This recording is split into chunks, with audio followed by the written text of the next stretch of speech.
Please do. Oh, hello. Well, welcome to Collision on the Coast. We're just going to jump straight on into the 2025 iteration of VW's Collision on the Coast. Welcome to the show. I'm Mr. Bepic, joined in the booth by the wonderful Mr. Pyro J. Mr. Pyro J, how you doing? Well, I'm doing pretty well. Like you said, we're colliding on the coast today, and I got on my best beach apparel today. I know we're not there today, but a lot of excited teams are. There's $3,500 on the line today, and most of all, just some great competition. And today's going to be interesting, Bepic, because it's full of best of threes. Teams have to get down to the grindstone and grind out these wins quickly. And the majority of this LAN is best of threes through the group stage and through the massive bracket that teams are playing in tomorrow. But I think you make up for the shortness of the series with just how many series you have to play to get out of Collision on the Coast alive. So we'll break all of that down and more. But we have to talk about, I think, our first series of the day and talk about Group A. We are starting with so far. First teams on the main stage is Dayton Blue, the B team of Dayton, and Shenandoah. So a big two solid, I think, contenders for top 16 when it comes to the field of Collision on the Coast. Yeah, absolutely. And not far as well from, Virginia Wesleyan University where it's being held to. So you got a little potential home court advantage compared to some other teams for these squads. Not in their backyard necessarily, but a reasonable drive here in the States. I think this is going to be a great first matchup for us to get to. My whole question, Epic, is like, how much do we even want to talk about teams like settling in and adapting in the first games for feeling out your competition? That's really just not the case today. I think you got to be ready to go right off rip. I mean, best of threes, short series, so you need to close out advantages quickly. You have to get adjusted to this LAN setup pretty quick. So teams that do have LAN experience, I think, are going to be in a really good spot for this. And I mean, Group A, like you've got James Madison as, I think, heavy favorite to take that group. They are some favorites to, I think, win the LAN. They're definitely in the top 5 at the very least without even breaking down the field immediately. And so within Group A, I think I would be a little bit shocked if they don't go undefeated here. So that means for ECPI, Dayton Blue, Shenandoah, they have to be ready to go from the start if they're going to take games off each other and off James Madison, who are at the top of this stacked group.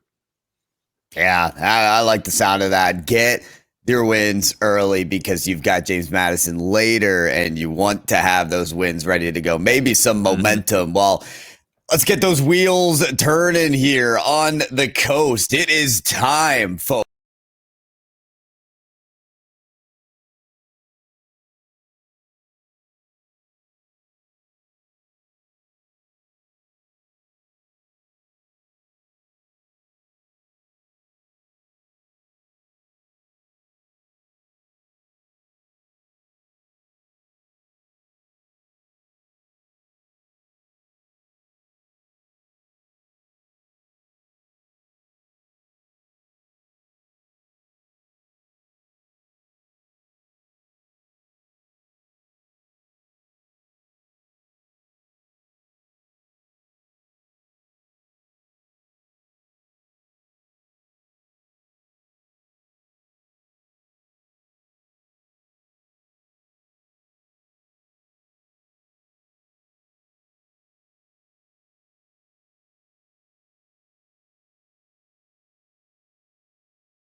Were close in that game, but really held at arm's length by Shenandoah. With the dominant possession game, we ended at almost 70-30 field domination. And I don't care how good your defense is, you are probably not winning a game where you spend only 30% of the 5 minutes in your offensive half, especially with an attack as potent as Shenandoah offers. And it wasn't Mango.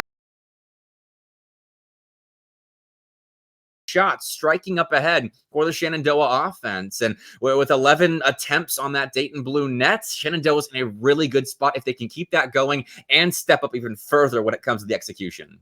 No doubt about that. Yeah, everyone, it's so clear for Shenandoah can step up and be that person to score. And you mentioned Mango wasn't the one to score, but definitely felt like they had the captain hat on, taking the torch, leading the way for the team and making sure that everyone was getting their chances when it was necessary. They also had 2 of the team's 11 shots, right? Not necessarily being the primary striker, but definitely working in those coordination efforts to make sure Shenandoah ends up on top. Now, in this quick best of 3, they just need to do that one more time to get their first win under their belt in this tough Group A for the Collision on the Coast 2025. So let's get to it. Game number 2 of our first match here in Group A as Shenandoah lead against their opponents. I love that point you made about Mango's role on the Shenandoah attack, as they were the central space creator for the team, though early on. And gameplay here, that was a quick shot. Shenandoah almost ended up conceding here in the first 10 seconds, and so that's a big change for Dayton Blue quickly into game 2. It's necessary. They need more offense, more opportunities, and it comes off the back of quick counterattack hits. Certainly the idea. Now Mango, you talked about space creating, almost getting that ball in front of the net for his team. Now on 0 boost, has to just work back to get more space creating fuel. Instead, cooped up on their own backboard, kind of like Spider-Man, just on the wall waiting to dive. Let's get that stop. Quick turn there for momentum. Elim, pass chance to Kiazi. Liberation makes the save. It seems like these infield passes or these chances up the backboard are being taken care of well by Dayton Blue, but it's about that endurance and maybe about the spawn positions as well. Well, momentum has been bumped on their goal line as well by Mango there, creating space in a different way, off the ball. And Shenandoah used that to hold on to possession. Kiazi, though, misses that read at the midfield line, so Apamode finds a clear for Dayton Blue to build off of, but they have to take the ball from Mango. 100 boost in hand in the corner, and they haven't quite done that. Momentum Knots, though, get some space off the sidewall, and that net was exposed. Quick shot goes a little bit wide, but that was a good-looking opportunity for the Flyers. It certainly was, and how many chances are going to come through like that? Certainly for Shenandoah, many were there, but Dayton Blue feel like they're keen to getting every position on the field that they can, especially those on the other side. Oppa mode, flip past one, and go able to catch and release. Extra touch gets it past another defender, but Shenandoah rotating very deep on their own side. Will it assist on their defensive capabilities? It will. Elim finds the save, and Oppa mode's pinch a little bit light for Mango to pick up, deliver, as momentum required for the save. Again, it'll be a quick counter the other way. Liberation and Apamode are both up for a backboard bounce that never happens. The ball goes off of Kiazi's car, and they keep control enough to help Shenandoah get out of their defense and set up Mango for a potential go-ahead goal, but that's stopped by Momentum Knots. And the rebound attempt is in. A limb cutting through that blue box. Won't apply another shot, but it does, again, set up Mango for an aerial play. But these 50s are being dominated by Dayton Blue on their goal line. It's exactly what the doctor ordered. It is. It is what's needed. But for Shenandoah, I just feel like they have Dayton Blue in a vice grip right now. They don't mind rotating so far back to their own side because they feel like they're in control of this game, awaiting that one mistake that will lead to a goal. That being said, the Dayton Blue seeing a lot more of the orange side here, getting some good shot chances. And here comes Shenandoah on the turnaround. Elim pass one off the crossbar. Light save follows up for Kiazi.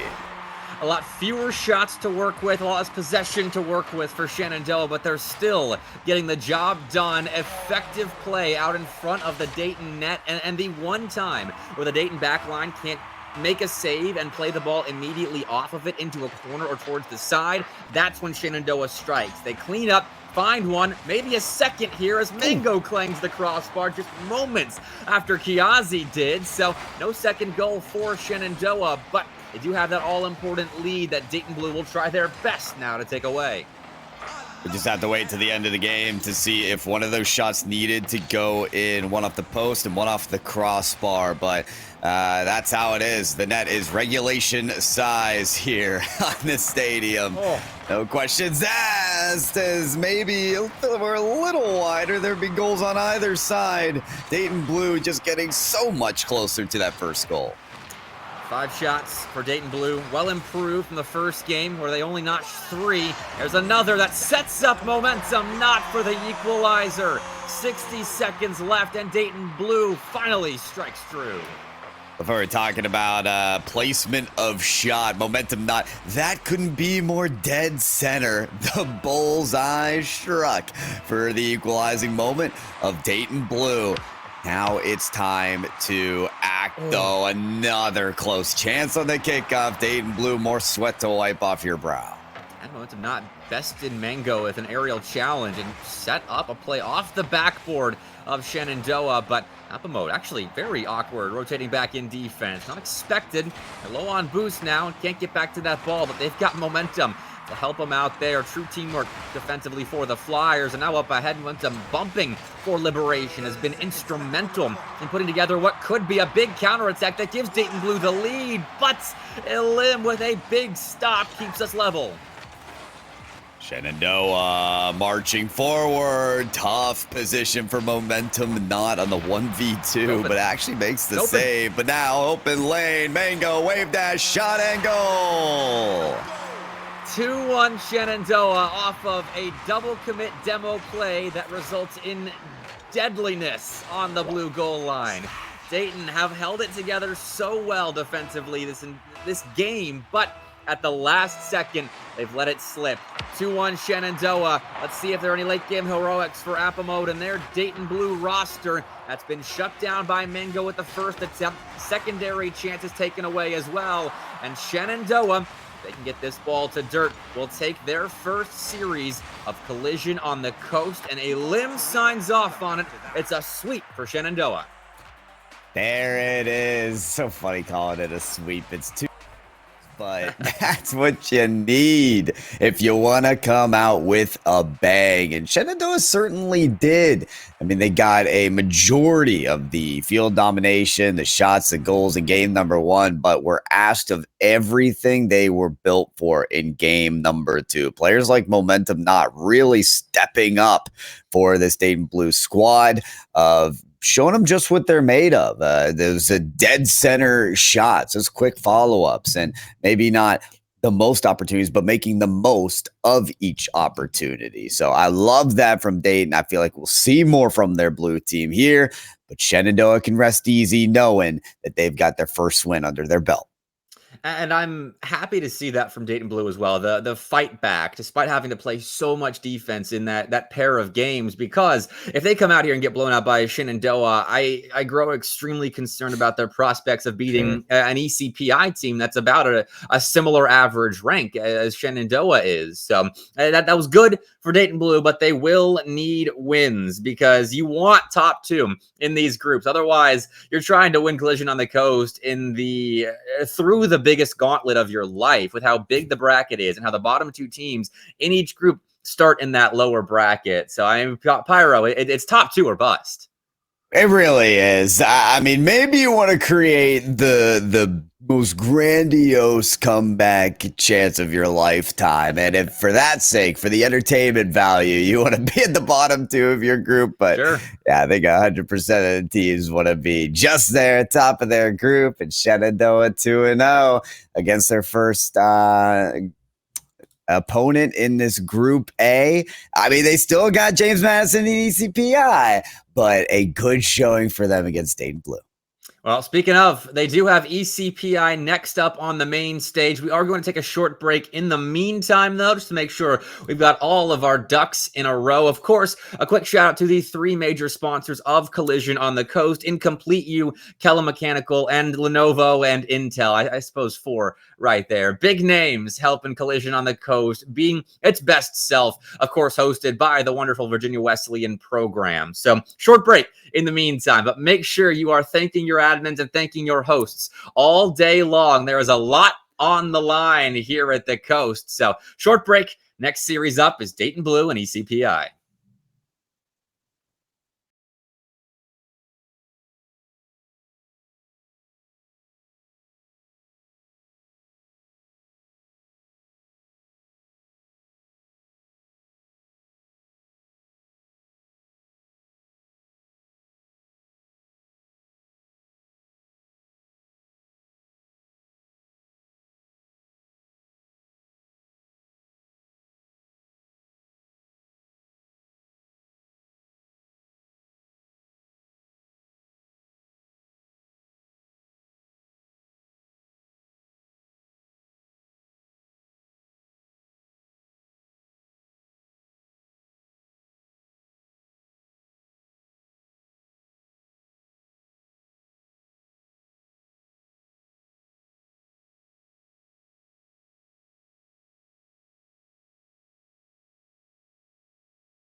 Wake up, party till the morning, and we'll do it all again. Get it started, my apartment, go and tell all of your friends. It's the party of the century, it's the night that never ends. Wake up, party till the morning, and we'll do it all again. Wake up, party till the morning, and we'll do it all again. Get it started, my apartment, go and tell all of your friends. It's the party of the century, it's the night that never ends. Wake up, party till the morning, and we'll do it all again. Losing it, feel it when you hear my inner voice. Your friends don't talk about me, do they know about my voice?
Let's go back to the days of the boom boom pap. With a snapback and a bag full of raps. Back in the day when we used to bank cash in the stash in the back of the one room flat. Back in the day when it was a buck skill.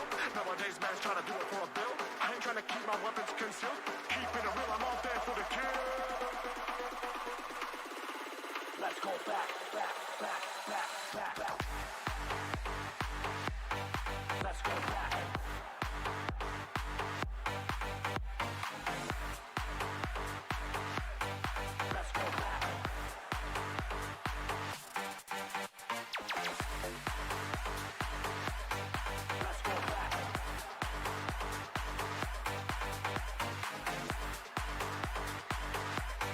Let's go back. Back with John, believe that I'm bringing it back.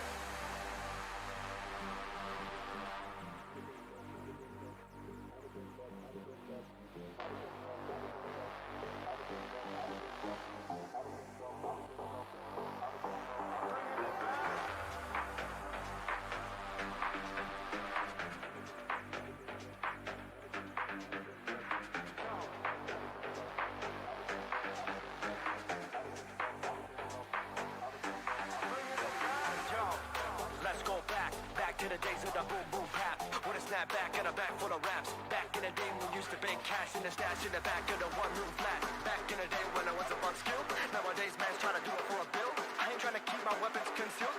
Keeping it real, I'm out there for the kill. Let's go back. Let's go back. Let's go back.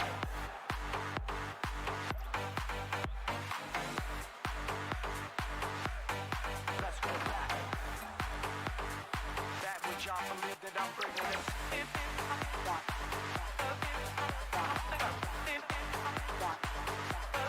Let's go back.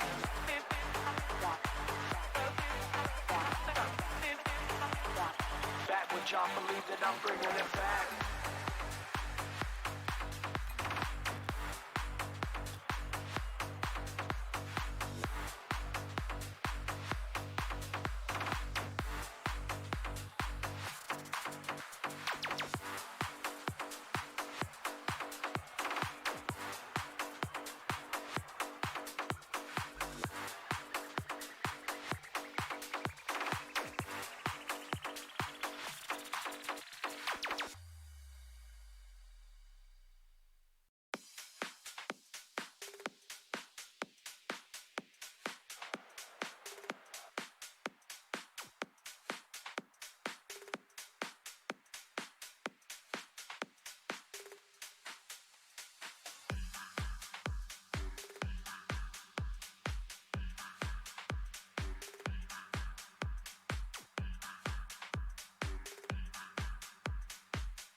So I realize she ain't never talking lies, she just being honest. The one I think I'm right, need to see it now. Yes, I tend to lose sight, disagreeing now. That's why sometimes I need to be alone. Have me feeling like you my knee alone. Spill drag me up. Still kneeling down. So connection, what do you believe in now? 6 million ways to die, so I spit into this group when I break the lies. Everybody wanna talk, but all I hear is lies. Everybody been fake, all I see in their eyes. Realize 6 million ways to die, so I spit into this group when I break the lies. Everybody wanna talk, but all I hear is lies. Everybody been fake, all I see in their eyes. Bring the energy up, let's go. Feel the vibe when the rock, yeah.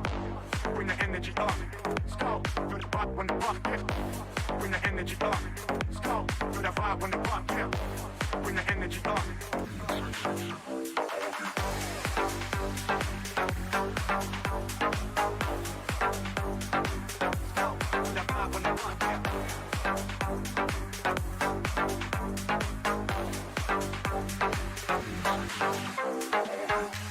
Big dreams of whip clean, that shift me, reset, lean, and the ops don't know.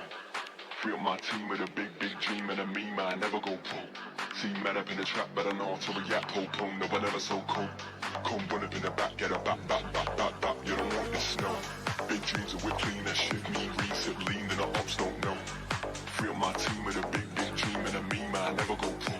See man up in the trap, but I know to react, ho, boom, no one ever so cold. Come run up in the back, get a back, you don't want this snow. Get ready for the sound. You don't want this snow. Get ready for the bass. You don't want this snow. Straight from the underground. You don't want the snow. Get ready for the rain. 6 million ways to die, so I spit into this truth when I break the lies. Everybody wanna talk, but all I hear is lies. Everybody been fake, all I see in their eyes. Realize 6 million ways to die, so I spit into this truth when I break the lies. Everybody wanna talk, but all I hear is lies. Everybody been fake, all I see in their eyes. Bring the energy up. Let's go. Feel that vibe when the rock, yeah. Bring the energy up. Let's go. Feel the vibe when the rock, yeah. Bring the energy up. Let's go. Feel that vibe when the rock, yeah. Bring the energy up.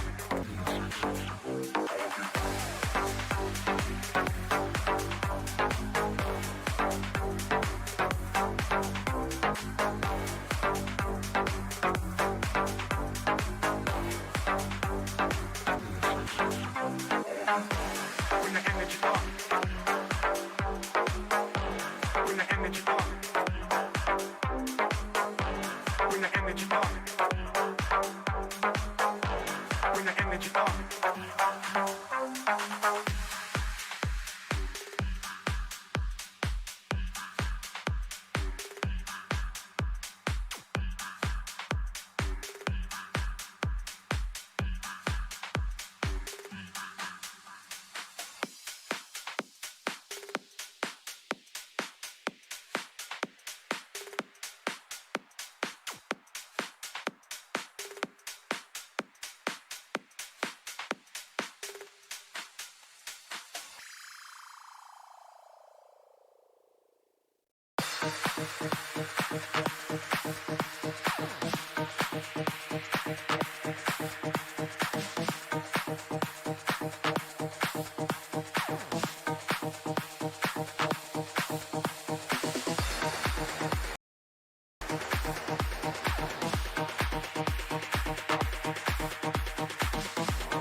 When you go with the flow, the world comes out to meet you.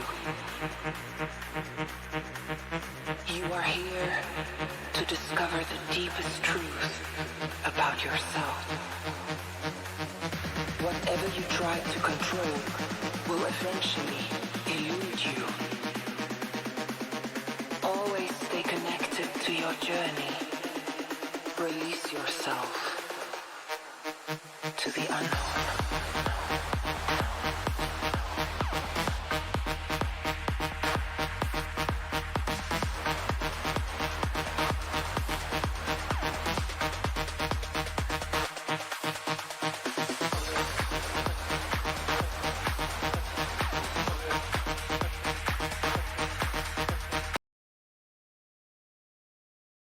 Welcome back to Collision on the Coast 2025, where we are a third of the way through Group A now. We're going to be sticking here for the next couple of series. We saw a not dominant, but somewhat commanding 2-0 of Dayton Blue by Shenandoah in our first series. JMU definitely did have a dominant 2 over ECPI. We won't dive into game scores there, but we're watching Dayton Blue again, Mr. Pyro J, as they take on ECPI. Yeah, listen, two teams that maybe didn't get their first win under their belt to start things off today, but certainly have a chance to do so here. Dayton Blue was a really fun team to watch, actually. I thought they were a team that maybe started off slow, but ended really hot. So I want to see if that kind of momentum, maybe tongue-in-cheek with momentum, not one of their players who really stepped up on the striking side, can keep that going. Definitely. Their defense showed a lot of promise in that series, and it kept them in a close battle with Shenandoah because across 2 games, Shenandoah put up 22 shots, but only found 5 goals. So credit to Dayton Blue for preventing Shenandoah from really dominating like they could have in that series. So the next step, naturally, for Dayton Blue is to find ways to execute a bit better in offense, because we saw 1-2 goal game in that first series. They just need a little bit of an extra push offensively when it comes to their execution.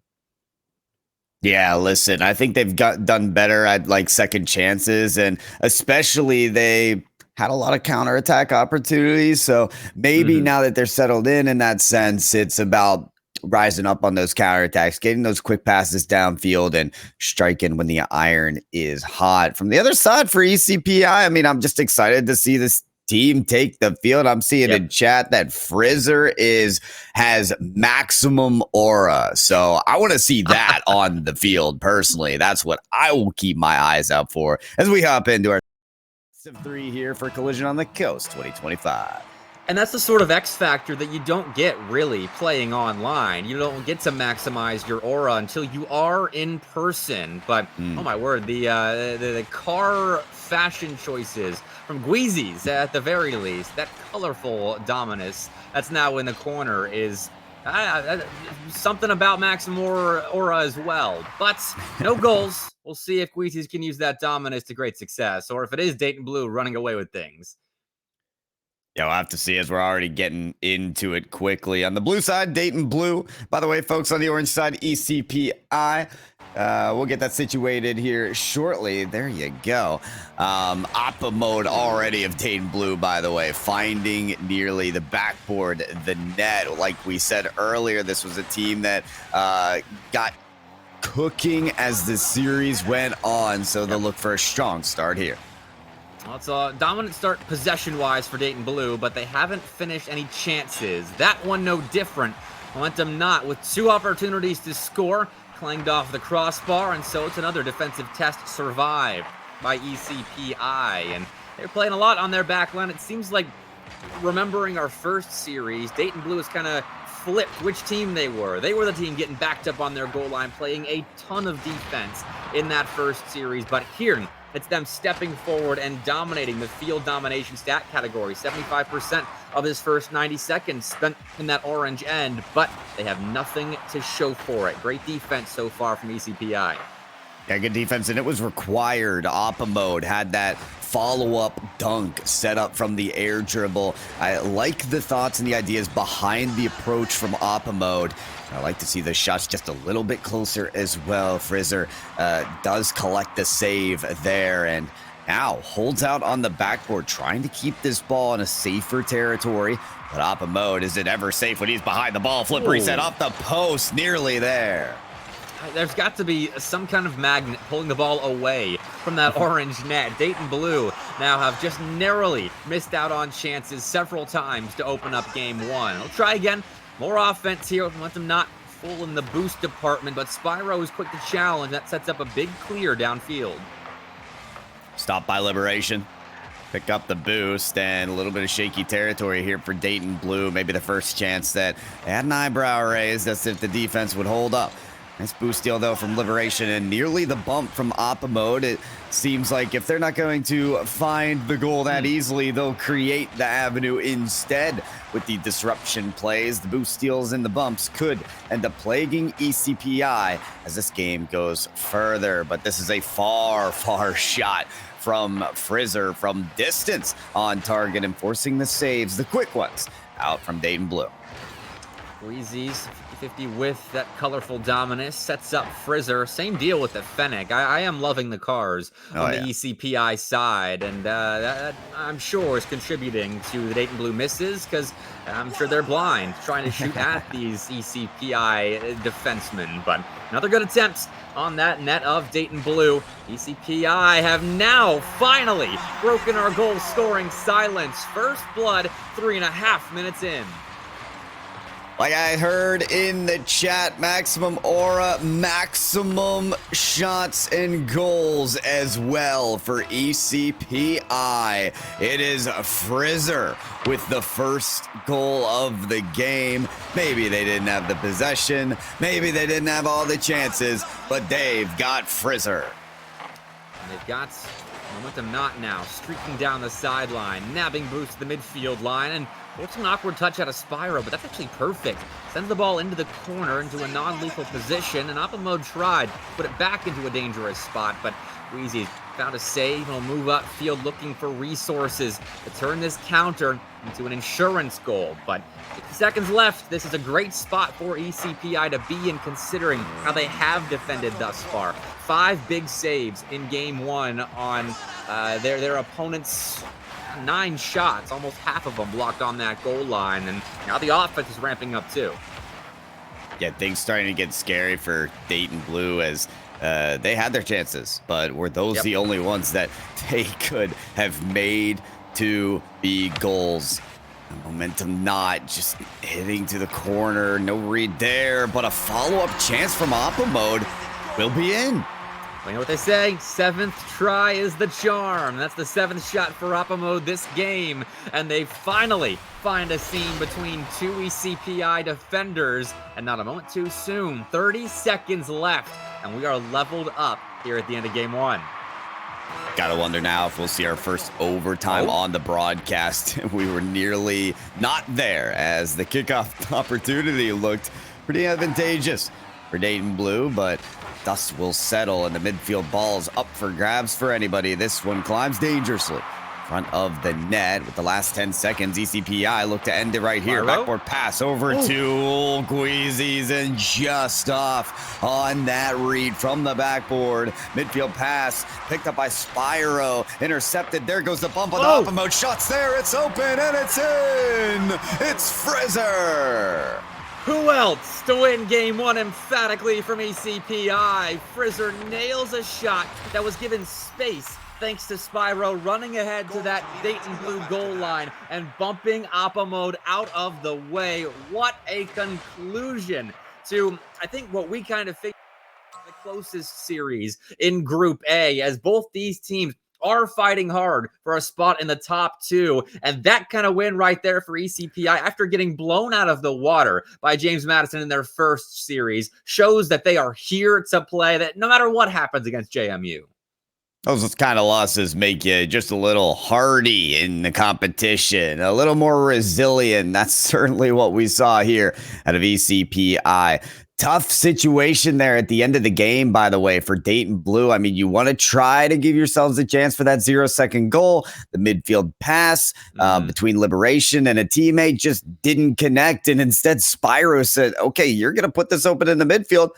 I'm going to take it and then bump the last defender. So you got to be careful where you're putting that ball. You got to make sure those passes are right on the mark, because otherwise Spyro's going to come in and steal.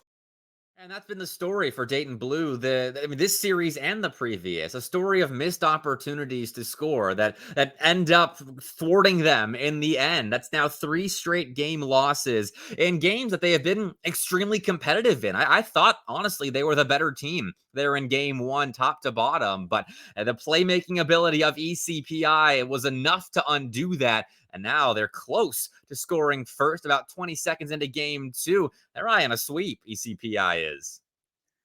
That's why you got to love the game of Rocket League. One team can dominate in terms of handling the ball and getting their chances, but unless you can finish your shots, you're not going to be in the lead. Liberation, well targeted, but Guizis comes through just in the nick of time for that save. Another infield pass, a little bit late. Liberation dives in, and it's another save from Guizis. Pretty rare to see that savior medal come up in the first minute.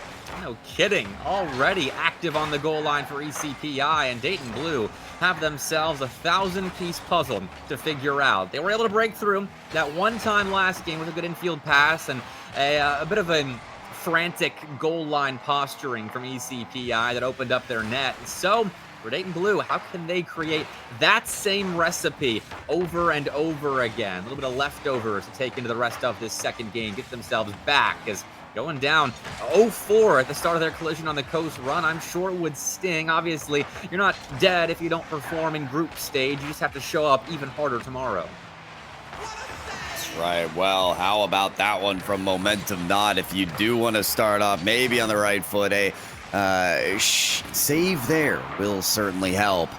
Oppa Mode, a touch that leaves the net wide open. Frizzer does take it downfield and nearly sets up the follow-up chance, but Guizis had no boost. Now Oppa Mode an open net from the other side, and he'll just take that straight to the net. Lead blocker, there's nearly no one to find. Looked like Oppa Mode was as shocked that net was as open as it was as we were. I mean, just kind of surveying, and I just have a free lane to the net. I can just waltz that ball straight down to the back of the ECPI goal, as no one was there to defend. So defensive breakdown from a team that's been pretty solid defensively, at least the first 7 minutes of us watching them this event, Pyro, as ECPI broke down. I mean, they had a counterattack themselves, and I thought they had such a golden opportunity that they might as well all go for it. Problem for those risky plays is you can get punished on the other end. So counterattack ball did not favor ECPI, and neither will this one from Appa.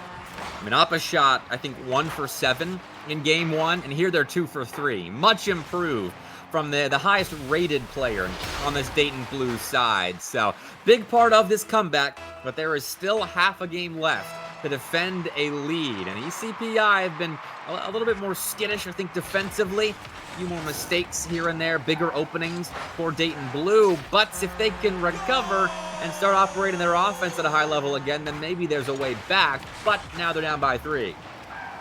ECPI learning that they'll have to dominate the skies because, I mean, with a player like Appa, they're going to be pretty strong on the aerials. You gotta imagine momentum showing off in that regard as well for Dayton Blue. So we talked about it earlier, probably our closest match, at least so far for our broadcast. And this one has all the telltale signs of a game 3.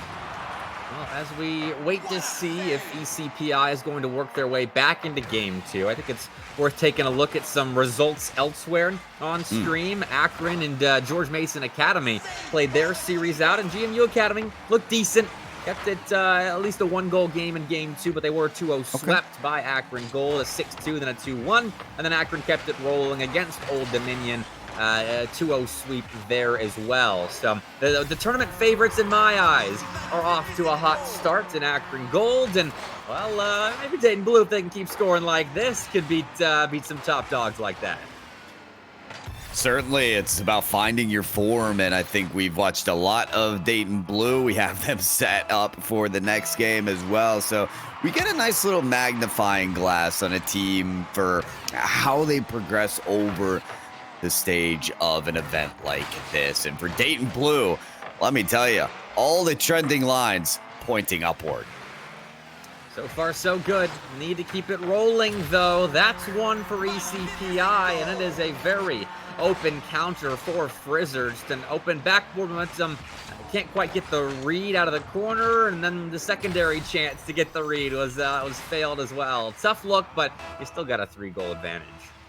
I relate to that play for momentum. It's like, yeah, I could get a chip on the ball, maybe, but this bright, glowy boost in the corner, that's what looks really good to me. Oh, momentum thinks the shot looks even better.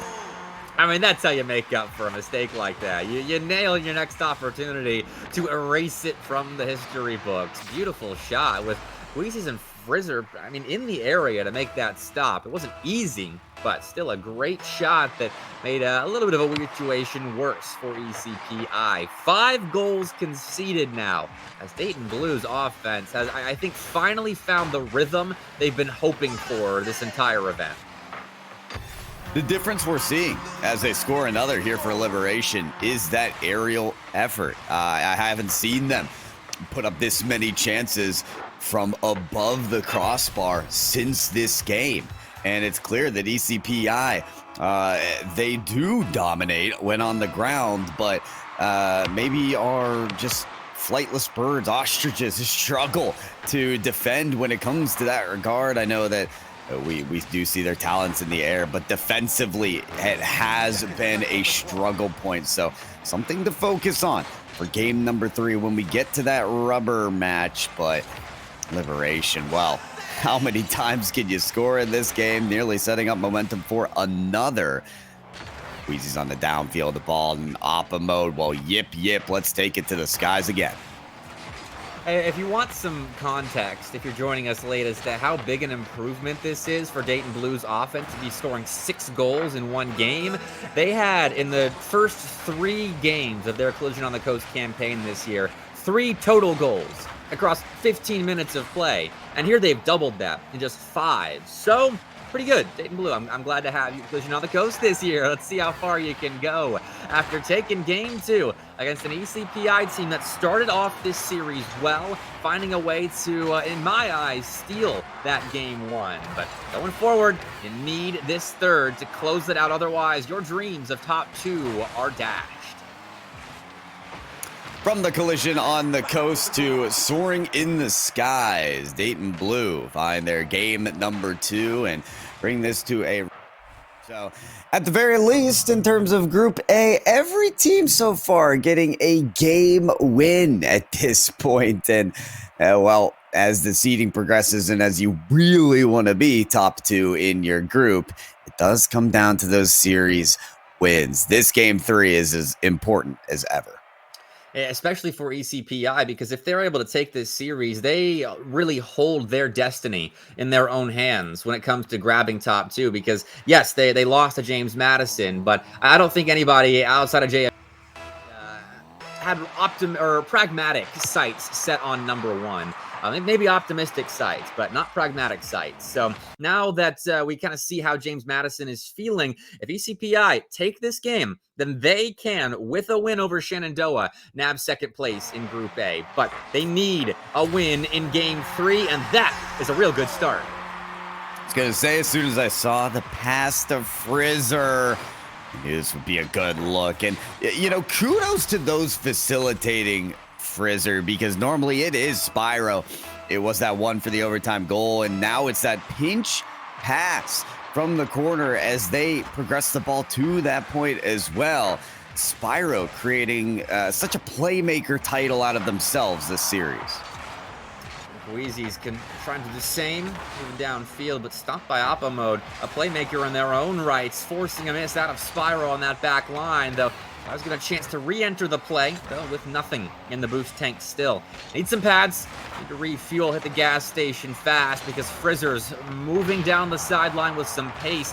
Now Guizzi takes a quick shot, momentum nut, was almost caught leaking out towards that near side post too soon, but they make a snap read and stop that secondary ECPI opportunity. They could hear Coach Bepik's criticisms of the near post rotations in their ears. They said, hold on, slam the brakes, backflip, evade the demo, and get the save. Great play, heads up play from Momentum Not to make that stop. Now you've got Dayton Blue trying to tie up this game, but they'll have to rip the ball off the playmaker Spyro, coordinating another pass out to Frizzer. Stop made, and Dayton Blue take over. Of that passing play, Oppa Mode, and Momentum Not, I believe, moving up the field together. Momentum stays on the ball.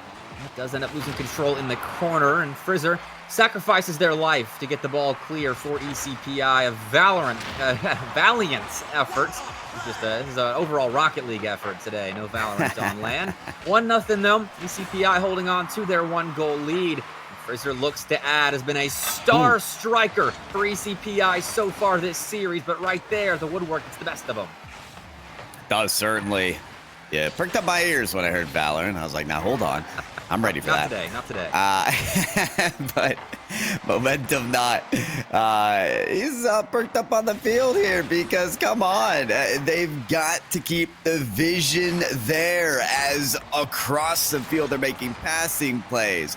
Bumps. They seem to be everywhere. That field vision required to make plays like this. Dayton Blue with each and every step climb closer and closer to the net. Oppa Mode sharp cut into the goal. And Oppa Mode again steps up when Dayton Blue needs them to. This is well set up by Liberation. That was a tough shot to get on target, and I don't think ECPI was completely expecting it. So they're rushing to get that ball off their goal line, and that gives Oppa Mode a more favorable 50-50, as I don't think Wheezy's took that challenge as well as they could have because they were panicking just a little bit. So 1-1, Dayton Blue find a way back, and we are shaping up for a great finish here at the end of Game 3.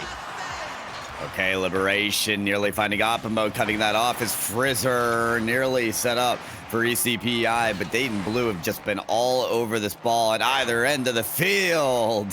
Saving that Doomsy dish is ECPI. They've got every block there.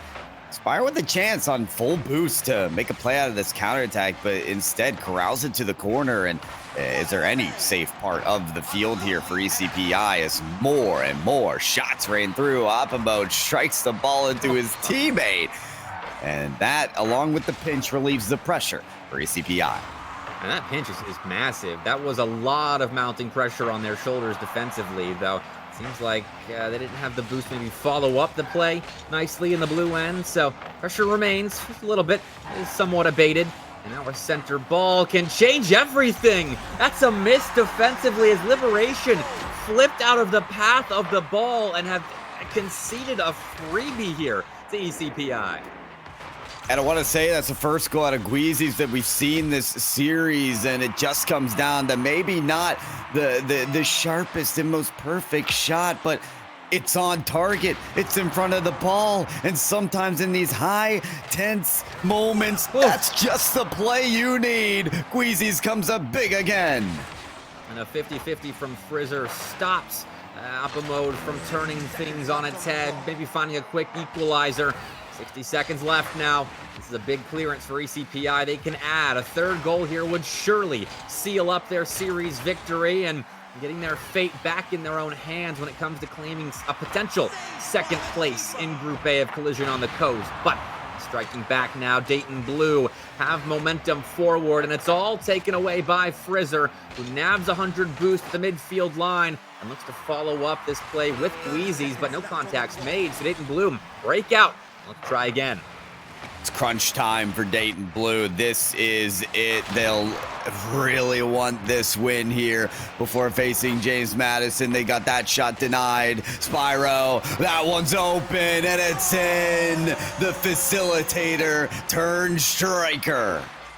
Great 50, though, by Frizzer to set that up for Spyro, who nailed the shot, yes, but was put in a great spot, elevated by their teammate to do so. That's wonderful teamwork by ECPI. In a game where we spent 60% of the 5 minutes of play on that orange end, ECPI find a way to stop an offense that put up 6 goals on them in Game 2 and convert that into a win in the third deciding game as they get one in the W column here in Group A. I'll tell you what, Miss.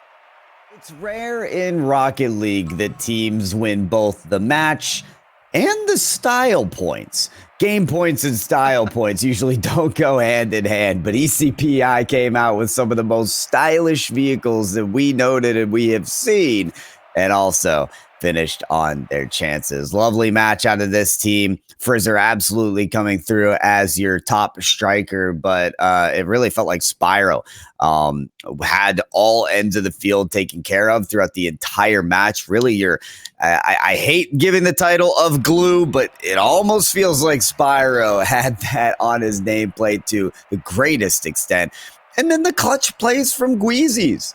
Gweezy's kind of lurking in the shadows this series, but towards the end, had the great shot, had the great save, kept the team on target all the way through.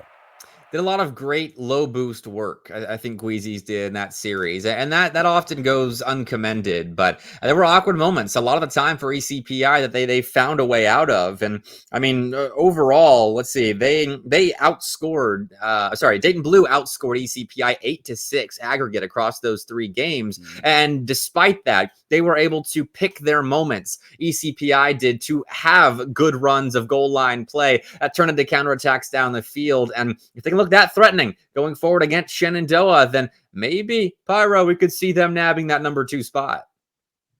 I'd like to see it. This is the best way that the groups could go here on the Collision on the Coast, that anyone can take those top 2 coveted spots of the group stage. Well, coming up next, I believe we have ourselves. Actually, I'm not going to believe anything. I'm going to check because I have forgotten. Should be Dayton Blue and James Madison. We still got Dayton Blue then up on the main stage against the JMU team that has looked incredibly formidable in Group A. Eyes locked on that number 1 overall spot. We'll see if Dayton have anything to say about that after a short break.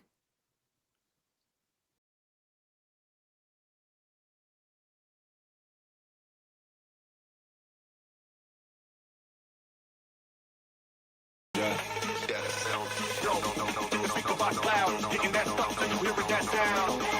In the speaker box loud, kicking that stuff till you hearing that sound. Yo, in the speaker box loud, kicking that stuff till you hearing that sound. In the speaker box loud, kicking that stuff till you hearing that sound. Never second best, never less, now we in the sky. Never second best. Never second best, never less, now we in the sky. Never second best, never less, now we in the sky. Never second best. Never second best, never less, now we in the sky. Yeah, that sound.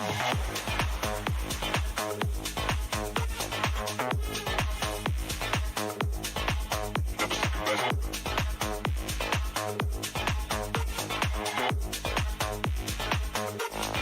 Yeah, that sound.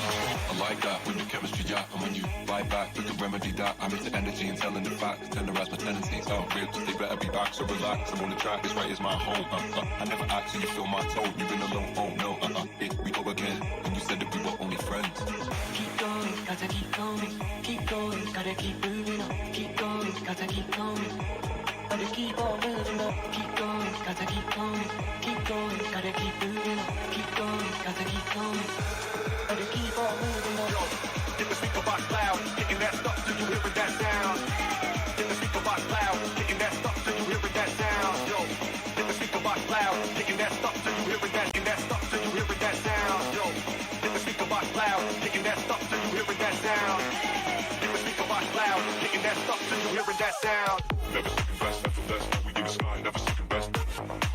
Never second best, never less, now we in the sky. Yeah, that sound. Never second best, never less, now we in the sky. Never second best. Never second best, never less, now we in the sky. Yeah, that sound. Never second best.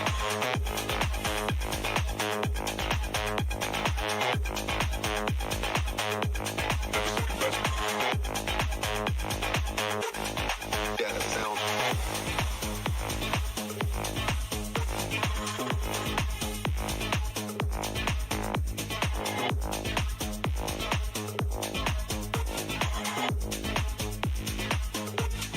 Yeah, that sound.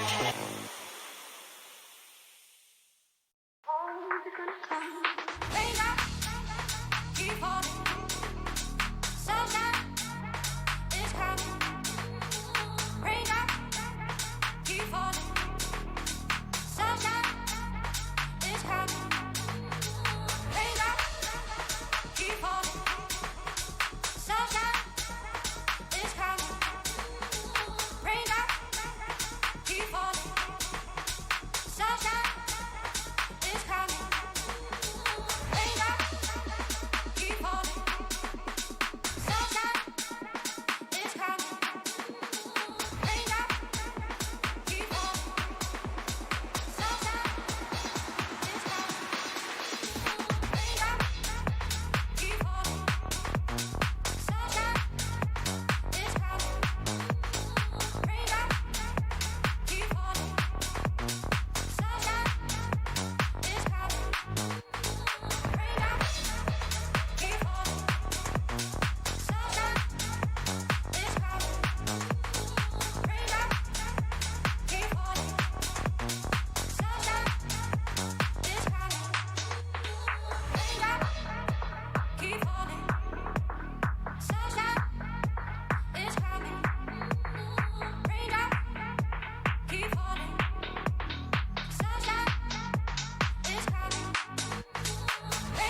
century. It's the night that never ends. We could party till the morning and we'll do it all again. We could break up and we'll make up and we'll do it all again. Love the drama, keep it coming. I don't wanna be a fan. It's the party of the century. It's the night that never ends. We could party till the morning and we'll do it all again.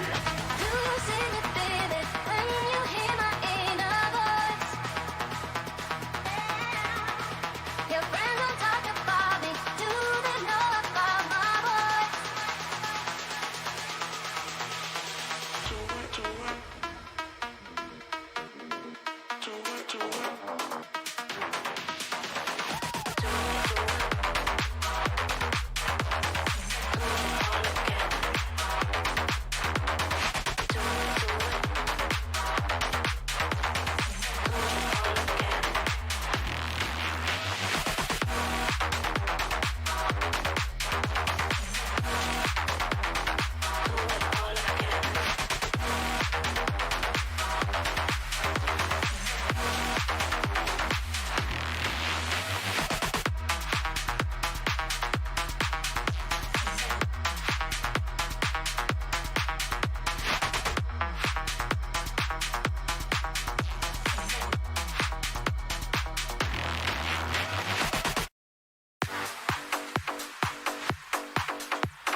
Yo, let's go back to the days of the boom boom pap. With a snap back and a back full of raps. Back in the day when we used to bake cash in the stash in the back of the one room flat. Back in the day when it was a fun skill. Nowadays man's trying to do it for a bill. I ain't trying to keep my weapons concealed. Keeping it real, I'm all there for the kill. Let's go back. Let's go back. Let's go back. Let's go back.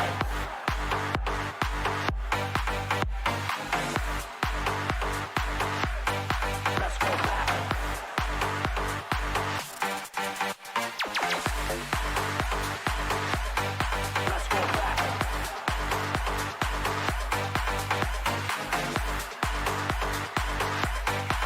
go back. Back with y'all, believe that I'm bringing it back.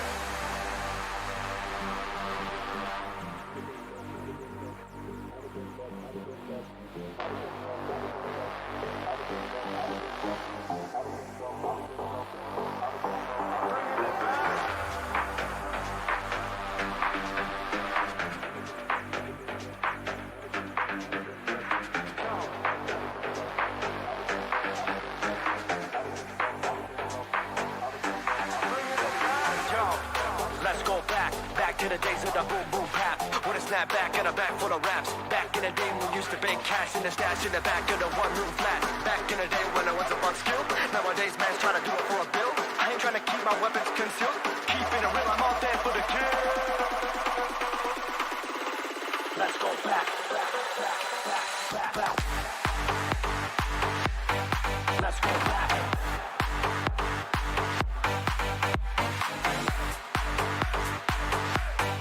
Let's go back. That which I believe that I'm bringing it.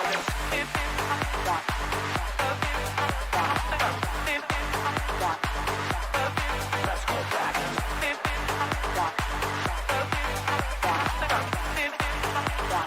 That which I believe that I'm bringing it back.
realize she ain't never talking lies, she just being honest. The one I think I'm right, need to see it now. Yes, I tend to lose sight, disagree now. That's why sometimes need to be alone. Have me feeling like I'm willing, you my knee alone. Looks kill, chest spill, drag me along. Being real, I can see myself kneeling down. Soul connection, what do you believe in now? 6 million ways to die, so I spit into this truth when I break the lies. Everybody wanna talk, but all I hear is lies. Everybody been fake, all I see in their eyes.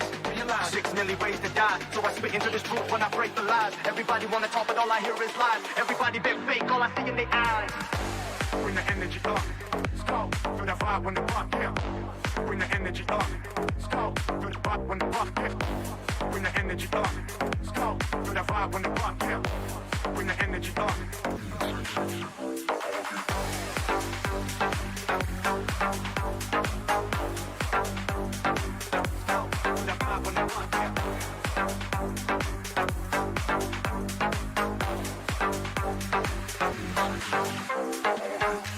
Big dreams of whip clean, that shift me, reset lean, and the ops don't know.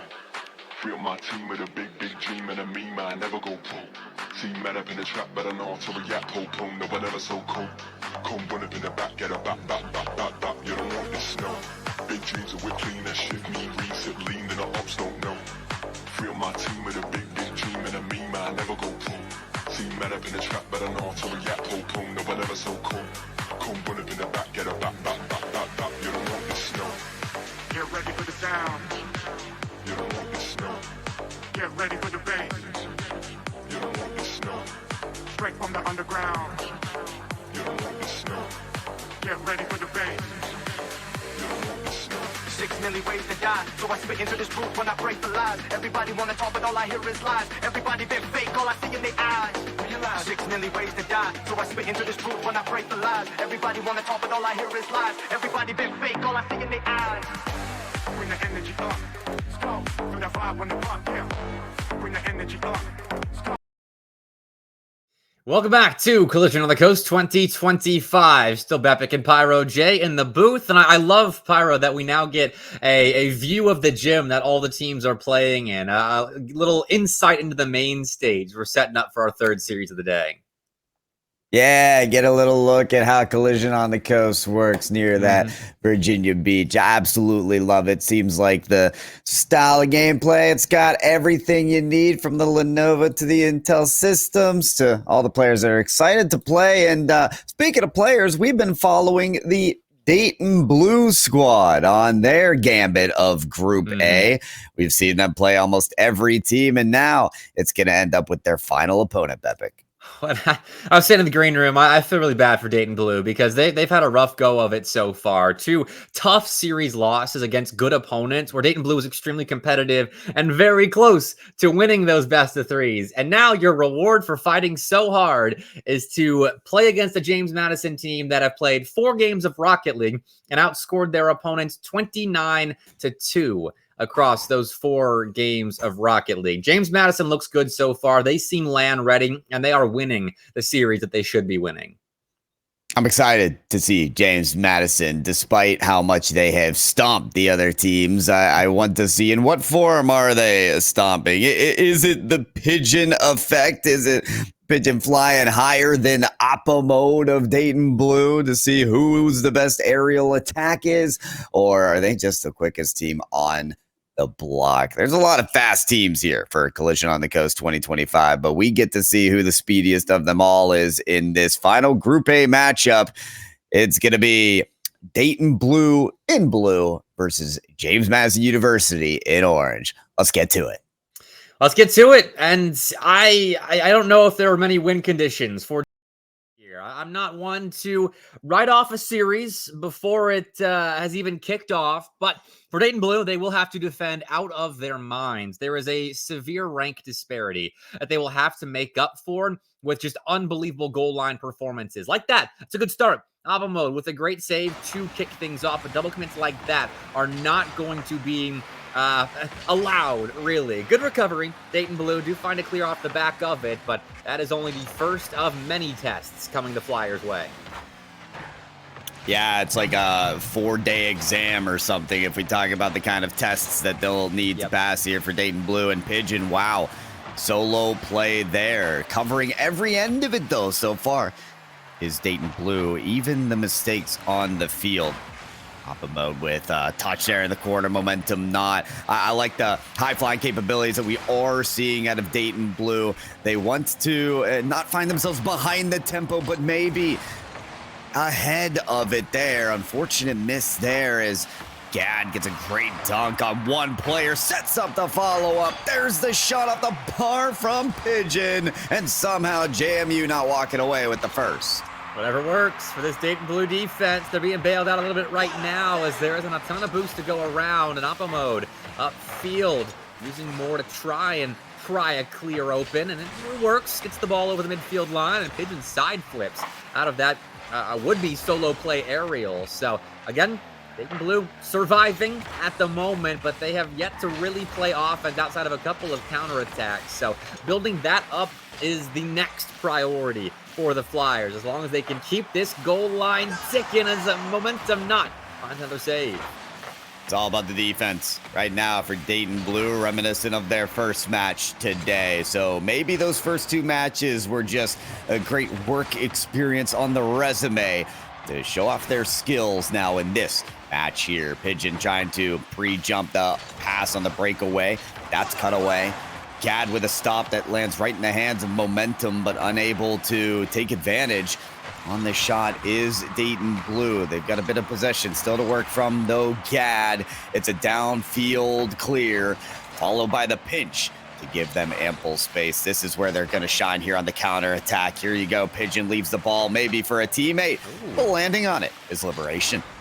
No boost, though. Picked up the 100, and so they'll be set up off this redirection there. Ability skimmed that ball after Oppa mode flicked it downfield, and so we're still tied halfway through game one here, and I'm apprehensively confident if Dayton Blue can keep up this kind of performance that they can keep this a competitive best of three, as James Madison don't look quite comfortable just yet, especially defensively. They are playing very passive, and well, right there I would have recommended the same for Dayton Blue. They get caught too far upfield, and Pigeon will score the opener.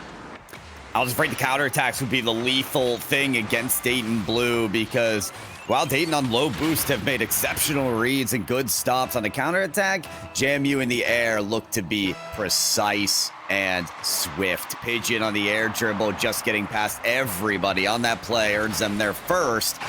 Oh, and meanwhile, Dayton Blue almost had a chance there, but Pigeon, again, the king of the skies. Miss, though. On ground level, so he can retain his crown, but Pigeon does not look comfortable. Had that side flip earlier, the miss right there, but hey, Gad and ability downfield will help that ball go in. Ability's there for momentum and moral support as he watches it fall in. It's the second for James Madison, and now they're starting to get going. So there's a conversation about that third man, that third player that you have on offense that can play defense at any stage, even on the quickest counterattacks. Dayton Blue need to look at that role with a magnifying glass here, really investigate who has to be defending in those scenarios, because that's ever changing in the dynamic game of Rocket League. And off the swift counterattack team of JMU, it's got to be handled. Oppa mode, definitely the player you look at, I think, to infuse a bit of extra energy into this Dayton Blue offense. They've led the charge for the most part for the Flyers in the couple of series of theirs that we've watched so far today. But here having to watch from the sideline and streak back quickly to make a save on their own goal line as James Madison keep the press on. And we have gone back and forth a good bit. Field domination is only 55-45, and with that, there have been chances for Dayton Blue to score. That one of the best so far. They can't quite convert on it, so they are promptly punished. Pigeon hits his second of 8 shots. Such a difficult game to play here for Dayton Blue. You get so few opportunities, yet a look there in front of the net. Couldn't quite be precise, but now everyone is up the field trying to finish the play, and no one's back for the clear across the field. James Madison continuing to take advantage of these empty net situations, and wow, Pigeon, what a flip reset gathered on that play. They are just making Dayton Blue's job tougher and tougher.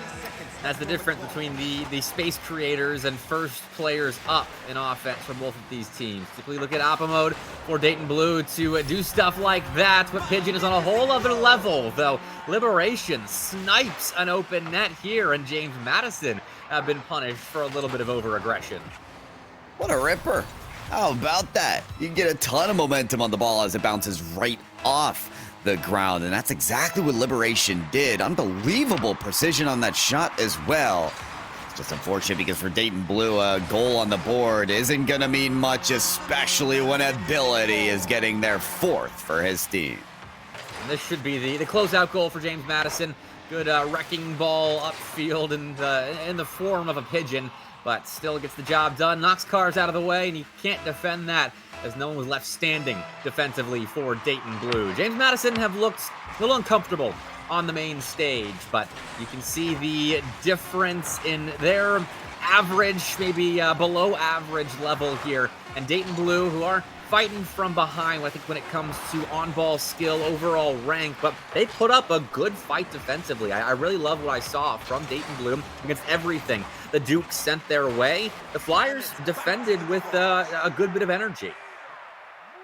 Yeah, I think we have to hand an accolade to defensive abilities from the win here of James Madison, because realistically you have a plus 27 goal spread for this James Madison team coming into the series, which means in the 4 games they played, they were nearly plus 7 on each game. Here they're only plus 3, and they were plus 0 going into the second half. So I think Dayton Blue had a big chance here, a big opportunity to remain resilient, even on the 0 boost plays when they're really pressured to their back end, making quality saves, and they did just that. But James Madison are really finding their form, especially on that counterattack game that I had to highlight again and again, because the transition offense for James Madison is lethal. And that's good to see, because I think for me, James Madison is one of my heavy favorites to nab that third place spot. I mean, you've got teams like King, Florida, UCF, Kennesaw State, the likes of them that will be very competitive in searching for a third place finish here at Collision on the Coast. But James Madison is right there with them. So to see them settling in a bit on the main stage, it's good for the Dukes. Good signs going forward. But it is just one game win. They need another one, and 30 seconds in so far, Dayton Blue have had answers to all of these Duke attempts on that blue net, but can they stop this? Low on boost, Oppa Mode and Liberation both pulled out of position, so Gad is there to clean up. Beautifully done. It's like being in the batting cage for JMU, and fastballs, slow balls, no matter what it is, everyone's being cranked to the back of the net. All done for JMU, especially on the precision from Gad for their opening goal. Now Gad wants more. Does have the full familial support here at the LAN. The Gad family, who's typically very populous in Twitch chats, is actually in person cheering on their Dukes this weekend. So love to see that. Love to see the families making trips to liven up the crowd. It's what these LANs need even more of, is crowd support, especially at the collegiate level. So happy to see that. Shout out to the Gad family, and shout out to Pigeon, making his presence known in mechanical fashion as per the norm. This is the way to do it. If your opponent is giving you space on the shadow defense, take your flip reset and take the ball home. Pigeon, lovely effort for the second goal. Now Gad's got space, Liberation to beat, Pigeon to his left, Ability to his right, everyone up. But it's Gad that ends up finishing the play himself. That's 3 for James Madison, and now they're rolling. Okay, Pigeon and Ability both on the pre-jump, Gad on the follow, and now Dayton Blue just in a tizzy, because it gets scary to have one JMU player up in the air with a flip reset. It's even more terrifying to have all 3 propelling themselves to the net. No kidding. Straight out of your nightmares if you're dreaming or having nightmares about Rocket League. I think Dayton Blue might, if this keeps going. They need an answer soon. Otherwise, this series is going to be done with shortly into game 2. Gad takes more space in the air, though, and will be outdone by Liberation, who beats everybody. That's an open net that Liberation will hit. And here we go. The Nightmare is getting a bit prettier for Dayton Blue. They're starting to wake up and rub their eyes here and figure out where they are on the field.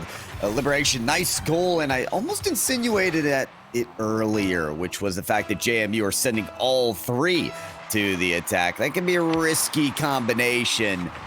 Dayton Blue acknowledging those risks and finding reward among it.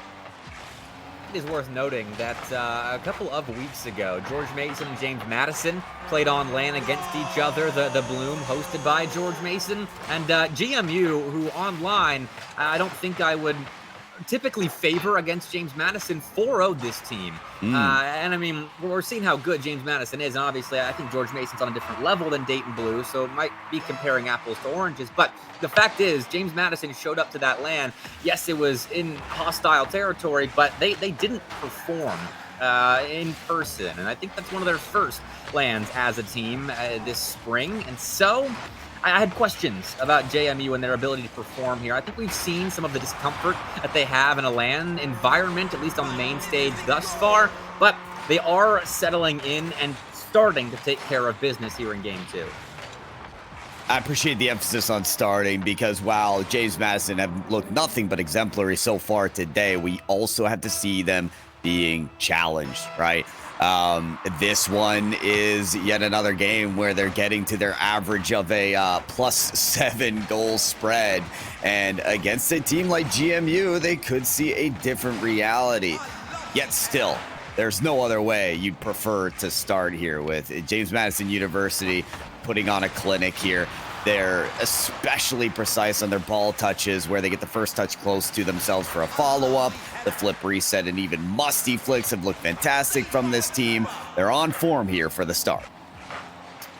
While we do watch the conclusion of Game 2 here, Shenandoah and ECPI have wrapped up, and if you were hopeful about ECPI maybe nabbing that second place spot, Shenandoah has dashed your hopes, unfortunately. A 5-1 game win for Shenandoah and then a 4-0 game win to close out that series. So an emphatic victory for Shenandoah, and they will claim second place unless we see something crazy here. And even then, I think finishing 2-1 is enough to get them over the line into second, have an upper bracket run set up tomorrow. The good news is there's still 2 days of competition no matter where you end up at the group stage here for Dayton Blue. Of course, that top 2 position is highly coveted as the lower bracket gauntlet is a bit messy. That's okay. What, you go to a LAN not to get a little messy on the field? That's all right. They'll be okay moving on. We've seen a resilient display so far from Dayton Blue, a team that was trending up as the day went on, but when you are starting to become an unstoppable force, but you move into a firmly immovable object, the job gets tough. Still, though, this is the best defensive performance anyone's had against JMU so far today. So credit Dayton Blue for that. And we have complimented their backline defense and their ability on that area of the field to perform well in the series that they have been close in but not quite come out on top of. And it has been, I think, again, even in this JMU series, the counterattack offense for Dayton Blue that's let them down just a little bit. And I mean, tough to really get it going against James Madison, but right there, that's an opportunity to score that Mountain actually will convert on. I didn't expect that to be a free shot to score, and so I'm eating my words just a tad, but that is one of few counterattack goals that Dayton Blue have been able to find today. That hit off the post. I don't know if the clink gave it a little extra momentum up high because that was not the bounce I expected, but momentum not says, yes, I did. However, on the other end, ability says, no, we actually thoroughly enjoyed our 4-goal lead. Thank you very much on the kickoff. We'll take that right back. And Apamo was right around that play. I'm not sure if they disregarded it for boost or it just landed on the wrong side of the wheels there. Ability happy to find that goal on the kickoff. Oppa mode working on the fake, getting downward pressure, but that's going to be taken up by James Madison the other side. Keep that in mind, though. If we do see Dayton Blue again, a kickoff strategy pulled out when trying to get a goal in quick succession with their previous score, maybe get back in game 2. But either way, James Madison controlled things here. This was their series to lose, and they did not. Dayton Blue, credit to them. Had a great fight, but they do fall defeated in group play. So we'll start off tomorrow as the 4th seed coming out of Group A, and James Madison on the first. Congratulations, James Madison University. Seeding-wise, competing as we expected, but maybe we wouldn't have been so bold to talk about as many goals as they would score in this group. Just put up a clinic, and deservedly so. Earn that rank 1 spot. They were part of the Group A, folks. Group A and B competition just about done at this point, Bepic. But check out the fancy graphics we've got below here on the broadcast, where we finally get the chance to walk us through who's competing here at the Collision on the Coast 2025. Well, those are Group C and D. We will get to watch and talk about them on stream next. If you're curious about B, before we do move on from the first 2 starters of Collision on the Coast today, they wrapped up Akron Gold in, I think, expected fashion. Went 4-0, finished 2-0 at the top of the group. Old Dominion took a 2nd place, and George Mason Academy finished at the bottom. So GMUB is down and outs in the lower brackets tomorrow, but Group C. I'm excited for this one because if you look at it top down, I think Daytona State is definitely a top heavy roster coming in as favorites to nab first place. But Stevenson, Messiah, and Dayton, I think as a 2nd through 4th are going to give us a tight race to nab 2nd, similar to what Group A did. You want to see that tight race as well because those top 2 spots are so important. I'll tell you what, there's a lot of teams that catch my eye. Group D is insane. I love the teams that I'm seeing on this side, but especially King University. I was just looking at the, what was it, May Madness or March Madness, tournament with all those 64 collegiate teams. And King University was one of the first to post a big upset in the March Madness on Group D. I mean, you've got names that everyone knows. K-Frost Turbo, Big Wade, Bepic, teams are afraid to go up against them. And they should have no issue topping this group. I mean, New Haven and Georgia, I think, are in a tight race for 2nd. But King should be going undefeated here. Though, this season, they have gotten big wins, like that Bruton Parker W that you're referencing in Colleague Madness. But they've also had some rough losses at times. This team is volatile. I mean, they lost to George Mason here in the SCL Last Chance qualifier about a week or 2 ago. So they can beat really good teams, but they're not immune to losses. So definitely one of my favorites as well to make a run at that 3rd place spot. So let's see how they look in Group D on land. But you're right, they do have some big time names. I mean, Big Wade has been around the CRL scene for so long now, and I mean, this is one of his last lands as a competitor. He is a senior at King this year, so they're trying to send him out on a high note. I'm sure that's bittersweet, but taking in all the moments here at the LAN environment and having a great time, I'm sure these players are, but also with that hunger for a win, right? But let's keep looking at the groups. Let's see who else is competing at the Collision on the Coast 2025, as we're going to take a look at Group E, as well as, I believe, Group F, as we will be getting those groups up. But Group E is pretty easy to talk about because one name hits you square in the face right when you see him. Fisher Pescados. Now, this is the B team for Fisher College, a team. Though the B, you look at the letter B and you think, well, they should be S tier because these players are fantastic. And I think with them and Akron Gold as the 2 top dogs at this event, there's a very real chance, the Bluegrass Boost battle going on right now, that we could see a double Akron sweep of 2 major CRL lands this weekend, or a Fisher sweep of 2 major CRL lands this weekend. So pressure's on for the Pescados to perform here. And again, I think similar story. This is a top-heavy group. Fisher Pescado should be coming out unscathed, but I think it's about how you adapt to the LAN environment here. And I mean, Fisher, I don't believe they play in person as a roster together, so you gotta adjust quickly to this new environment. But that's an exciting opportunity as well, right? I'm sure if you play remotely for the most part, you're thrilled to get the chance to play on LAN and, get the fist pound rolling after a goal or even after you concede a goal to keep that energy high and be able to spend time together. I also think teams like ECPI University and others that are sending 2 teams to the competition have that opportunity for camaraderie, right? The more the merrier at a LAN location when you get to send the bus down or whatever to the site here at Virginia Wesleyan University, and everyone gets together for a merry time. And I feel like that energy, that camaraderie, it can really assist itself onto the battlefield. Definitely. I mean, having fans cheering for you, I mean, that boosts the morale. It boosts your ability on the pitch, I like to believe. So it should be a fun Group E for sure. Like Group F, though, oh my word. This one, I think, is one of the group of deaths in the in Collision on the Coast here. I mean, Maryland and George Mason, last time they met on LAN, went to game 3 in a best of 3. Maryland just squeaked out a win. George Mason has definitely improved since then, bringing Titanium into the roster, replacing a Jasnon team that is or a Jasnon player that is still phenomenal on the academy roster. So those two are going to be duking it out at the top. Wake Technical right there with them. GC3 average team. I haven't gotten to watch them as much as I have Maryland and George Mason, but that is a big time 3-team race in Group F.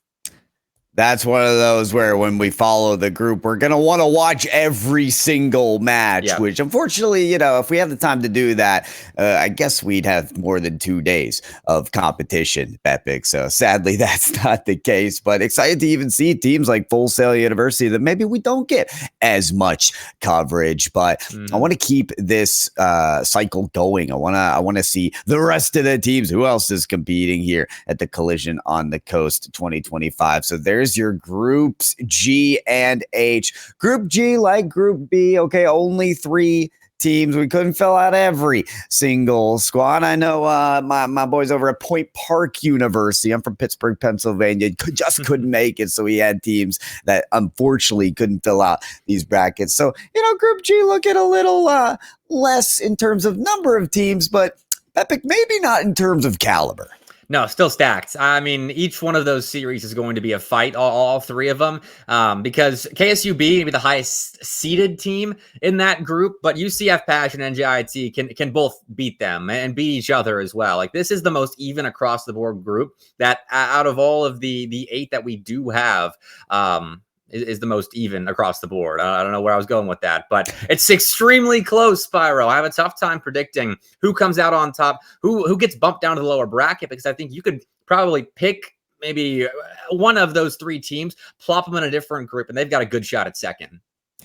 My thing as well is you've got Virginia Wesleyan in Group H with the home court advantage. I want to know how much that buff takes place when they say, yeah, we didn't have to travel. We don't have to set up the food accommodation, blah, blah.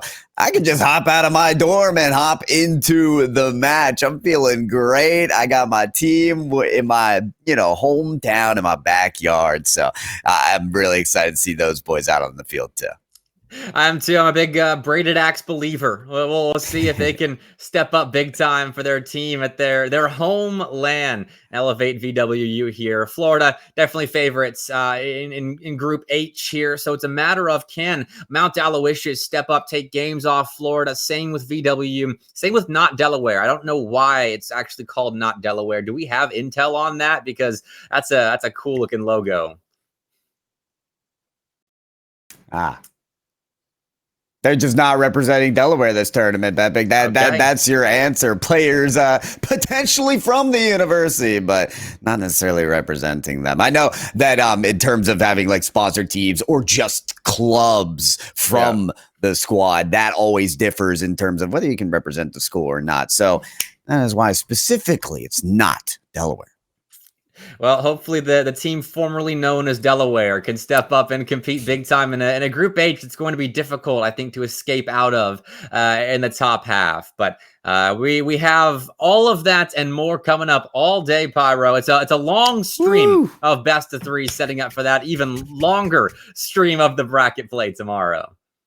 Can't wait, because if the action that unfolds for the rest of the day in these group stages is anything like the tussle in Group A, where we had our game threes, we've had our 0-second goals, BetBig, sign me up for it all. All right, let's get set up for the next couple of groups on the main stage. Buckle up for Group C and D. See what happens. Who joins the already 4 squads in the upper bracket and 3 squads set to start in lowers tomorrow as Collision on the Coast 2025 keeps on rolling.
I don't really even know where to begin or even really what to do, because no matter what I do, every time I get ahead, it's like I go back.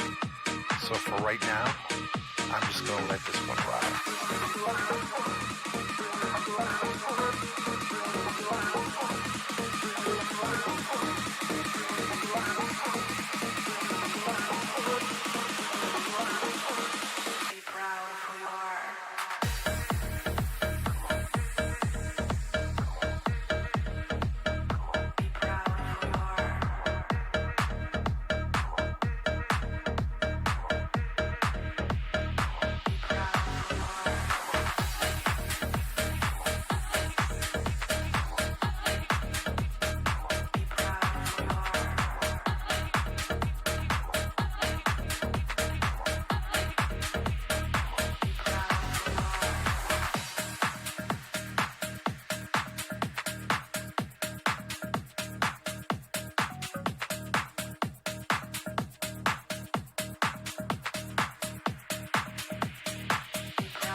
Get down with the beat and move your body.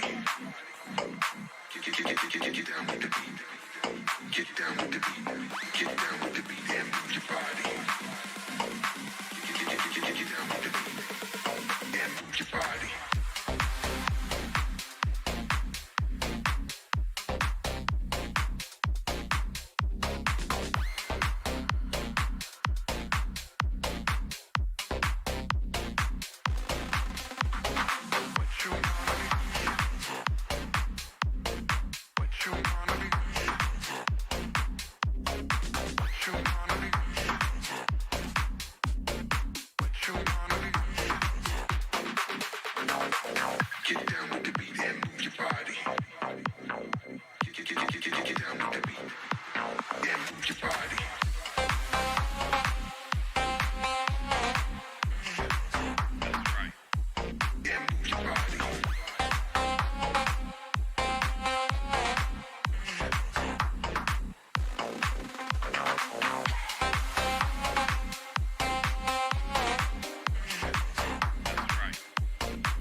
All right, I believe we are here. Welcome in, everybody, back to the Collision on the Coast 2025. The competition keeps on rolling. Betpick, we just wrapped up Group A, and we're headed straight in to the rest of the competition, I believe, here in Group C. Apparently we are. Let's do this thing. Dayton's A team taken to the main stage. It has been a high flyering center stage at Collision on the Coast, at least so far today. Taking on a Messiah University team last year at COTC. So we'll see what they can do. On paper, a very even match. Both teams about a GC2 average roster. So I'm just excited to see what they can do, especially with names like Chungus, Supreme, and Ethan on the side of Messiah. That's a highly touted lineup right there. Oh, yeah. Listen, if you're naming yourself Chungus, you know that you're going to come up big. That's just a fact of the matter. So I want to see on the 50-50s, on the demos, everything for Chungus has to be big in this matchup. Dayton Red, I believe, just got swapped over to the orange end. So that is your team in orange. And of course, Messiah in blue. Both teams scoreless to get things started.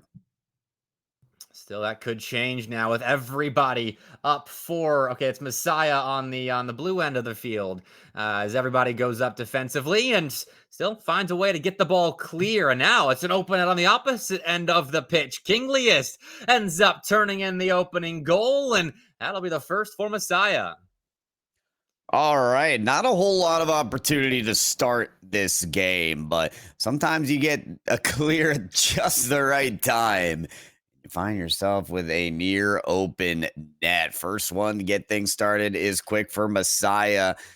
Can we see that near immediate response out of Dayton Red? Solid start on the kickoff, but as the ball trails back to the corner, it will be Q-Fry.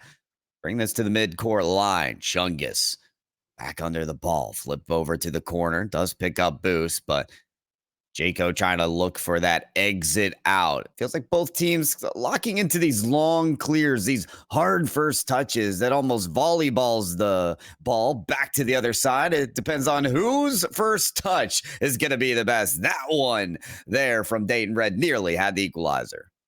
Oh, and a good 50 tests Kingliest there on the goal line. Messiah are having missiles sent at their goal line that they are finding ways to stop here. And that's been the tale, I think, of the mainstream matches so far today, of teams finding ways to keep games close with really good backline performances and reads. But Dayton Red, still a lot of productivity in their offensive zone. So they are looking good, but still have to pass a defensive test of their own. Supreme out to the side will locate Ethan. It's a good pass attempt. Doesn't quite connect with Ethan, but still, I like to see teams looking dynamic like that, trying to break out a defense with passing plays. Absolutely. Yeah, because I was talking about earlier with those first touches. They're good, but they've got to be stronger. They've got to be on target. That one from Ethan just missing. You find out the ceiling. Hold on, maybe one solo effort could be it. That looked like a strong play there from the top row. But the quick challenges are coming through. Supreme grabbing boost, stealing it from Jayco. Now Supreme targeting the ball once again. Infield pass over to Ethan. Cut away by Kingliest. And ideas there at the midcourt. Just not strong enough. Like this from Q Fry. Tap off the sidewall. That one's picked up. But Jayco has that third back on the defensive end. Has a solid stop. To the side, Q Fry will put the ball around Dayton players, but still not enough to break out immediately. Though, turn into a stretch pass. Q Fry already upfield, prepared for that out from the rest of Messiah, but Dayton just have a magnet pulling them straight to the blue goal line, it seems. Except right now, Supreme has broken the magnetic force and actually centered that ball for Messiah. This could be two as Jayco hits a shot, needs some help to get that ball completely over the line, but they did 95% of the work themselves there with a great double tap. Felt like I was getting tucked into bed with how that ball was nestled into the top corner of the net there. As you said, 95% of the way through. So, I don't know, maybe a sheet was loose on the corner of the bed. But otherwise, it was nearly perfect. That is Messiah University starting off right with some great shots out of Jayco. Nearly another one. This infield pass to Q Fry is perfection. And you need all corners of the sheets tucked in. You need everything perfect when you're going to bed. Otherwise, the monsters under your bed get ya. And here, Messiah are being haunted by nobody on the main stage. This is an emphatic Game 1 performance out of Messiah. And despite a lot of defending, a lot of time spent on their defensive end, his field domination is 55-45. They've shaped that up a little bit in the last minute or so. Messiah have found a way to, at least on the scoreboard, dominate. Hey, sometimes that's what matters. You know, yeah, you can look at the intricacies of the game, but at the end of the day, it's the points on the board that matter, and knowing that certainly is this team. And Chungus, no, right off the bar and out. Dayton Red, I was ready to call the goal, but it goes bar and out, and well, they're just saving the goals for game number 2, it seems, Bet, because this game's all done. 0-0's on the board, and this ball finally at rest. Hey, getting all the misses out of your system when you're already down by 3 in the final 30 seconds. The comeback is probably unlikely going to happen. So you just make sure you get all the missing out of your system here. And going into the game 2, we will have to see Dayton to, I mean, really just the execution on their opportunities offensively, because the possession was there, the shots were there, 6 good looks, just couldn't finish them. Yeah, you mentioned that, yeah, Messiah University, they did it on the scoreboard, because we're timid to say it was a dominant performance. Both teams with their chances really to take that win, but who had the finishing factor? It was players like Jayco nearly lobbing that ball to the top corner where the defenders were, and Kingliest being the one to just secure the goals, 2 of them out of the 3 for their team. Maybe now that those main stage qualms are out of the way for Dayton Red, they can lock in for 3. They have to, otherwise it is another L provided to the Dayton campaign here at Collision on the Coast. As Dayton Blue, great performance in Game A, just couldn't quite get enough game wins to notch a series under their belts. But the A-team stepping in, I'm sure, would like to change that. And so far, they still need to win 2 straight. This is a good beginning. Misforced, and Chungus does hit that shot. Jake, like we said, and we're getting all the misses out of our system at the end of Game 1. That's right, saving the goals for Game 2. And I said it when we got in here, Chungus had to come up big, and certainly does there. This is the Dayton Red that I'm sure they wanted to prove on the main stage, and they're doing it now. Double commit now from Messiah on their back line. Q Fry with a beat over Ethan will set up Kinglius for another shot downfield to light lobber in the general vicinity of that orange net. So easily cleared away and turned into a passing play. Dayton Red looked venomous at the moment, and 40 seconds into game 2, it's a really good sign that they still have to defend against shots like that. Kinglius from top shelf down ties us up. Gonna have to rip the crown off Chungus and set it right back on Kinglius. That's a meteor strike and probably our most powerful shot that we've seen in the collision on the coast. Hopefully rustled through every grain of sand there. Wow, we got to see a turnaround from Dayton as they have been, their lead has been lost, and right back to it. Q Fry puts another shot on frame. That one, another highly skilled attempt on that orange net. Dayton Red have to make sure they're stopping these before they can really develop, as Messiah are showing their ability to shoot the ball at a very high level at the moment. Now defense for them that only stays on the field temporarily. Big stop and clear from Q Fry and Kinglius, who have kind of taken over in the lobby.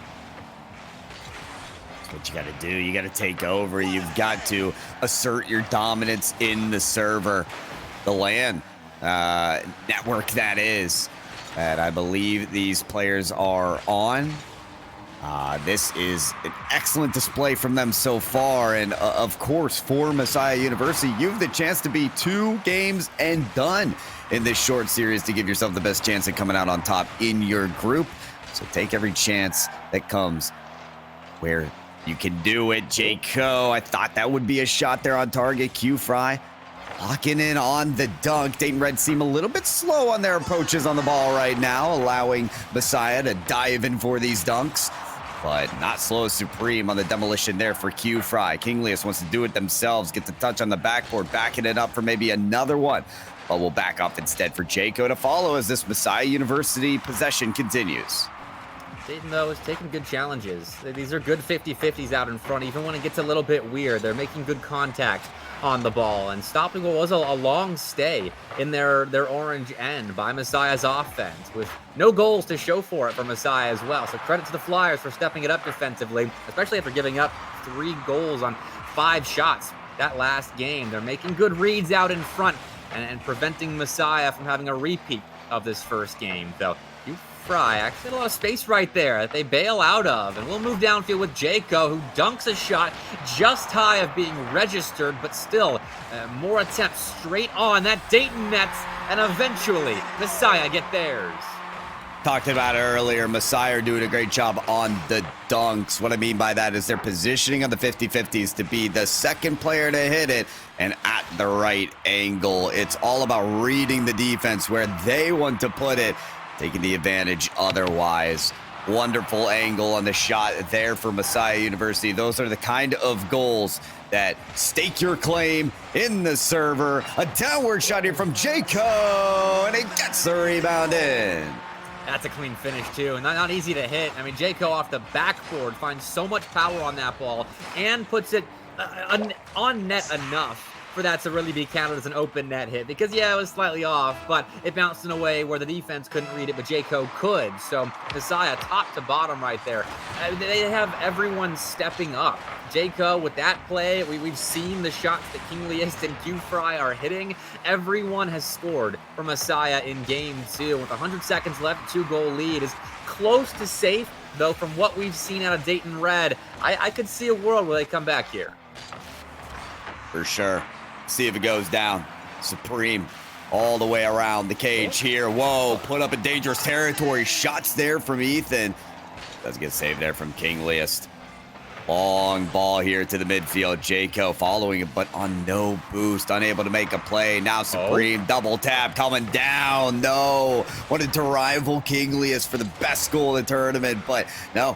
That one's just not going to find its way in. Jayco on the pass from the corner, just couldn't find a teammate. But this is Messiah University still really controlling the tempo, albeit some counterattack chances from Dayton Red. If they continue this crowding of the orange net, they'll take the win in the series. And Messiah right now looks like they're down by 2 late in a must-win game, as they are laying on shot after shot and forcing diving saves and a lot of boost usage out of the back line of Dayton. But the Flyers do escape from defense and have a 3v1 at the moment. That's a nice pass that Kinglius outreads. Another phenomenal defensive play from one of the Messiah players. They have Dayton Red's offense downloaded. It feels like they know where they want to go with the ball, and they are cutting down those chances. Cutting away until there's nothing left. Feels like there's almost no time left for Dayton Red. Q-Fry takes straight to the net. Kinglius picks up boost. He's ready for anything that Dayton Red have. They've been ready the whole series. And with game 2 over, that's all you'll see. Messiah University kick off Group C with a big win. Big time test. I mean, Dayton Red played that close. This is the same story as their B team. Close games. Just can't get wins. And they will eventually have to, but still, Messiah outdid them, I think, on both sides of the ball. Offensively, they were hitting the harder shots to hit. Defensively, they were making the harder reads to make. And that is what got them over the line. Stopped a really a high amount of Dayton Red good-looking chances. And then on the other end of the pitch, Messiah had a good number of shots themselves. I think a total combined of 11. But look at that efficiency as well. 6 for 11 through those first 2 games. Yeah, it's fantastic effort. I still want to say this. Kinglius, to me, has the goal of the tournament with that high-flying shot that was just, as I said, a meteor strike right under the crossbar. That, to me, is a highlight of the day, even with all those JMU incredible plays. So, to me, I'm keeping track of the day 1 goal of the day. For me, that has my heart here as we kick off the Group C competition for Collision on the Coast.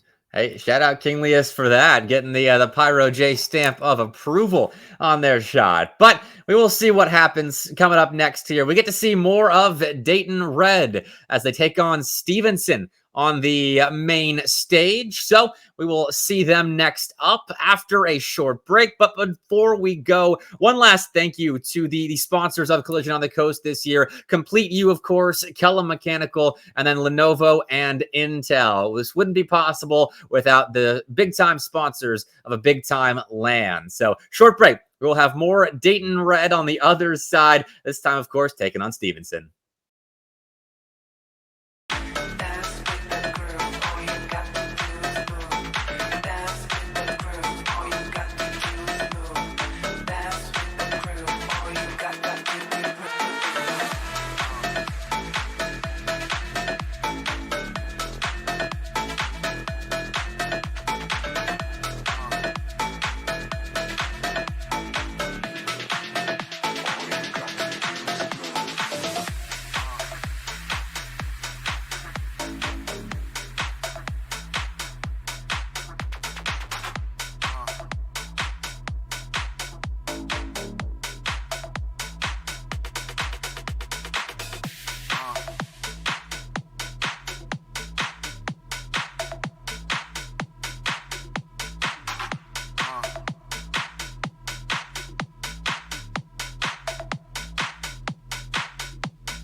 You know that I don't want you.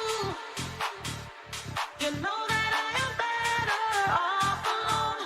You know that I don't need you.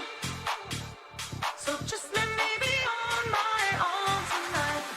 You know that I don't want you. You know that I am better off alone. Love on me like fire, temperature rising. The night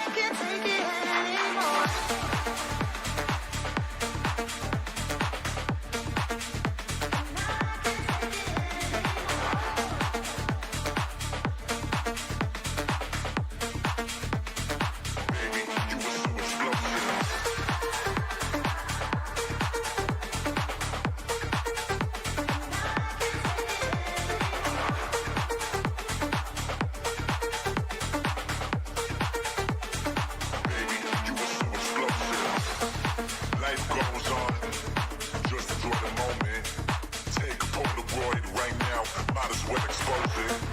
You came in the room, and everybody noticed. You always been a bombshell. You were so explosive. Lips, rock my hips, sugar, get that dip. Taste buds, make you trip. Savor every kiss. Lips, rock my hips, sugar, get that dip. Taste buds, make you trip. Savor every kiss. You know that I don't want you. You know that I am better off alone. You know that I don't need you. So just let me be on my own tonight.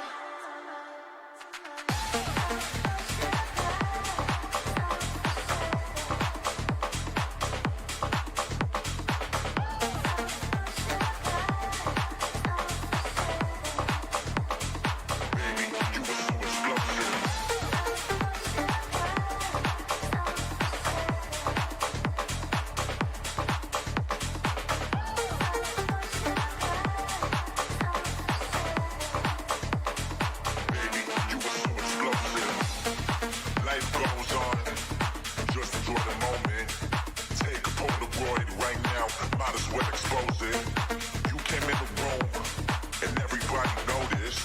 You always been a bombshell. You were so explosive.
Welcome back to Collision on the Coast, of course, hosted by Virginia Wesleyan University Esports. Still Bepic and Pyro J in the booth. And Pyro, we are now about halfway-ish, no, a third of the way-ish through Group C. And we're sticking with Dayton here as they take on Stevenson and try to get the program's first win on land today. Hey, I am excited to see if they can do it. Okay, Dayton Red really digged in that previous matchup. They had all the opportunities and more to get themselves through and get themselves ahead, but they just kind of a little bit behind. So, I mean, we saw Dayton Blue with kind of the same situation, right? Had a bit of a slower start, but really ramped it up as the matches went on. So that may be the expectations for Dayton Red, though. Bepic, I mean, you've done your own research and you've seen things about Stevenson that really caught my eye. I believe they were in the first seed of their other collegiate conference, putting in good work there. Yeah, they're looking good in the NECC at the moment. So shout out Stevenson for the results elsewhere. But this is a winnable match for Dayton. I'm looking at the average ranks of Stevenson and Zathan, GC2, definitely the player I think to look to here. Highest ranked player on the roster, but you're playing with the Champ 3. champ in the lobby today. And so I think I'm keeping my eye on Stevenson, how they play around that, because, you know, Bank Major, the champ 3 on the Stevenson side, going to have to step up on land. You know, you pull your weight, play your role well. And so going into game 1, let's see how they do if they can nab a win against Dayton. Let's see what they can do. We are 20 seconds into our game number 1 and all set to get going here. So we're kicking off without even going into first or second gear. We are top gear here, folks. Dayton Red on the blue side, because why not? Stevenson on the orange. And actually, no, that is Dayton Red on the orange. Yes, yeah, actually. I think we just need to get that switched up a little bit. Got mixed up there when I was looking at the player names for a second. So there you go. Dayton Red on the oranges side of the field. Will certainly take that as we move on right here. So yes, Zathan, absolutely a player that I'm looking for on the Stevenson side. As they have to play a little bit of defense here. That was your player, the last touch on the net, but the clear not far enough.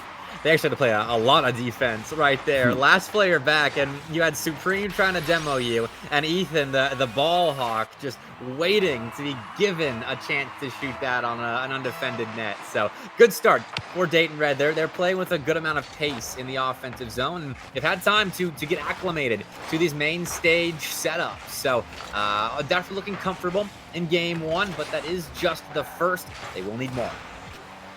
Absolutely. Supreme here. Still just the pass, the Bank Major, and put the money where it needs to be, right at the bank. That's where the ball ended up for this goal. I can see the idea of trying to get that to Ethan, who's rotating back through the opposite corner. But you're putting yourself in an extremely risky position without a ton of payoff, because Ethan, I mean, I think best case scenario is going to take a 50-50 right there, right? Outside the orange box. And worst case, I mean, you saw it. Supreme doesn't get enough of that ball, and it's a gift right back to Stevenson. A bit of an exchange happening at the moment. So we're tied 1-1, about 2 minutes in here.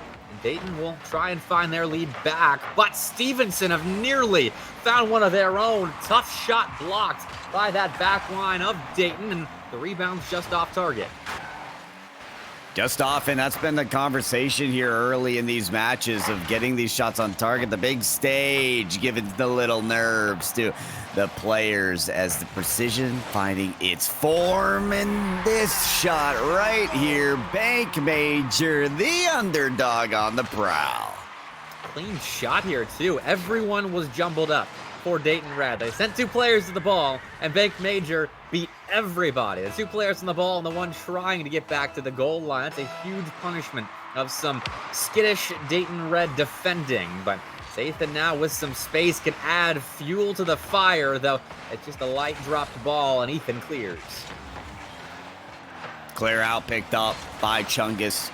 Nearly Dayton Red's second goal on that play. Instead, Ethan has to make a big save on the other end. Flies over, gets underneath the ball to get a little extra power on it and makes Stevenson's follow-up a little extra tough, but Stevenson haven't had a hard time of keeping possession. That midfield boost picked up by Dayton Red will surely help them win the midfield battle as Supreme lands in for that 50, and Ethan picks up the ball.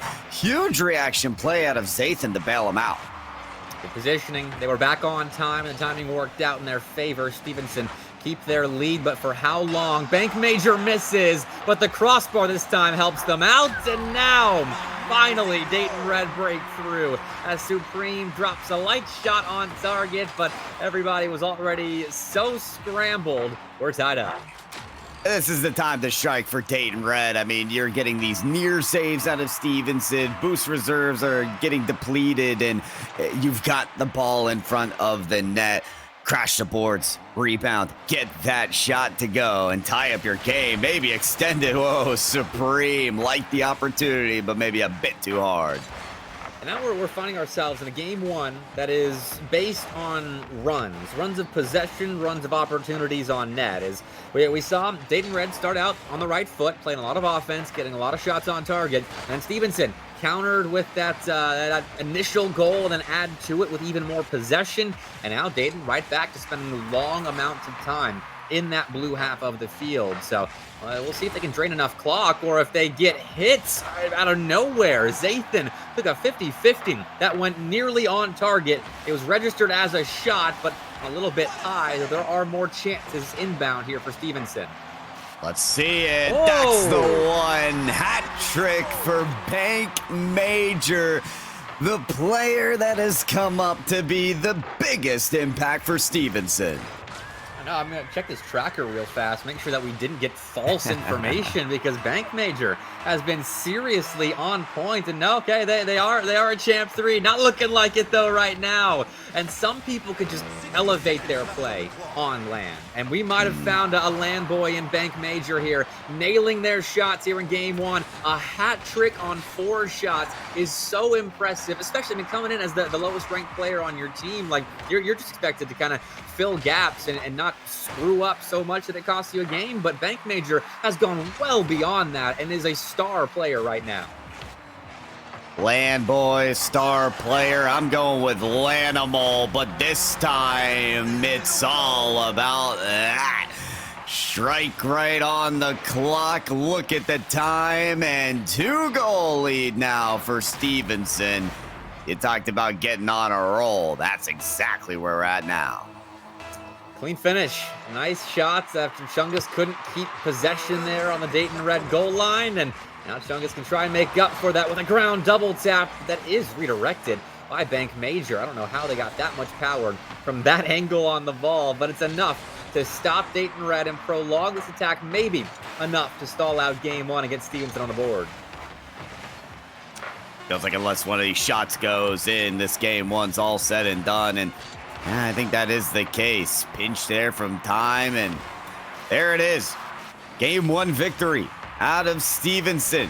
Your come-up player, your Lanimal so far for this match, Bank Major. Right there out in front. Dead center for a reason. Dropped about 600 points and a hat trick. Toss a save in there for good measure as Bank Major came up big time. As Zathan, though, was dishing. Their challenges were phenomenal. On the back line, their speed in rotating back prevented what would have been a couple of guaranteed Dayton Red goals. So with that speed, the expected top player of Stevenson came up big time. Sometimes the hard work is getting those situations to arise. Zathan, some of the best captains in this scene competition that we have here on Collision on the Coast 2025, you will get a player that's a bit more highly ranked than your teammates, but that doesn't mean you can shoot all the goals. The hard work, the dirty work needs to be done by that top level game sense and maybe crowding around your opposition, demoing and disrupting, boost stealing, or laying up the passes. Zathan on 3 assists, just as impressive as Bank on those 3 goals. Out in sweeping fashion, or if Dayton can notch themselves a reverse sweep to get the program's first series win on the day. In the meantime, though, I do want to talk results real fast. A lot have come in since we came back from our break and started game 1 here as UGA took care of New Haven, 2-0'd them there. King dismantled Bridgewater. Destruction, 16-1 goal aggregate. Messiah did 2-0 Dayton Red. We watched that one, so just making sure you're paying attention. And then apparently UGA was taken to game 3 by Bridgewater, and I wish I could say I was surprised by that. Even though Bridgewater is lower in rank at this event, that UGA team is a little inconsistent at times. It's been their story of the season. So Bridgewater got that game, but UGA did close out the series. There you go. Yeah, I know plenty of rosters at this collegiate level that have the skill ceiling to win every single game, but maybe not the same resolve or consistency to pull out those immediate wins every single time. So good for UGA still to close out that series, and for Bridgewater to keep them guessing. At this point in time, we're still here in game number 2. Stevenson and Dayton Red duking it out for that first goal. Stevenson with a good bit of defense to start us off, but now they're getting to operate back on the front foot again.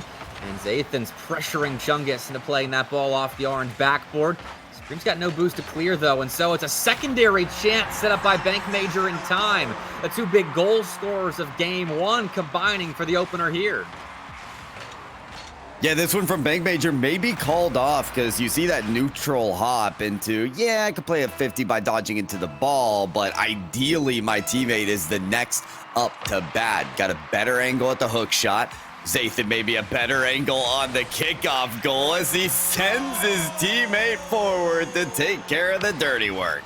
And Zathan, surprisingly enough, is finally going to score their first goal of the series about 7 minutes in. And that's not a slight whatsoever. Stevenson hasn't needed Zathan to be the last player to touch the ball on these opportunities. As the supporting cast has been massive, but that Zathan goal is quickly countered by a Dayton kickoff goal themselves. It's all Chungus here.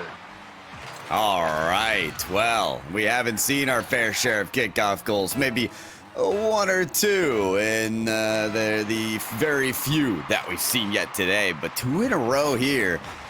Remind us that you got to keep your eyes peeled. Moments like that. Same goes for the players. That's maybe the best chance to get another team in a 2v1 situation and find that opening in the net. This situation for Stevenson looking a bit weary as they're finding the clears. Not only the clears, the passing plays nearly turn into a goal themselves, but Ethan, hard shot towards the net, saved well by time. There is a lot of clock to work with for Dayton to get back in this thing. Despite the good Stevenson start, they can still grind their way back here in Game 2. My way back in this series as Zathan's contested quickly by Supreme there on the near side. That gives Chungus an open side wall to work with how they please, but they'll just leave the ball for Supreme to take over from here, and that ends up panning out with a shot on target, stopped by Bank Major.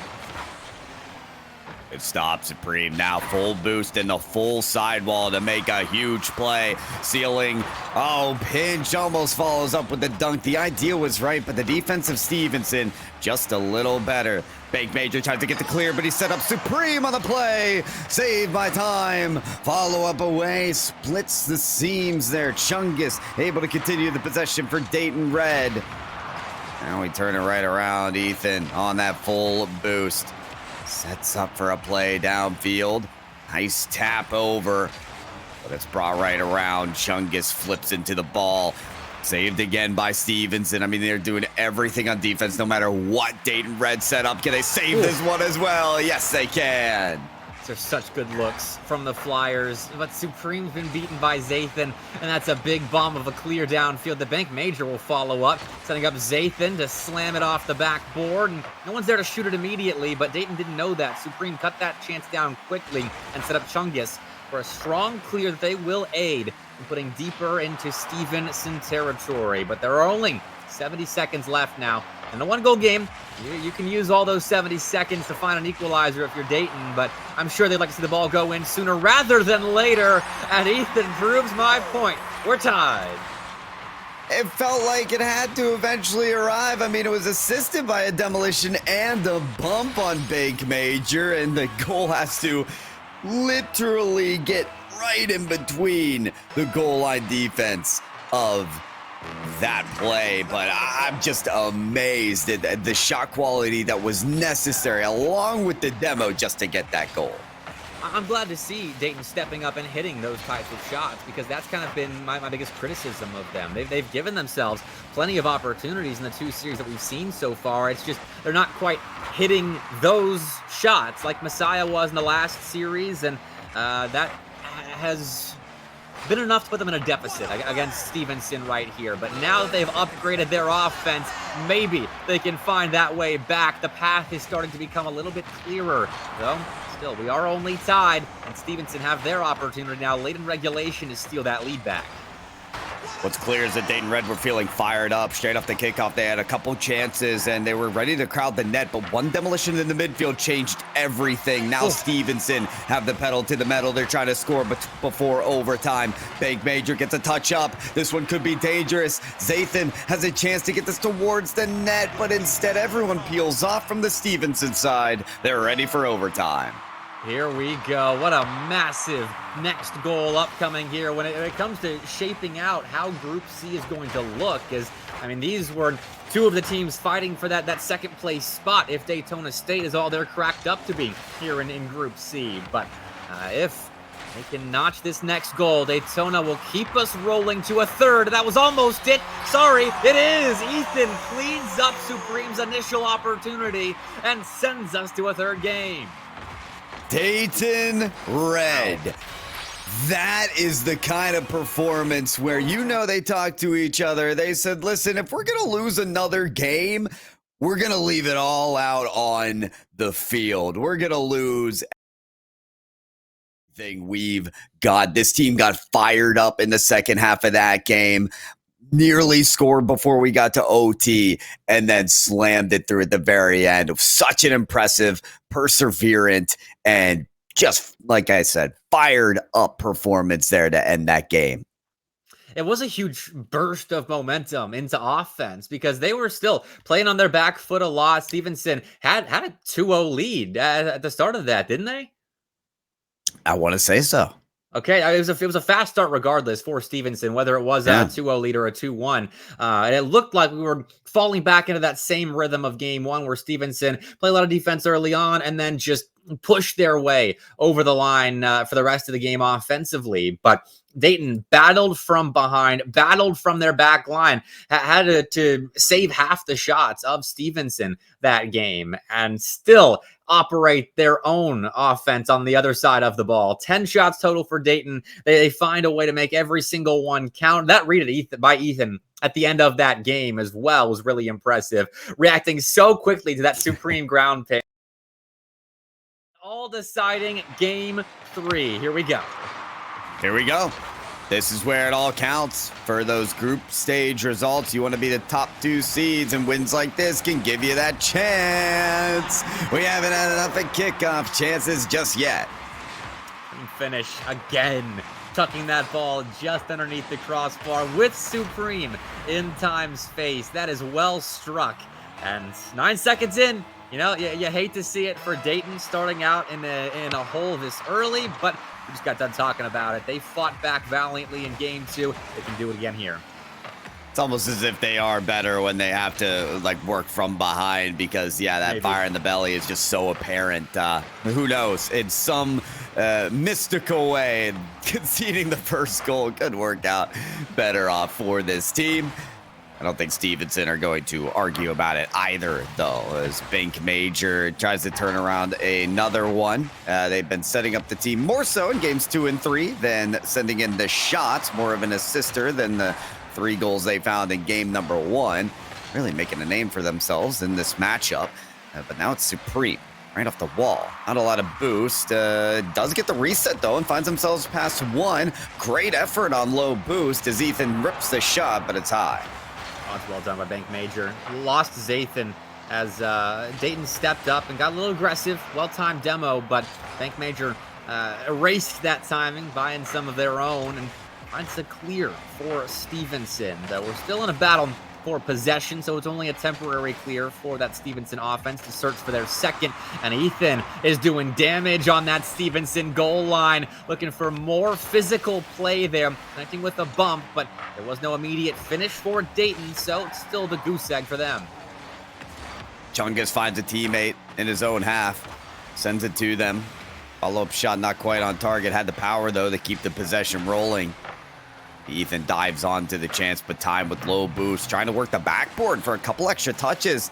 I think they rotated back into the ball, but realizing on this aerial play, they're not going to have much to offer, and sitting there are demoed, requiring their other 2 teammates come to the ball instead. Working on that defensive end still is Stevenson. This one's going to be even tougher. Chungus lays down the hammer. Nice opening for Dayton to work with here with a good Supreme 50-50, and then time was caught out by that. That left Chungus an open net, and that's not an easy shot to hit, but Chungus made it look so. 1-1. Dayton, we talked about their resilience in game 2, are flexing that fact again here in game 3, coming back from a deficit. Collision on the Coast 2025. It was never going to be easier. You're going to have to work for every win, and this match is the best example of that. Whoa. Oh, time. Whoa. Barely on the wrong end of the ball. But Zathan and Bank Major come up big for the double save. Oh, the next stop as well. Bank Major finds a big block to keep Dayton out of the back of that blue net. What a performance by Stevenson's back line here. And now, okay, maybe not rewarded with a clear just yet, but that reward is incoming. All their hard work pays off as Zathan clears, plays the ball off the backboard, but Ethan heroically makes a stop on the near side. Now the time to buy a little bit of their namesake. They were the last player back while Dayton moved in searching for a lead. Well, moving right in is Dayton Red once again. I mean, they're starting to control this field domination and making things look a little weary for Stevenson. They do look efficient on their offensive tries, Stevenson, but how many tries are they really going to get with every touch across the midfield line just banged by Dayton Red? Demolition will actually put a stalwart to their efforts, or a stop, I should say, as otherwise they are stalwarts at this midfield line, accompanied by the aerial effort of Chungus Ethan. They're on that follow-up, and Chungus rallying around in search of the midfield boost, but now has to play the ball. Front flip into it, leads them straight into that boost grab. Supreme has the same, and Dayton Red doing a good job of conserving resources so that they can follow up on any of these chances. However, only one defender left for the shot of Bank Major, and when he's behind the ball, Dayton Red got to worry. Ethan on the ball, another worrying sight for Dayton, but Chungus finds another big-time block for the Flyers here. They're racking up the stats this game. 2 saves, got that one goal to their name as well. And it's been big time for Dayton, who looked to try again at claiming a late lead. But that doink from Bank Major might have opened up the net of Dayton. It's wide open. Bank Major catches the Flyers out of position and elevates Stevenson.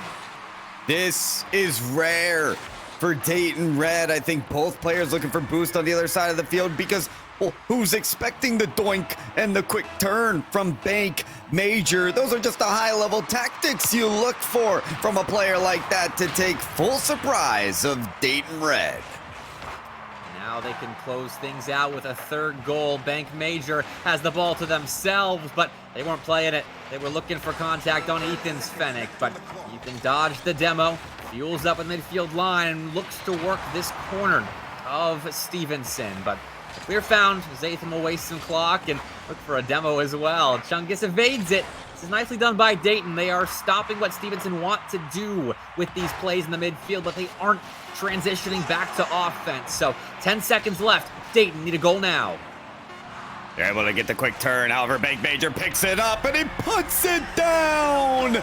Your undeniable underdog of the day.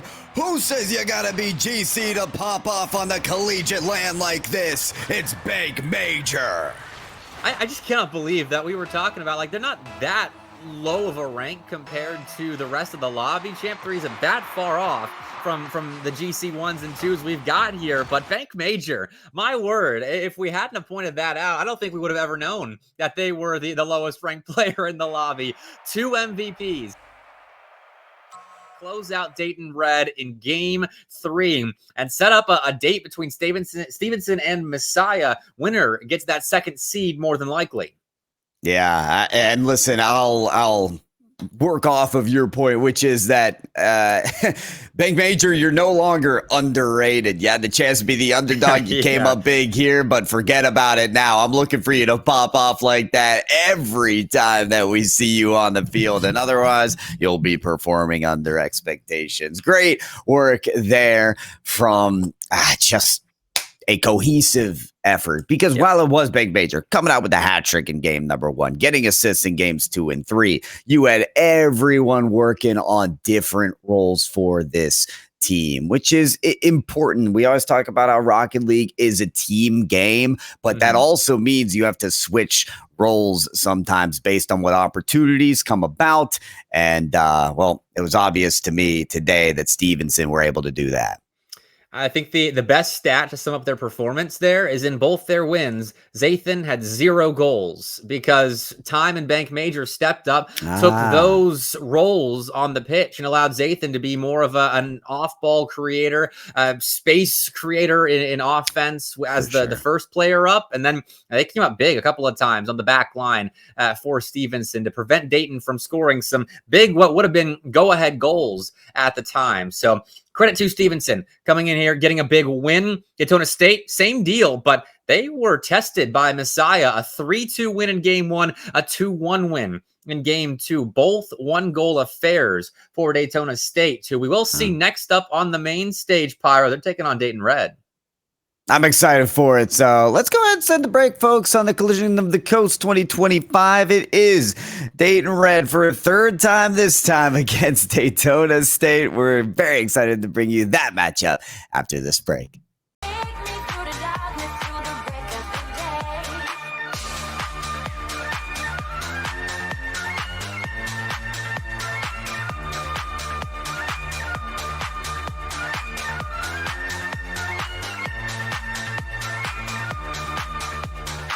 There's not a soul out there, no one to hear my prayer.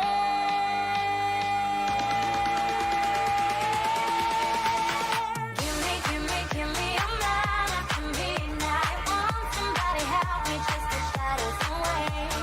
Give me a man after midnight. Take me through the darkness to the break of the day.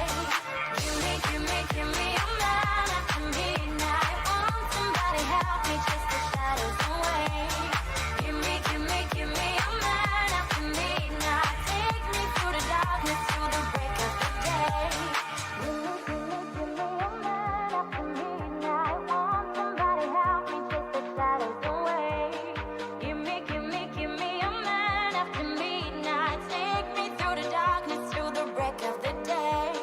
Give me a man after midnight. Want somebody help me chase the shadows away. Give me a man after midnight. Take me through the darkness to the break of the day. Give me a man after midnight. Give me a man after midnight. Give me a man after midnight. Want somebody help me chase the shadows away.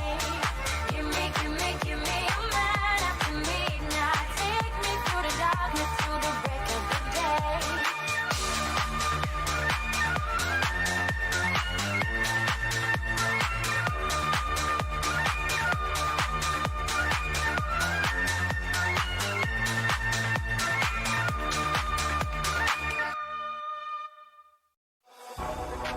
I never had to say goodbye. You must have known I wouldn't stay. While you were talking about our life, you killed the beauty of today. Forever and ever, life is now and never. Forever never comes around. Forever and ever, life is now and never. Forever's gonna slow you down. You'll never see me again. So now who's gonna cry for you? You'll never see me again. No matter what you do, you'll never see me again.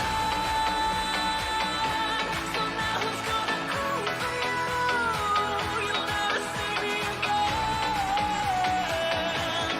No matter what you do, you'll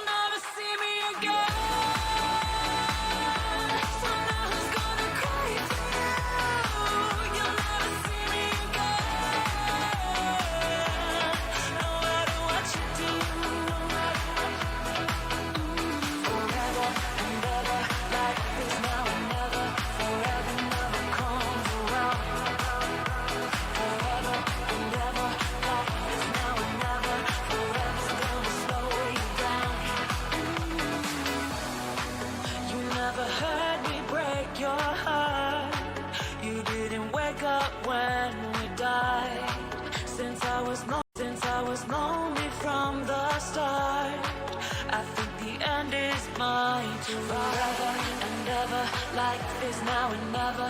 Forever never comes around. Forever and ever, life is now and never. Forever's gonna slow you down. You'll never see me again. So now who's gonna cry for you? You'll never see me again. No matter what you do, you'll never see me again. So now who's gonna cry for you? You'll never see me again. No matter what you do, you'll never see me again. So now who's gonna cry for you? You'll never see me again. No matter what you do, you'll never see me again. So now who's gonna cry for you? You'll never see me again. No matter what you do. Forever and ever, life is now and never. Forever never comes around. Forever and ever, life is now and never. Forever's gonna slow you down. We found love in a hopeless place.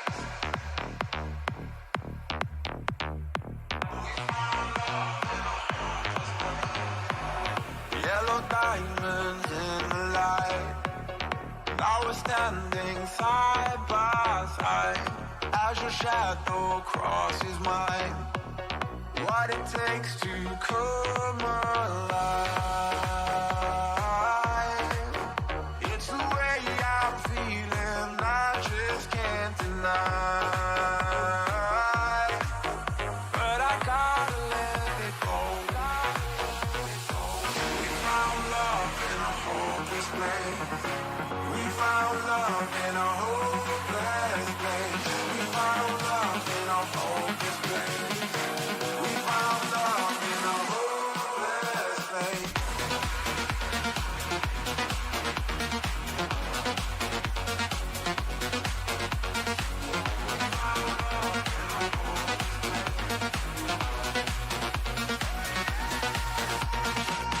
Shine a light through an open door. Love and life I will divide. Turn away 'cause I need you more. Feel the heartbeat in my mind. It's the way I'm feeling, I just can't deny. But I gotta let it go. We found love in a hopeless place. We found love in a hopeless place. We found love in a hopeless place. We found love in a hopeless place. We found love in a hopeless place. We found love in a hopeless place. Yellow diamonds in the light. Now we're standing side by side as your shadow crosses mine. We found love in a hopeless place. We found love in a hopeless place. We found love in a hopeless place. We found love in a hopeless place.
Tell me what you're thinking, I can change your mind, yeah. Welcome back to Collision on the Coast. We have our final matchup of Group C coming up on the main stage here, and it's all to play for both these teams. Daytona State can lock up number one with a win, and Dayton is just trying to get a win in general between both teams right now, Pyro. It has been a struggle for them here at VWU. It's been difficult. Still, though, got to give credit to Dayton Red, who have brought each team as far as they can go. Players like Chungus and Ethan step up in the right moments, but when it comes down to that clutch factor, it's just other teams who have proven their worth over and over again. It's a tall task now for Dayton Red to take it over against this Florida powerhouse of Daytona State so far in this set, but like we said with Dayton Blue, Betpick, we just can't count these teams out no matter who they're playing. Especially if Daytona State is being taken to 2 one-goal games against Messiah, who Messiah played well in that first series you watched of theirs, but Daytona State is on a different level. They're part of the group that I think is competing for third place and or a spot in the grand finals, depending on how good the top of that group looks. And so the fact that they are playing it close with Messiah is concerning to me within the context of that team, but could just be them getting used to LAN. This is a team that has made deep runs in 1 or 2 CRL Opens. They look good in NECC placements, are a solid, I think, Division II lineup in the NECC. So Daytona State is good. And Dayton will do well to keep this close. We like to talk about Div 1 and how the top of collegiate is not only some of the best players like in the nation that attend school, but also so many pros inserting themselves. To be competent in Division 2 is to be a viable squad to, like you said, take a number 3 and who knows beyond placement in this tournament. And here we are. Daytona State taking the field on the blue side as we have Dayton Red once again on your orange side.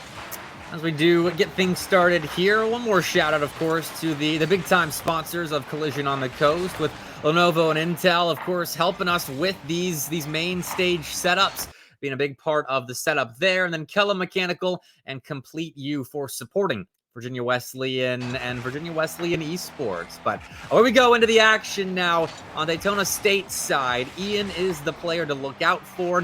Highest touted member of this Daytona State roster, a big reason for their rise to the ranks within the CRL scene this season.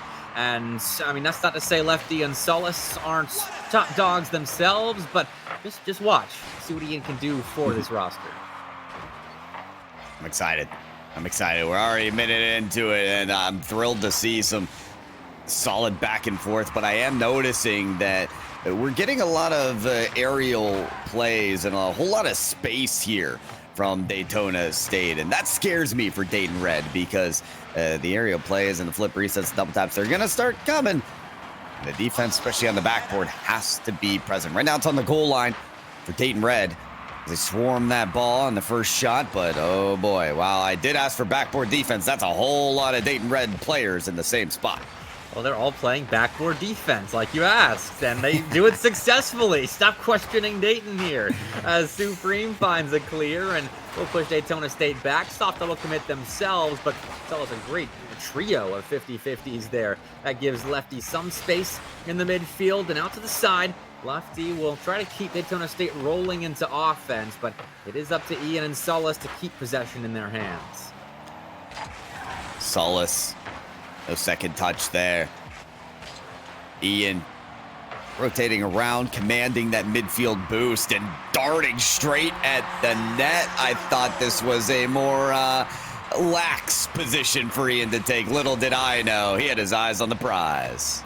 Yep, peak 2200, I believe Ian is, and that's the type of shot that Dayton is just not expecting to head right at their net as Ethan lets the ball slip just a little bit, and in those slim margins, Ian catches out a low boost Chungus, who had moved to the corner as well, but hey, Chungus right back to it. Doesn't blink after making that slight error, tried to answer back immediately with a solo play, but is stopped by Daytona State to almost find another as that challenge heads off the crossbar of Dayton and does stay out. Comment on the MMR situation. I still think anything over 2,000 is ridiculous. If you're getting the 2,200 and then beyond, and to be fair, in the latest seasons, some of the best players in the world have climbed 25, 2,600 or so, which is just absurd. But again, if you're heading your MMR way past the point of where it's even required for the top rank of this game, SSL, yeah, you deserve to be the first clip maker of a match like this. And it's going to be up to Dayton Red to stamp right on those opportunities, cut off that space, even as it begins. Ian kind of cradling this ball. Comfort zone of his own net, as long as he's behind the ball, able to deny those opportunities, any of them that could possibly happen for Dayton Red. Dayton is doing a really good job finding space and playing the ball into it, forcing Daytona State to play catch up at times, and that gives Dayton enough of an advantage in the 50 game to slow down a Daytona State attack that I was thinking was going to be a lot more lethal than this. A lot of playing out to the side, a lot of slow developing possessions for Daytona State, and that's not to say they're not in control of this game. One goal advantage with this sort of play style, I think, is relatively safe, unless Dayton step up an even further notch in offense. But still, they are in a position right now, Daytona State is, to let this one hang in a precarious balance. But Ian is quick to strike with a couple of shots off the crossbar and then the post. And so, Daytona State only one goal to their name still. If we hear another ding, I'd say ding, ding, ding, fries are done. But oh my goodness, on the goal line, Dayton Red are done defending. They gave every chance to themselves that they could, but with a cheeky 50 out of Ian, lefty had the easy setup. That was so cheeky. Used the broadside at the top of their Fennec to just play that ball dead center, force the panic out of the Dayton end, and we saw what happened after that. 30 seconds left. Daytona State propelling themselves with good control of this game. And this should be a safe lead, but let's see if Dayton can throw a wrench in the safety plans of Daytona State. Not backboard immediately, but Dayton or stops. Ian, long ball, downfield. Ethan knows this ball needs to cover a lot of the course. He tries laying into it, but every play answered by Daytona State effectively. One of the cleaner games we've seen today in the competition for the Collision on the Coast 2025, as it seems like nothing can get past this Daytona State squad. I mean, the stats indicate a very patient, very methodical from Daytona State with 6 shots to their name. And if you were wondering, if you caught that for a second before we transitioned to our ugly mugs, 0 shots for Dayton that entire game, even with 35% field domination, even with 45% ball possession, they couldn't register a shot on Daytona State's net. So very controlled from DSC, and going forward, I mean, I only expect that to cut even deeper into Dayton's back line. Answer me this real quick, Ian. Same hoops player, Ian? I actually don't know. I don't know that. Yeah, because I'll have to investigate that as well. It's the fact that their positioning on the field is so deep. Reminds me of and it actually does help you to try and position much farther back to set up those long field plays, and just having precision from distance when you have this safer play style is really giving advantage to Daytona State here. And they've been able to quell really anything from Dayton Red. So Dayton Red, you've got your challenge ahead of you. No more surprises when it comes down to game 2. Now it's your chance to surprise your opposition. Supreme, well, maybe had a chance at that ball if Ian wasn't working so closely with Sullis right there to clear the defensive zone for Daytona State. Now, Ethan challenged immediately by Ian. Well, first name clash as Daytona State again, center of the ball. It's controlling. Possession is good for Daytona State, but that defense of Dayton looks so good at the moment. They are surviving. I'm not going to say they're thriving whatsoever, because they need their offense to step up eventually, but well, until this point, their defense looked pretty good. Finally, though, Ian finds a seam. Hardly took a minute here. Supreme probably eyeing up the corner on that clear, and that's what's difficult sometimes about Rocket League is if that's a pixel to the left, you're getting the good bounce off the corner up the sideline. If it's where it landed there, it's a pass to the other team. And one unfortunate mistake leads to the taking advantage of there for Daytona State. Yep, that's some interesting offense, though. Dayton with Ian on the ball, dive in and not find much contact. Sullis best sim in the Daytona State corner. And so it is more offense for DSC to build off of. And that field domination is only going to get worse and worse for Dayton if they can't find clears. And I've got good news and I got bad news. The good news is they'll have a reset to maybe find some more possession. The bad news is you're now down by 2. Yeah, that is bad news as the momentum rolls on for Daytona State. Loving the way that they're getting more confident on offense. They're realizing, well, the pass is going to come through from the corner, says Lefty. And yeah, I do have all this trust in my teammate Ian to deliver the pass that's required. And that kind of high-level play is absolutely going to be required. That commitment to the attack as Daytona State continues their competition here at Collision on the Coast. Sullis actually defended by their teammate. I like the play, though, because it ends up setting up Ian to finish the job.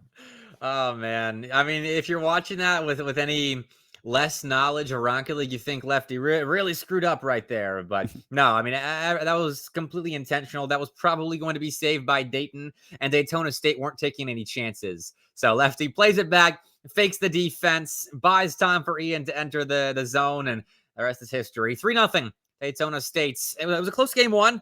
I mean, that scoreline was tight, but here we're starting to see them break through more and more with similar amounts of field control, and that is dangerous for the Flyers. They need an answer ASAP. Certainly do. As soon as possible. See if it comes through. Here, Lefty leaves this for Ian. Tries to strike the top corner. Chungus has a save, and we'll have a follow-up, but here we go again. The deep rotation out of Daytona State is just favoring them on these long clears. Instead of exhausting the pressure, it ends up just being a giveaway as Sullis picks up this clear. Lefty has to snag the midfield boost before playing this ball and might have the reset. Now he'll leave it for the wave dash, and Ian has the pass over to Sullis. Ian on the ball as well. Lefty commits to all 3 for Daytona State for number 4. You know, this is my first time watching Daytona State officially, like in an official match this season.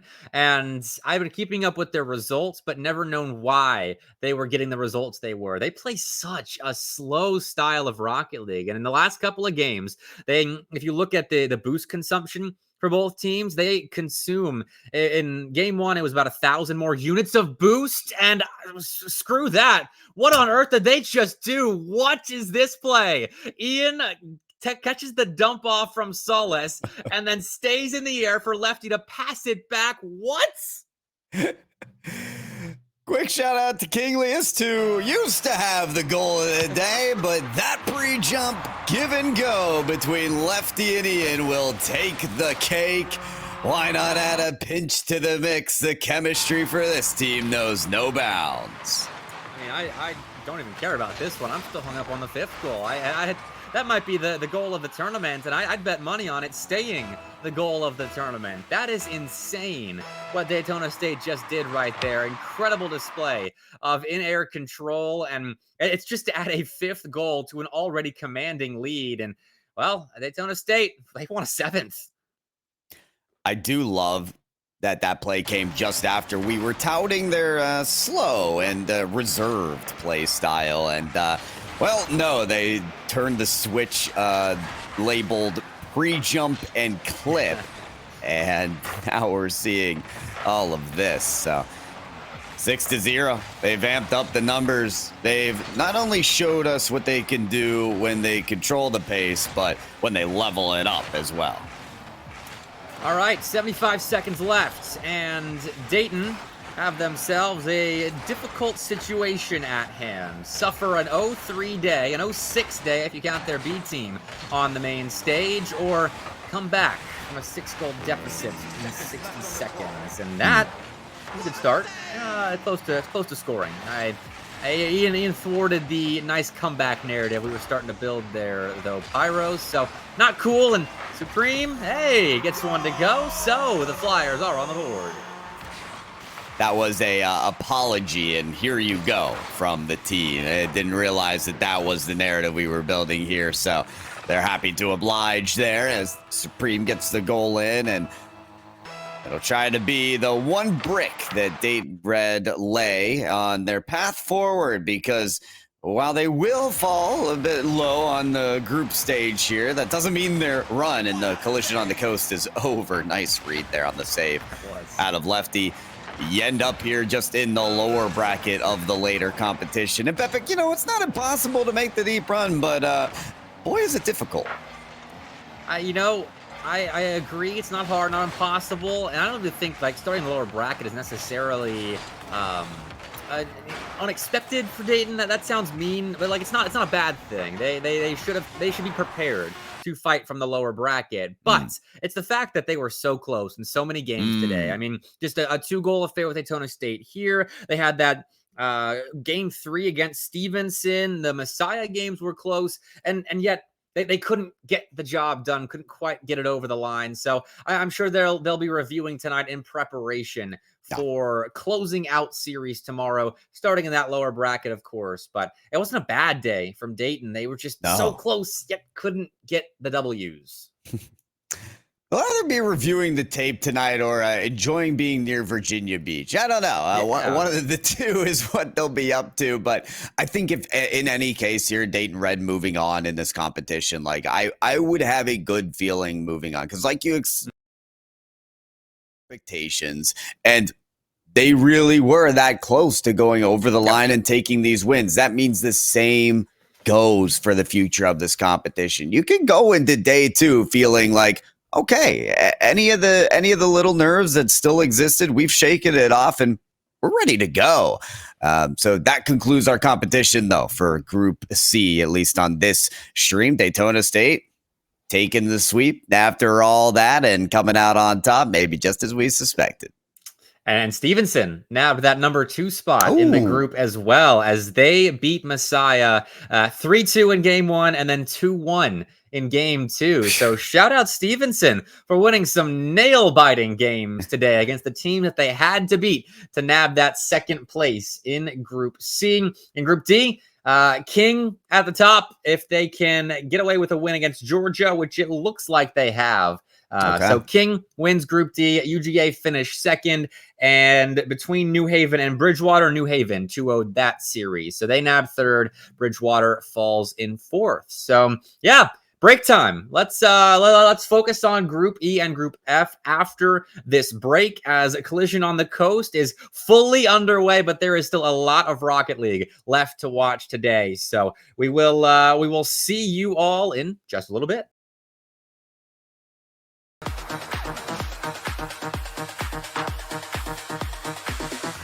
When you go with the flow, the world comes out to meet you. You are here to discover the deepest truth about yourself. Whatever you try to control will eventually elude you. Always stay connected to your journey. Release yourself to the unknown.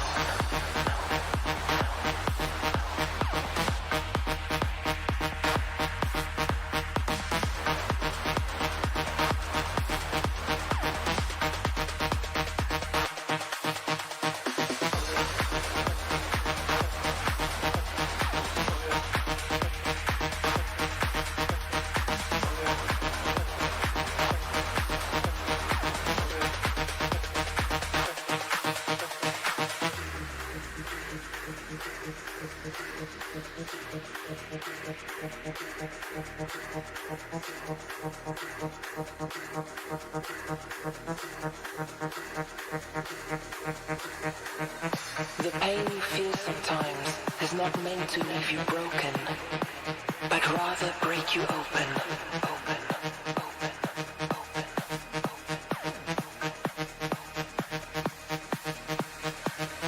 Real success comes by trying consistently. You can transform your entire personality by becoming the observer. When you go with the flow, the world comes out to meet you. You are here to discover the deepest truth about yourself. Whatever you try to control will eventually elude you. Always stay connected to your journey. Release yourself to the unknown.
back to the days of the boom boom pap. With a snap back and a back full of raps. Back in the day when we used to bake cash in the stash in the back of the one room flat. Back in the day when it was a buck skill.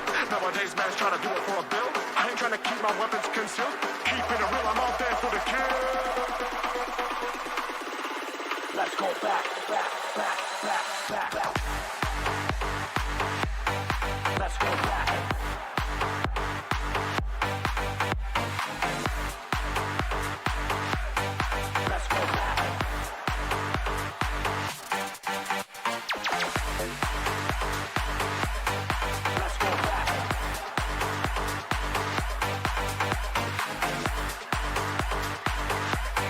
Let's go back. Back with John believed that I'm bringing it back.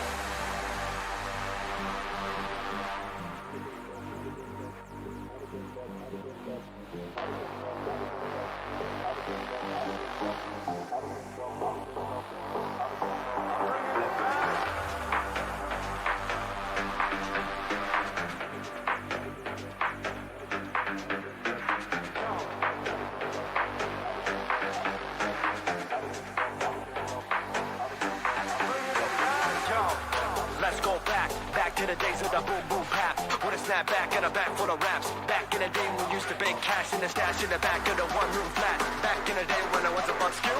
Nowadays man's trying to do it for a bill. I ain't trying to keep my weapons concealed. Keeping it real, I'm out there for the kill. Let's go back. Let's go back. Let's go back.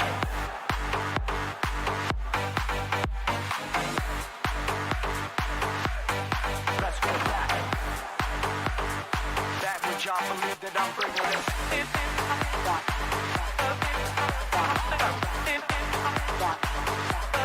Let's go back.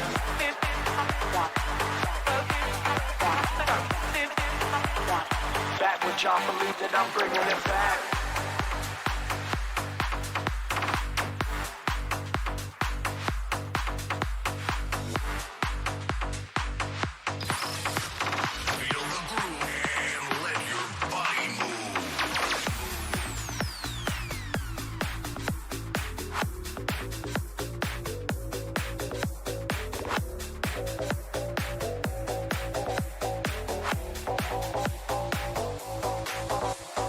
Every man makes mistakes in life. The thing to do is learn from the strife, bring your goodness on up to the light. Don't worry, be happy, everything will be alright. Every man knows you can't take it with you, so the riches of us are no possessions and issues. Rich in our lives, not in our pockets, cause love and respect and more prices and rockets. Everlasting energy excites everyone. Everything ever after lives happily, son, so deal with your issues until they are done. Open up your heart until life becomes fun. Every man has falls, friends and foes. Every man has heads, fingers and toes. Every man has arms, legs and nose. Every man be one man, that's how it goes.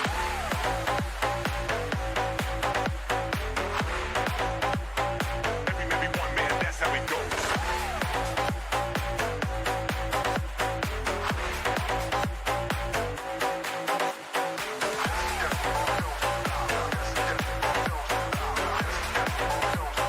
Every man be one man, that's how it goes.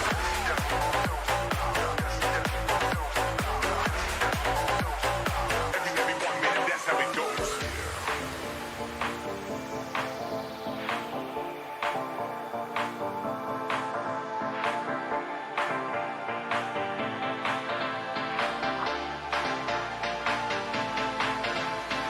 Every man tries and every man dies. Carpe diem every day. Keep your eyes on the prize. Certain hurdles arise. It may come with surprise, but with every obstacle we keep on growing more wise. Every man tries and every man dies. Carpe diem every day. Keep your eyes on the prize. Certain hurdles arise. It may come with surprise, but with every obstacle we keep on growing more wise.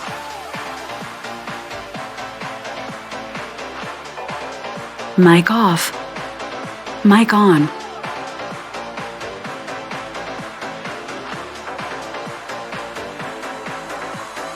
Every man makes mistakes in life. The thing to do is learn from the strife, bring your goodness on up to the light. Don't worry, be happy, everything will be alright. Every man has falls, friends and foes. Every man has heads, fingers and toes. Every man has arms, legs and nose. Every man be one man, that's how it goes.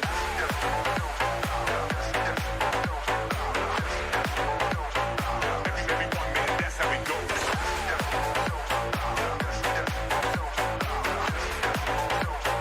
Every man be one man, that's how it goes. Every man has falls, friends and foes.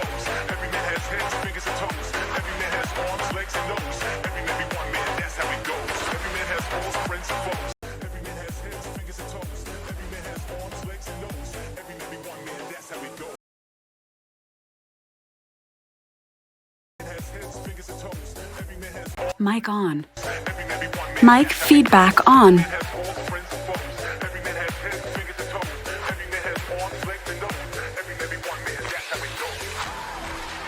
listening to the sounds of Max Owasso.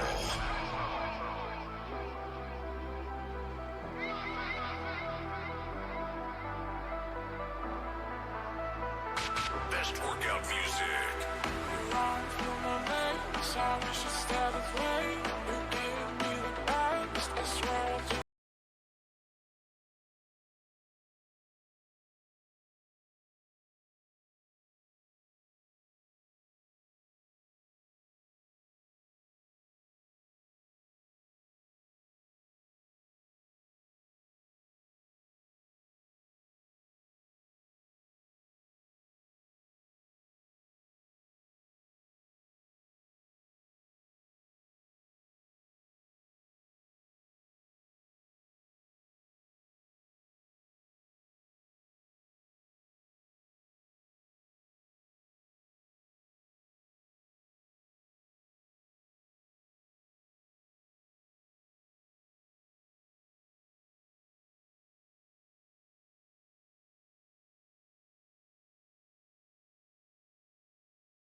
Yellow diamonds in the light. Now we're standing side by side as your shadow crosses mine. What it takes to come alive. It's the way I'm feeling, I just can't deny. But I gotta let it go. We found love in a hopeless place. We found love in a hopeless place. We found love in a hopeless place. We found love in a hopeless place.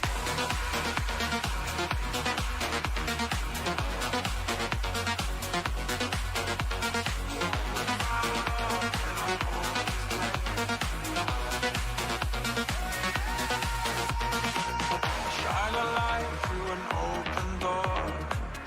Love and life I will divide. Turn away 'cause I need you more.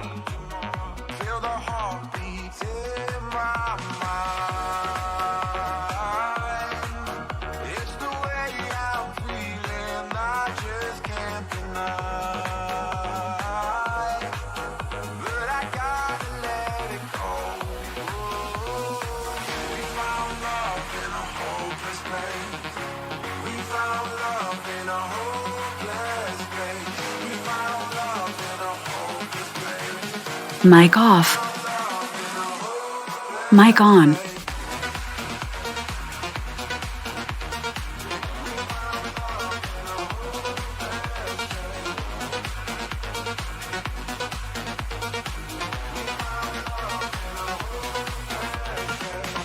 Yellow diamonds in the light.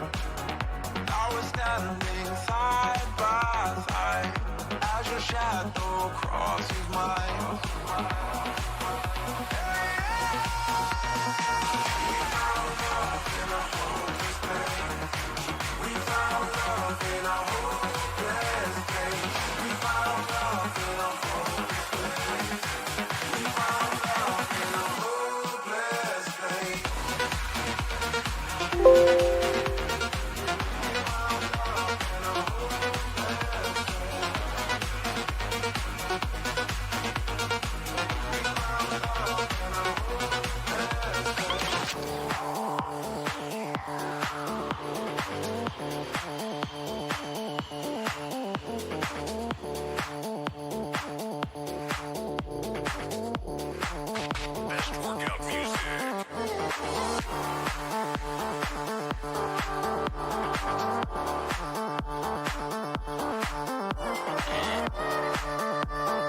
Look,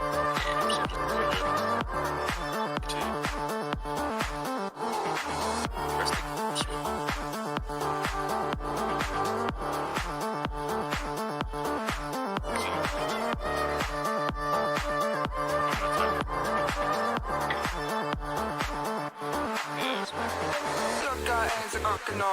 Step to your girl while watching her. If you too tired, stop playing with your jaw. She might be fine with a mediocre guy. She's alright, like I ain't got time for another dime. Gotta wind it down like a sugar daddy. It's not my fault, I don't start any caddy. She says she sells spark to your addy.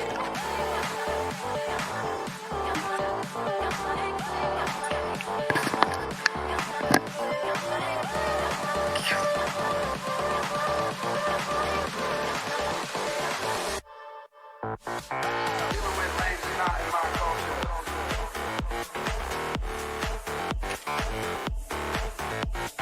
Dodging bad vibes in my blacked out rover.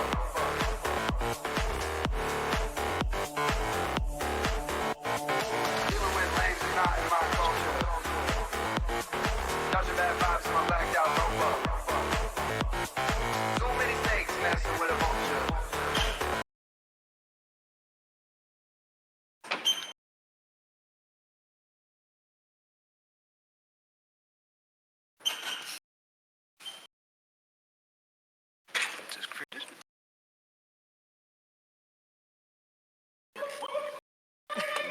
Yeah.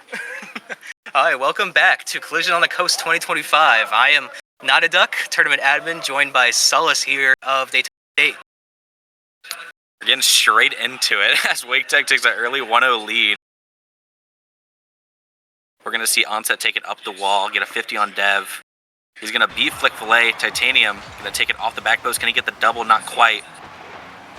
These two teams starting us off for Group F here. Yeah, now this is a stacked Group F. I mean, it's made up of George Mason's main roster. We have Wake Technical. We also have University of Maryland currently playing Full Sail in our esports as the second match of Group F. Yeah, I'm interested to see how this group will go. A lot of groups, you have a lot more distinction of what you know as a group. This group has been so random, and you don't know who's going to come out on top. Wake Tech, I personally love. I played them a lot, but I personally have also played GMU in a couple scrims. It's a different team from what I'm used to from last fall, but they're looking good today. They're going to be looking to put up the pressure.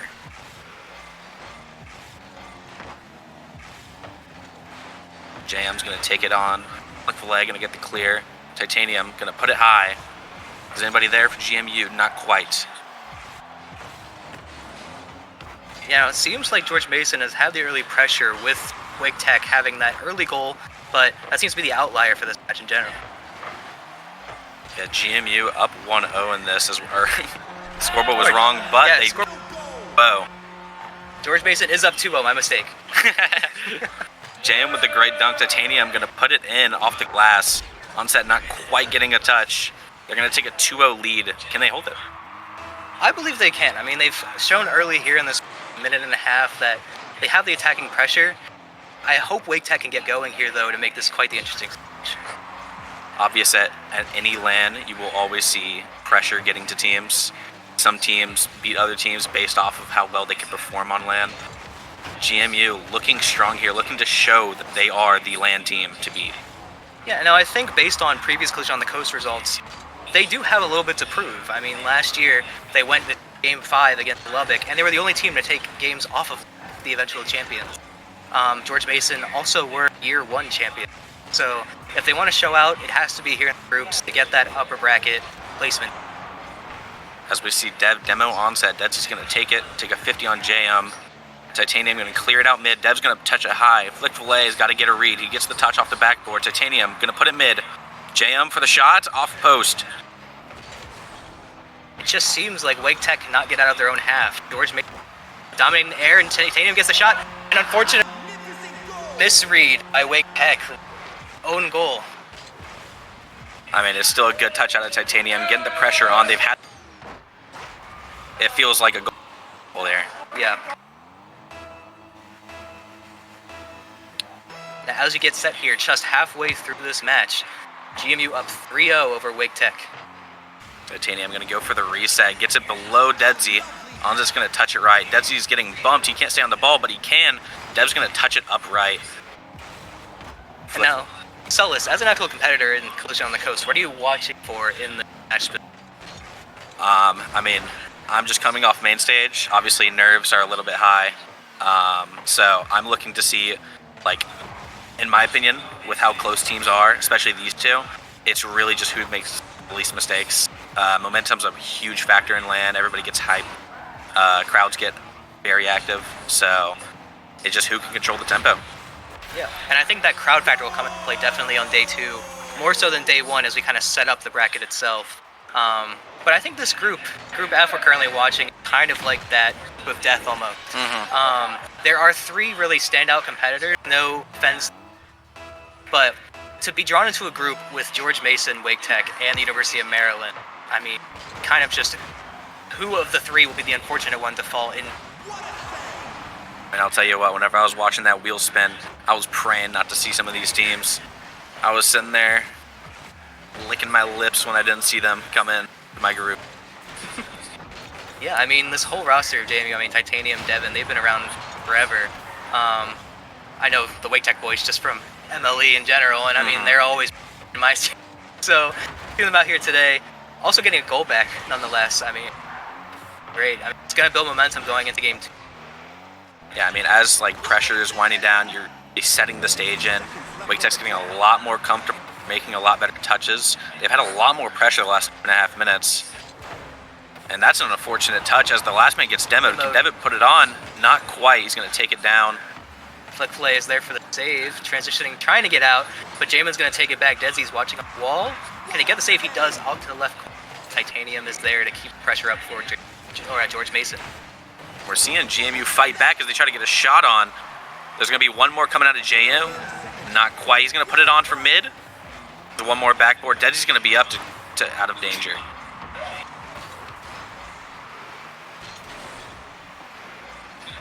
Onset's going to pop it. That's an unfortunate touch, but we're okay. As the time winds down, you got to wonder if Wake Tech can actually come back from this. They're making some sloppy touches, but there is hope. They did have good pressure for about 2 minutes here. They looked a lot more comfortable since the first couple touches, the first couple minutes. And that brings an end to the game 1. I mean, we see George Mason taking the 3-1 in game 1. But that isn't the end of the series. We obviously have 3 matches played, unless George Mason can close out in this. But Wake Tech, throughout that last half of the match, did not let a goal in. It was only that first half for George Mason. The momentum, I would say, is in Wake Tech's favor. And I mean, only 3 shots in the game. That is great. You want more pressure. I want to see more infields out of Wake Tech. They're a team that I've played for a while, so I know they really love these really like quick infield passes. And I haven't seen them go for them much. I want to see them try to force each other, try to trust each other, and get a couple goals on the board. And so you talked about that experience with Wake Tech, and have you played in outside leagues with them, or what's the record for Daytona State versus Tech? Yeah, so last season, back then we didn't have Ian, but we had Knuckle, and we ended up in one of the leagues, NJCAAE, played them throughout the season, I want to say 6 times, in all best-of-5 series, played them in the finals, had to bracket sweep them, but overall I think we're 5-1. But that's including a couple of 5s, that's including a couple of us peaking. Like, this Wake Tech team is very solid. They've been around for a while. Deadsy and Onset, I know, have been together forever. So you want to see their chemistry get going here in Game 2. And it's a much slower start to Game 2 than Game. No teams have scored in seconds as GMU did. And I might have to bite my own words here as George Mason does not get through. Flick is there to make save. And keep this match alive with 4 minutes clock. Flick with an awkward save. He's going to clear it to the corner and save Wake Tech from a potentially devastating goal. As it's going to stay even here. He's going to touch it mid. Dedsy's going to beat one. He's going to try to touch it across. Onset is going to get beat here. Dev's going to touch it forward. Going to bop straight up. Is anybody from GMU there? They are. He's going to try to catch it. Does not quite work out. Flick's going to, almost an own goal. Yeah, it seems like Wake Tech is playing some risky defense right now. I say that, another ball goes flying across there. FlickFilet is there to pick it up in the left corner. They're trying to 50 with Titanium. Looking middle for a pass possible. Dev is there, looking for backboard, but set it. And Debsy's going to try to take it high. FlickFilet. Can he get something out of their half? They just need to get it out, get it clear, and get some safety going. Now it seems like there's been a lot more pressure applied to Wake Tech from George Mason, but nothing is flying in right now. I say that, and Jamin off the right post and in. What a touch at a jam. You're going to see him think about taking it high, but he actually takes it. They're going to take a 1-0 lead, 3:13 on the clock. Wake Tech nowhere to be found pressure-wise. Can they make a return? Demos coming out across the board from and trying to make more openings than possible in the last two. Kind of free ball in the middle here. Just open off the post and does not fly in. Wake Tech caught sleeping there for a second. As we hear the side of GMU a little bit laughing at the open net. They recover though, comms-wise. I can hear them from here. They're having a good time. Yeah, George Mason kind of getting a little bit in the celebratory mood here from out of game 2 as they make a goal line save again. FlickFilet last man back. He could easily catch this, take this, try to build something up for Wake. Over Titanium, over two of them actually. No one in net right now. Two back for George Mason actually. Yeah, the scariest thing about FlickFilet is his name, of course. Every single time you see that guy with the ball in his car, you just know that thing is gonna. Exactly. Now it seems like Wake Tech's problem here is that they just don't have that guy in the middle ready for that shot or willing to commit right now to that final shot. It's almost as if they don't trust the beat. They need to really come into their own, trust each other, and really put some pressure on because they're a team that can absolutely put some pressure on. They have three players with unique abilities on the ball. As Debsy's going to touch it down, FlickFilet is going to recover in the midfield. He's going to touch it high. He leaves it. Awkward shot. Debsy's going to take it up the wall. He has onset mid. He's going to try to ceiling pitch it on. They're going to clear it right.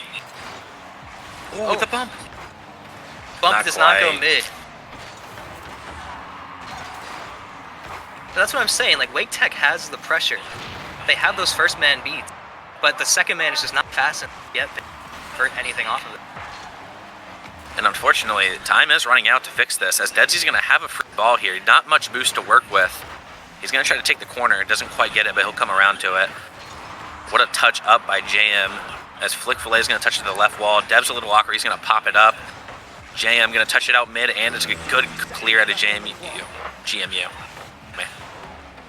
Yeah, GMU just has these tight rotation pattern, kind of cutting out anything that Wake Tech tries to build up in their half. You can really tell that GMU trusts each other. They trust every touch that each other are making. They're playing really efficiently. And I mean, hey, it's working. They're up 1-0 in the game 2 and 1-0 in the series. They could take this out if Wake Tech cannot put in on any pressure. Debsy's going to try to take it up the white wall. Does not get anything. Yeah, it seems like George Mason just came in to get the job done. I mean, they got up one goal and have just kind of locked down on defense. There hasn't really been any questions on if a ball would go in on the side right now. But I say that, and the ball's still on their hand. Can Wake Tech find a way through? Last 10 seconds left. FlickFilet is going to touch it high. He's going to try to double it mid. Tries to get the 50, cannot do it. Dedsy going to try to touch it mid. Is onside there? Not quite. FlickFilet with the shot.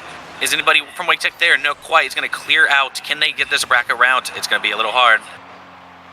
Desi's going to catch it. He's going to try to touch one more mid. Is anybody from Wake Tech there? We do have people sitting middle. Can this happen? Dev gets a big clear. I don't think anyone from Wake Tech is back, and this might just hit the ground. It does. And GMU will take round 1, 2-0 over Wake Tech. Yeah, what a great series out of GMU. They came out, they dominated, they showed the pressure that they had, they showed their teamwork. And I mean, hey, resulted in a W. Exactly.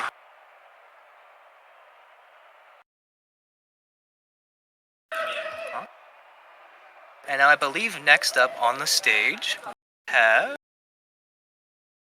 My schedule's not here.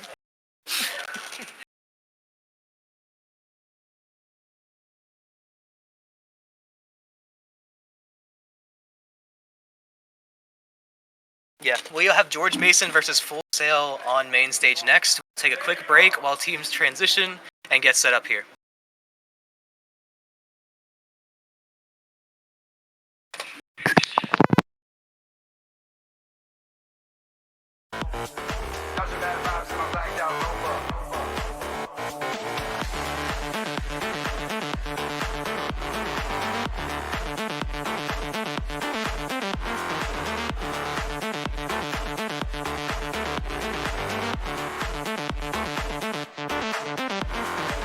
Ain't nothing in this world that's stopping me.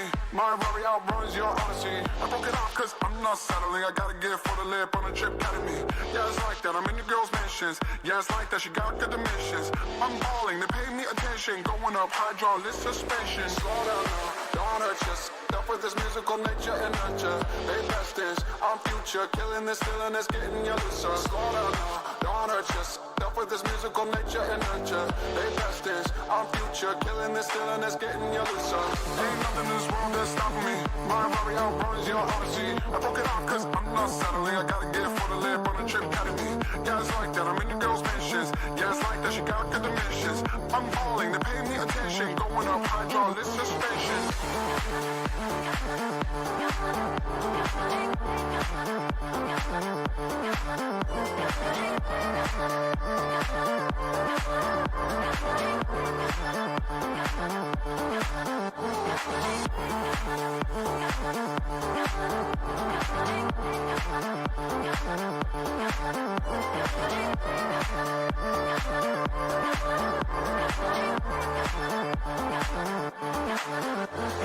Look, I ain't talking no.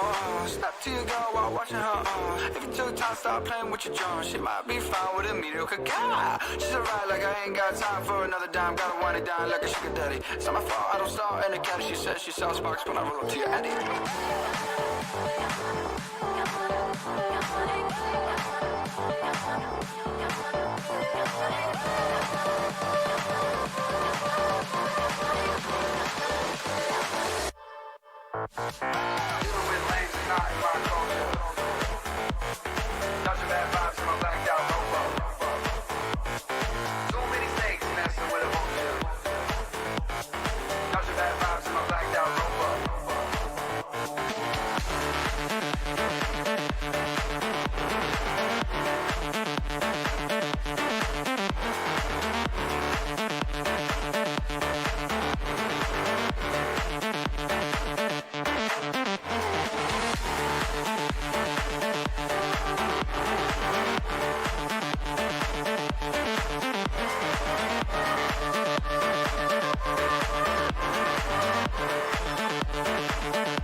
Holy moonlight full of grace, where you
know where to begin or even really what to do.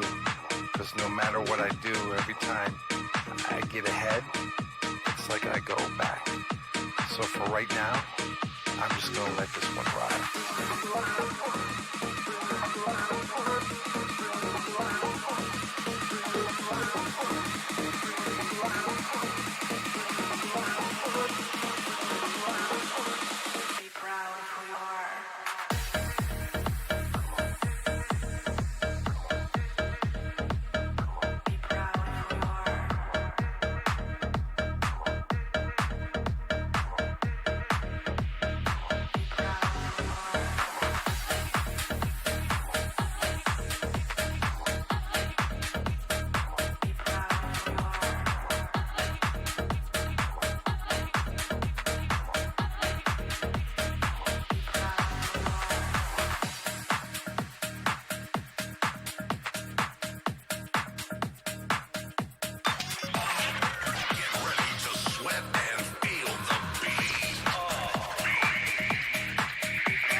And welcome back to Collision on the Coast 2025. I am joined by Winsy on co-coms for this one. We've got Full Sail versus George Mason up on main stage right now, and we will transition to our match here. And so out of the gate, we have Full Sail on the attack. And so we not only see that, but George Mason playing some amazing defense, as seen in Game 1. And so, and right now we have Titanium clearing up the field. Sail is kind of their cover with Oliver taking the ball up the midfield. And now, Winsy, what are you looking for in this series? What are you watching out for? George Mason and Full. So I know how George Mason plays. They're pretty good. I played against Dev before and Titanium, and I'm not gonna lie, they're really good at passing the ball to each other. And there we go, first shot in from Dev. Serious someone saying, "Oh yeah," from and opening the scoring for GMU. Tight angle shot to the far right post.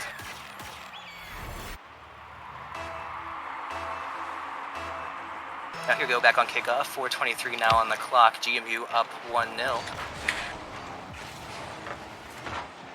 And now, what do you think it's going to take to get Full Sail going here? What do you think they need to do to stop George? I think a lot of demos for sure, and just challenging the ball. Because you give them space like this, and they're just gonna. Exactly. Look at this. Just what a save by Cautious. Cautious gets the save, and it does give kind of a break for Sale here. But JM is there to cut it out.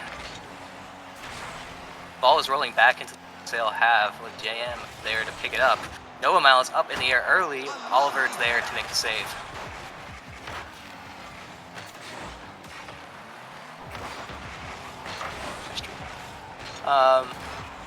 Just now we have Oliver up, Jamin making the save himself. Nova Miles Dev there. to finish. But Dev There it is, there to 2-0. score. GMU at 3:30 on the clock.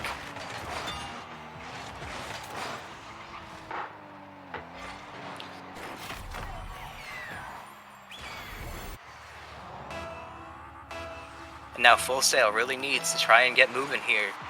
There's still plenty of time left in this match. 3:30. I mean, some people say maybe GMU is the first half team. Will we see Full Sail? Here Bring we it go. back here. Nova Miles Good on the clear. break. Oh, It's there it past is. him. It's past him. Full Sail actually gets the goal. 1-2. Full Sail. Courtesy of Nova Miles.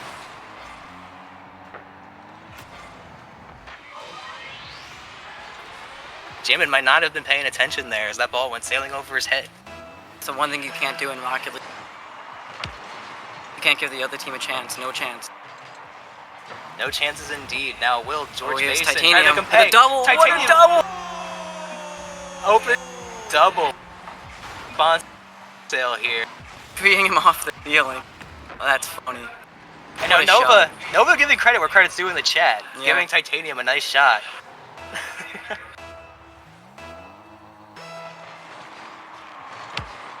Now back on kickoff here. Full Sail need to find a way to craft 2 goals out of it with 3 minutes still on the clock. Plenty of Oh, time. and there's another one. But Titanium sends another line in.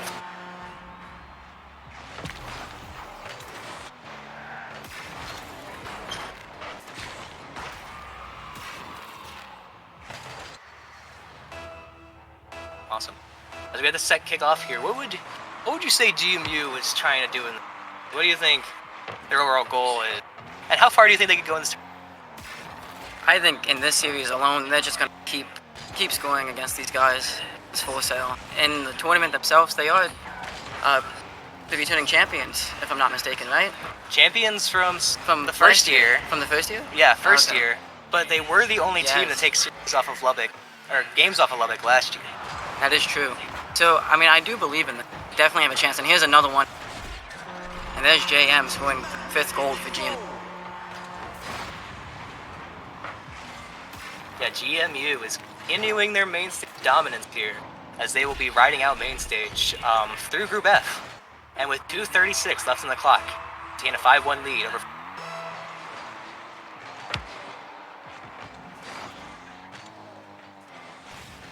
And now, if you're Full Sail here, what do you think's going through their head on right now? Honestly, I think they just have to. They Think it's just a have to- reset? You think it's a reset? Yeah, from this game, yes, use this game as a warm up for the next game. I think it could honestly be a good moment to learn how GMU plays.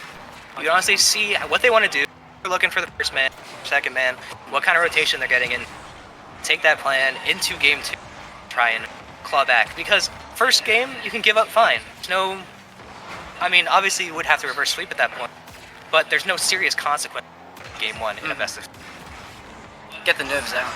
Yeah, it does get the nerves out. It does leave you some more time to kind of get the series itself.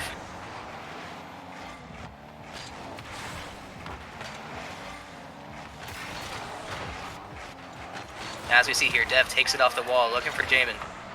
It's not come through as Cautious gets a bump. Titanium up in the air, Titanium looking for a again for double. another double. And Novus gets rolling dangerously. Corner Dev looking to dunk Oliver. Oliver bringing it back up the field. Jamin there to defend, but gives the ball to Titanium, who's able to read it off the corner, get a demo, but Nova Miles is there to save. Wide open net from Full Sail here, and this will go flying in. Jamin. I'm not sure how many goals it is for him this game. Has been fired.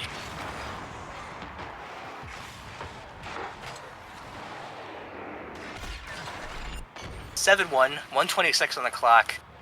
Full Sail, probably just thinking about game 2. Another kickoff goal. A kickoff goal from Dev, leading to 8-1.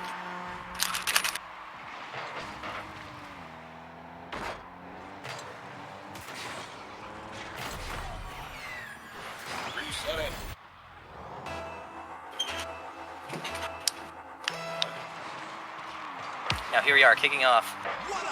Mid 24 on the clock.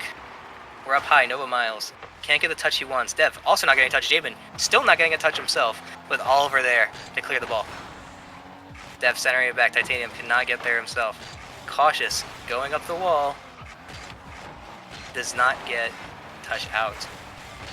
Now I feel like if you are fail, you do just kind of have to look for these further clears out from. They're able to stop them. I've seen time and time again get these. I'm not sure how many they're on that.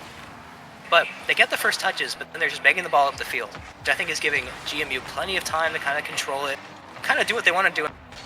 There's really been no upfield pressure from Full Sail on the GMU touches, controlling the ball, or even them, any initial touches for them to bring it up. What a play from... Yeah, Titanium going around. All three Full Sail players and slotting it top right.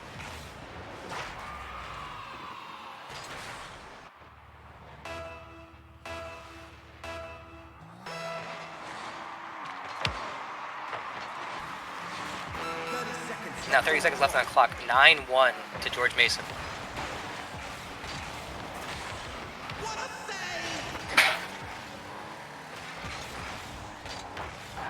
Oh, and here's Dev. Oh, can Dev get the shot? Oh.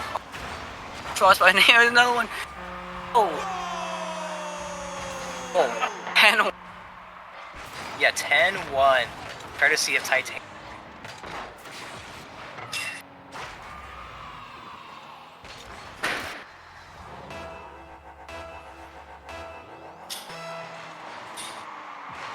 And now if you're Full Sail, what are you thinking? 100% using this game to reset its last 10 seconds, set into hopefully getting more demos the next game. Like you said, after clearing the ball, having a follow-up. Following up that first touch. Oh, can Titanium get one for the road? Oh, He it just does. touches the It drops on ground. Damn you.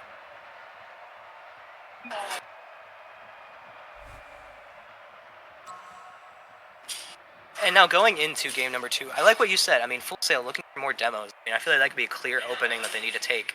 To get that ball up the field and actually make possession, they would score more goals against George. I will join the right team now this time. My bad, George Mason.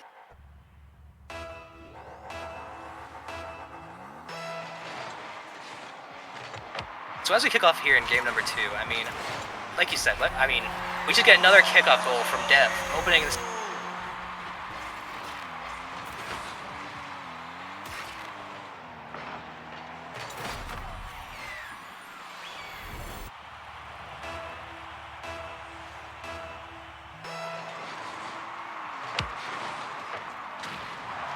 But yeah, as we're here in game number 2, clearly George Full Sail has to look for some way up the field.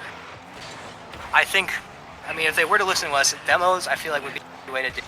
Not looking as much to bang the ball up the field and maybe filling it up the field, trying to take that fit. I mean, one of the things I even take in my own game when I'm not coaching. Oh no! And own goal out of Nova Mile. I believe so. Yeah, Nova Miles does get the final touch. That's so unfortunate. I mean, they are looking for... Obviously, Titanium was looking for the pass to Jamin, but it still works out for him with Nova Miles slotting in net. But here they are. I mean, another interesting thing we're seeing from the spectator perspective is just Full Sail does not have any boost. Yeah. No boost at all to try and make it work possession-wise. I haven't been looking at the stats, what or where even rotate, but it seems like they're trying to do due diligence of picking up the boost on the way out of the rotation. 100% boost stopping them is a big factor in why this is going this 3-0, not even 1 minute.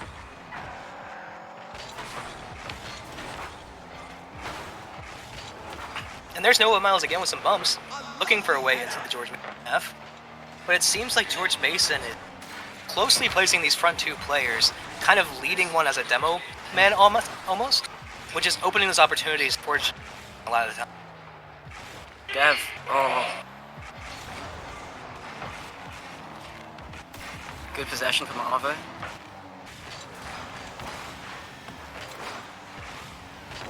Yeah, I mean, Titanium's even going for bumps in his own half at this point, trying to get the ball back for GMU, and the man is going to do it all himself. Titanium, goal number 4, George Mason.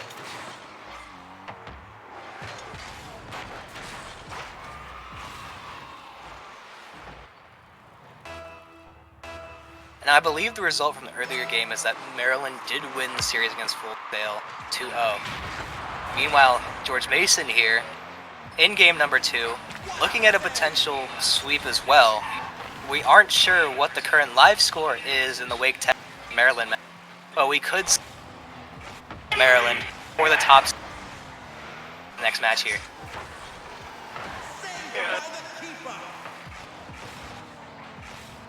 The pre-jumps. Oh, crazy. Oh, this could be an opportunity.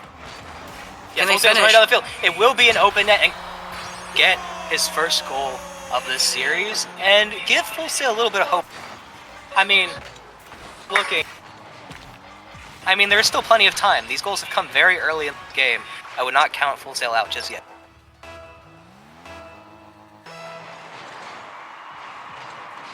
Oh, the fakes. No one's hitting the No ball. one hit. No one fakes. No again. one's hitting. Box myself as to why they would do that. Oh, Dev with the flip. Dev getting a set does not get it. I know he was wanting that one. I'm pretty sure he's the one yelling, yeah, every stage.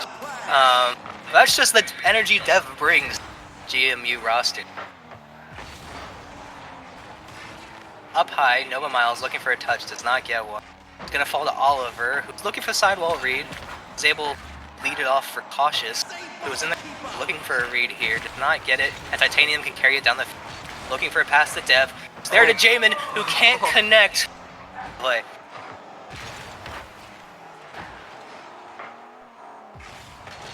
As we see here, GMU is now given a little bit of time for Full Sail. Full Sail's been allowed to do a little bit more coming out of the defensive half. Another shot. Yeah, and Jamin is there for the save, but Cautious cannot take advantage of the rebound. Middle for Full Sail. Oh, and Nova finishing that. 2 minutes. They have a lot of time here. There is a time left on the clock. George Mason not having put one in the Full Sail net since just about the 3:30 mark. So Full Sail has, I wouldn't say dominated, but they've taken advantage of their opportunities that George Mason has given them. 2 minutes left, are now only down 2 from an original 4-goal deficit. Oh, and Dev off the face-off, making sure that does not happen. Dev, showing why George Mason are one of the favorite event. Instant response, bringing it back to a 3-goal deficit. Full Sail to try and come back from now with 2 minutes left.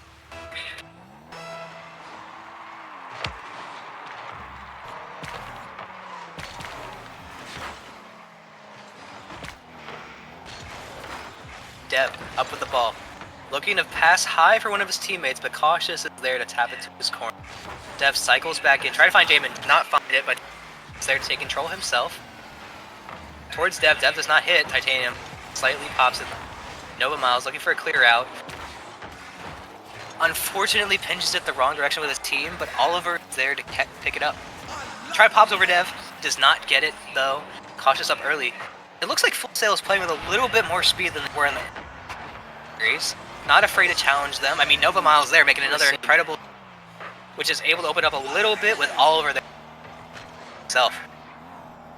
But like you said before, they are very much boost starved. George Mason is doing a very good job at keeping control of this ball. Yes, they are maintaining very well, controlling the situation, showing that they can stay in control here. Through a minute left. I mean, they haven't lost the lead at all in this share, so with just under a minute left here, there's a lot of work for Full Sail to do, but as time continues to tick down, there's a shot in a demo. Cleared out from Oliver with Nova Miles able to score it, bringing that down to clock.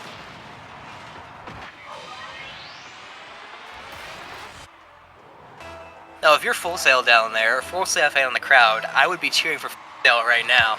Massive underdog in this. 40 seconds left on the clock. I mean, you can't count them out. I mean, they're moving. Gets a beat on Dev, but Titanium is there to catch it. Up the field, looking for Jamin down low. Yeah, Nova Miles, looking for another clear. Not get it. Dev's maintaining control, passing off to Jamin. Oliver looking to fit Dev. But Dev's able to get the pop and continue the pressure from GMU on Fail. And with this time winding down, 5 seconds left, I don't think there's any type of Full Sail back, and it will be GMU going 2-0 in group, I believe, with a series of Maryland coming up shortly here on main stage. Now we will take a quick break. Teams get set here on main stage.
I leave. If the blunt is the lean, yeah, I know like it clean. If it's broken, got the lean. That it is a routine. Looking fresh, you looking mean. So I'm sliding between her legs inside the jeans. I smash it, then I leave.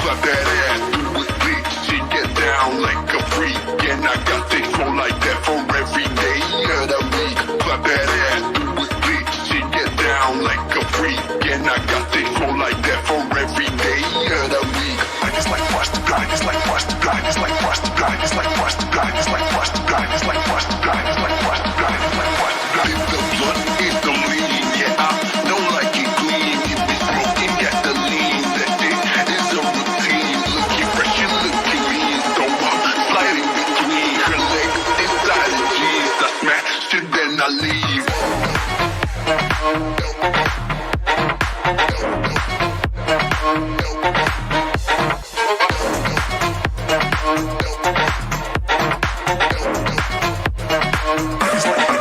It's like Cosmo.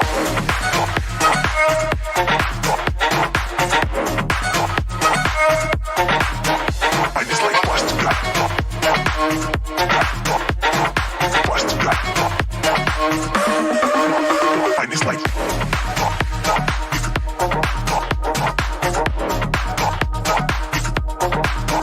I just like.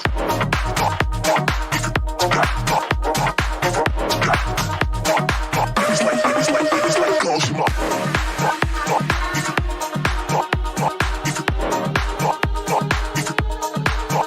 I just like flush to God.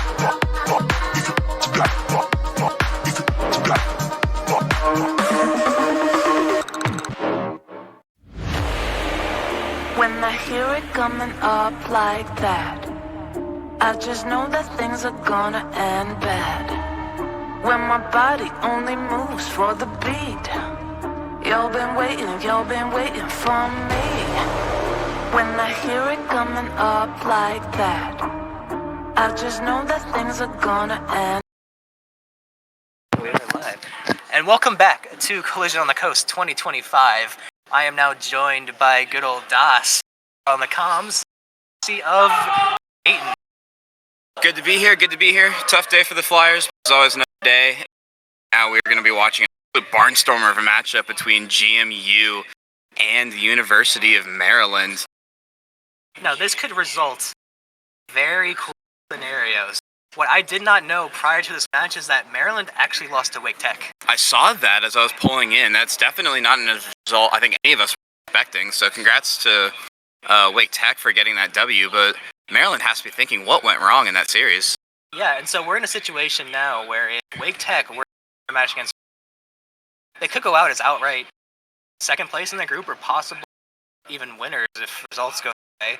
I believe if Maryland were to take a win off George Mason, it could result in a tie in every single side. So, Titanium is here, putting GMU up 2-0 with just under a minute gone in this game. Yeah, I don't think Titanium was originally slated to be here for GMU, and I was looking at the scouting report earlier. It's a relatively late sub, which is big for GMU. Titanium's been a mainstay for this George Mason side for as long as I've really been following. So bringing him back in should mean that the Patriots are going to put up one heck of a fight against Maryland, and we can see here, almost 2 minutes into this game, we saw a third goal on the cusp of going in, but nothing doing here. Earl just missing his off that, but Maryland's looking to keep up the pressure here.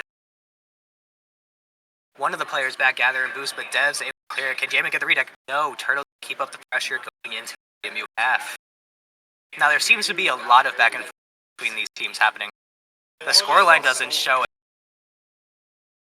Attempts so far being up to But what are you watching for in the series between these two? What do you think is really going to make the difference between these two rosters? So we've seen it a couple times come out from GMU, but the passing plays are going to be really something that puts them apart, especially between Dev and Titanium. They've been playing together for so long at this point. As Maryland almost had an opportunity there, clangs off the crossbar once again, turns down. Passing can't get out of your half, and Maryland's going to cut the lead to 1 here. Yes, Turret Waters is going to be very happy that cover. Kind of just watching that ball bounce, but he's there to get the dunk. Titan lead down to 1. It's good to see some signs of life coming out. You have to wonder how the mental is coming off of a loss that I don't think anyone was expecting them to get, and the kickoff just goes straight in GMU's favor. A big miss. And Titanium, probably the Just freest sitting there. goal he'll see all season.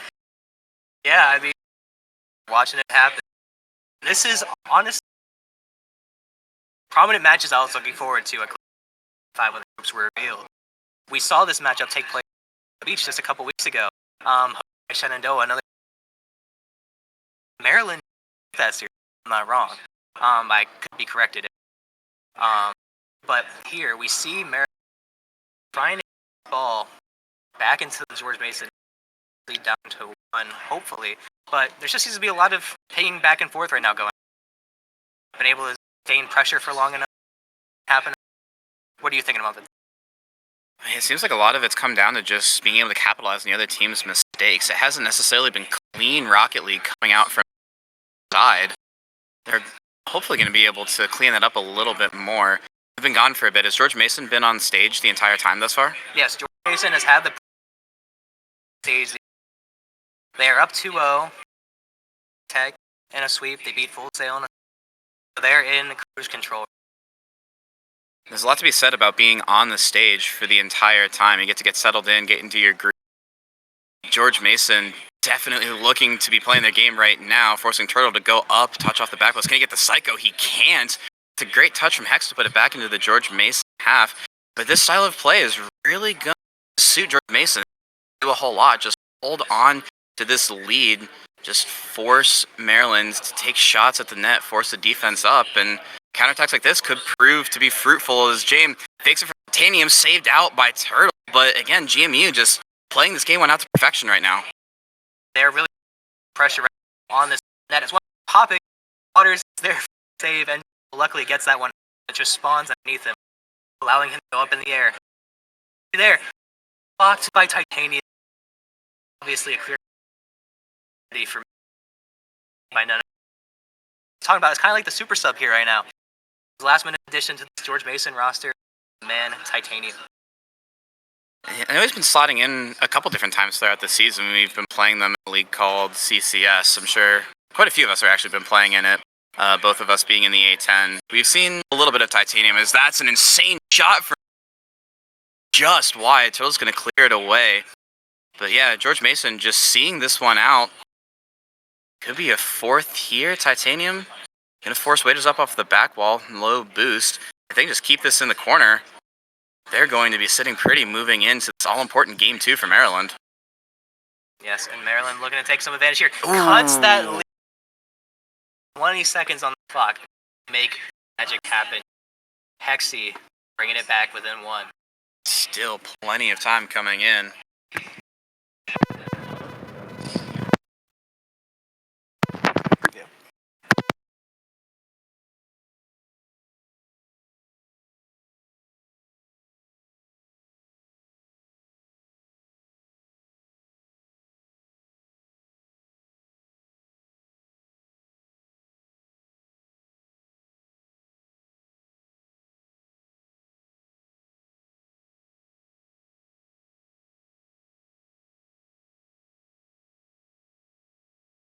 For it. Yeah.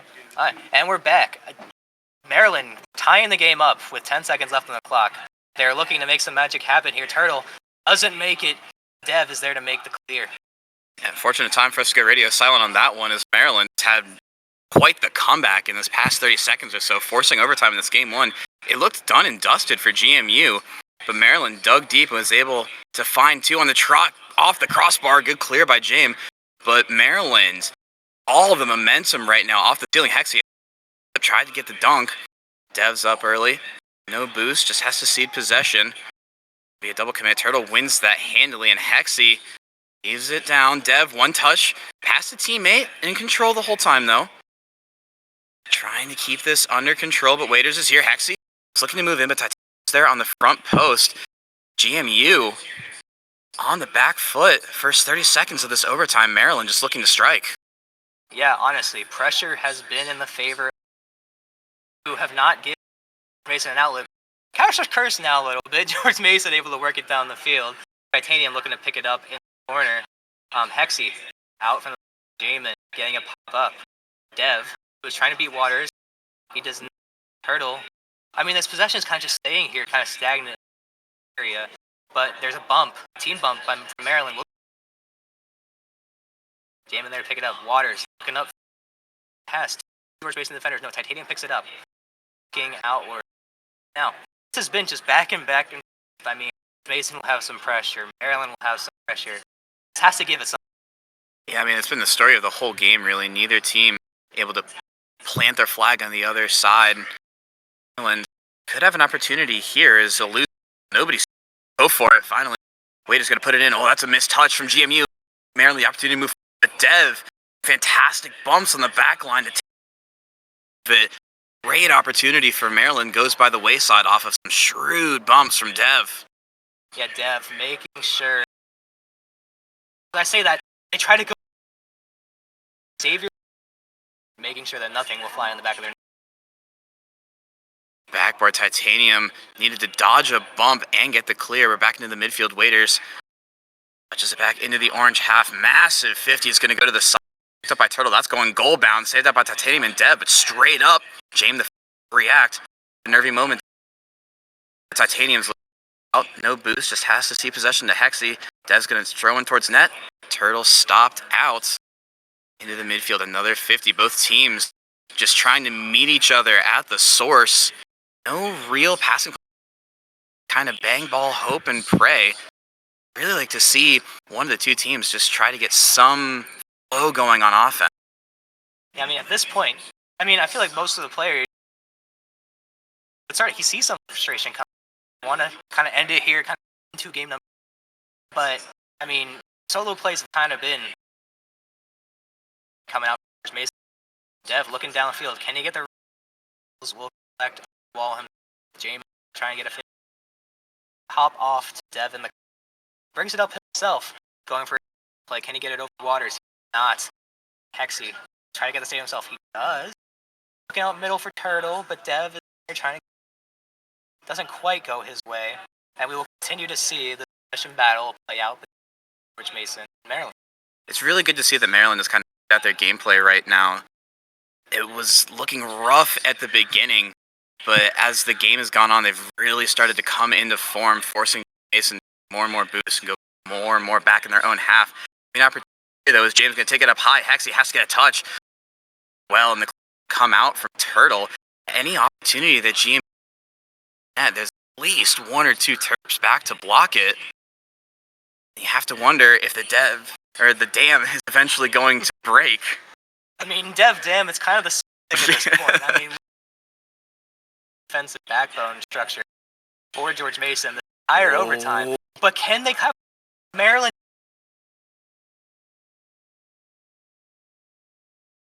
Now we see Maryland working forward. Titanium and Dev up. They double commit. Is it going to be safe for the Titanium? Select. No one really capital on some mistakes. They're starting to in the cracks. And James something he cannot. Dev's up trying to fit the Waters. George Mason's wall to get. How did they get out of that? That was a great opportunity for Maryland. And JM on the sidewall almost had the angle of the century to give them game one. Play on. This has been quite an action-packed 5 minutes of overtime. We've played about 2 games worth of Rocket League. Brandon, I'm down for a third. I mean, if they want game one of a best series, will we see the same amount in game 2? I hope so. I don't want game 1. Well, it was a great attempt at an infield pass from Turtle, just doinking it towards a teammate, but nobody was there to follow up. Titanium, no boost, just has to bump it into the midfield. Dev, he take control. He got the first touch, but lost his life in the process.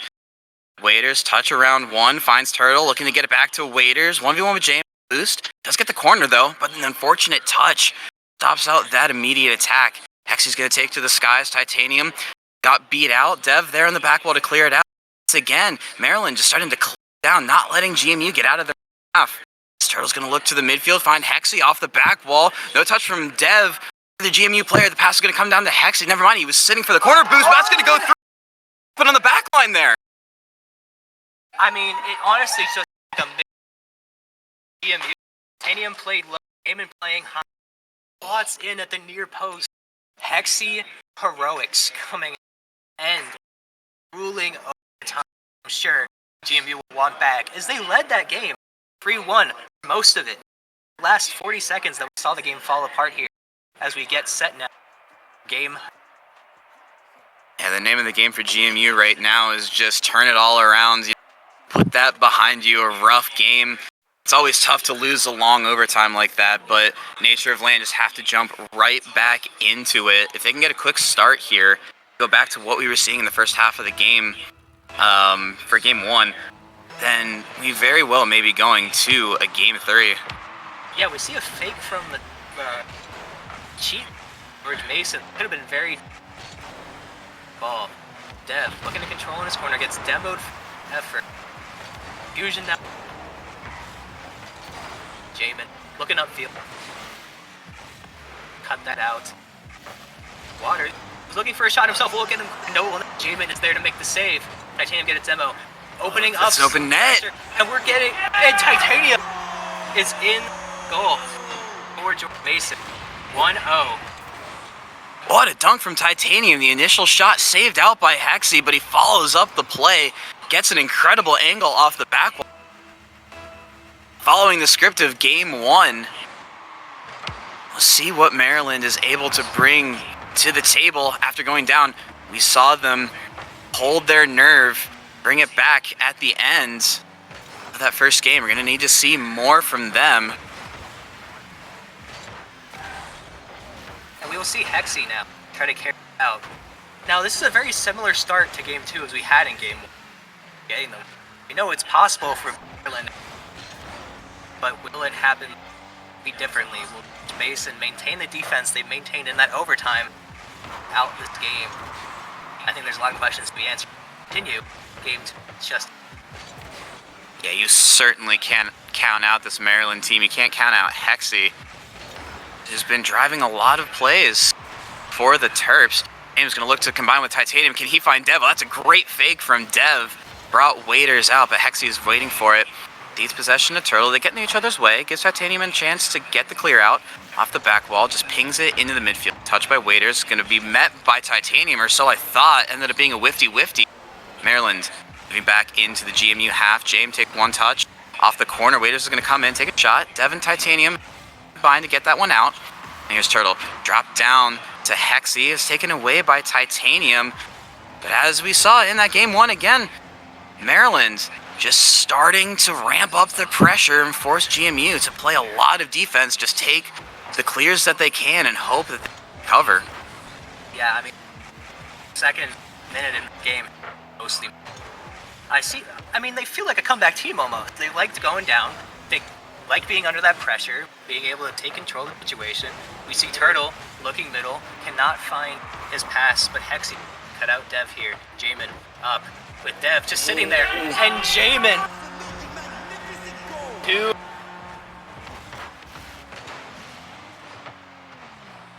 Oh, that's a great 50 from Jamin, I think. 3 Maryland players just find themselves a little too far forward, and GMU is going to find another wide open net. The vibes are high for the pop-off. Was absolutely noticeable here. See if Maryland just shake that one off. It could be another open net here. Titanium off the post. Could have been 3. Probably should have been 3. Maryland hanging on by a thread at the moment. Just searching for any signs of life on the offensive side. Now, if you're George Mason, I'm going to push for the goal. Oh, absolutely. As we're going to see it here. Taking an advantage. of another open half of a net. I'll add a Maryland player on the back post, but just not fast enough. Jamin put home. Third goal for just a Fantastic game sense by Dev, realizing the defensive touch was only going to go one way, was able to jump up and get the block on the attempted clear, left Jamin with a wide open net. 2 minutes left, still plenty of time for Maryland to get back into this one, but have to something come out of this Terps side, as really it's just been all GMU on the offensive side. I mean, the GMU took that over. They are trying to way back all. I mean, they had a 3-1 lead, only a 2-goal lead, but this time they have that 3 lead with just about a minute left. As we see Maryland trying to build pressure. Turtle gonna try to read to ball out. Titanium looking to carry down F. Take a fit. Waiters win. Jamin there to then cover for Titanium. I mean, it just seems like George Mason has that extra man all the time. That's if not. Yeah, the rotation's super clean from GMU, clean from Maryland as well, as we're going to see a passing play come in. Dev was ready for it, but that's a great touchdown. Shot's going to come through James. A little bit of an unconventional save, doesn't matter. Save on the stat sheet. GMU going to be able to move out once, forcing Maryland to try to play to them. Just Titanium touch into the corner. Hexy there to try to clear. Devin Titanium, little boost, but a fantastic play by Dev, just playing an absolute nuisance, forcing Maryland to stay in their own half. Finally, Waiters should be able to get some possession. Gets a pass 1v1 with James. Flick is weak. Dev should get the clear, and he does. And here's Hex to the sidewall. Off the corner, leaves it for a teammate. Shot's going to come through. Fantastic save by Titanium, the savior for GMU. 30 seconds. It's starting to look less and less likely that Maryland's going to be able to mount this comeback, and we very well may be seeing an all-important Game 3. Hoping. I mean, we see here as we get down to 20 seconds on this clock, there's very little time for Maryland to get back in. If it maintains like this, all momentum, George Mason. We were talking about it. I mean, Turtle's going to get what I would say is probably going to be a constant, but you can't say that just yet. Golf goal. Right. I mean, with a team like GMU, it's very unlikely to give up 2 kickoff goals, but it can't be understated how much that momentum shift can be for Game 3, seeing one finally go through for Maryland, reminding yourselves, hey, we can hit the back of the net. We won this first game. They didn't shut us out. We just now have to come back and do that a couple more times in the GMU net. Yes, and eventually this ball will hit the ground as it does there. See George Mason take game number 2. We will see game number 3.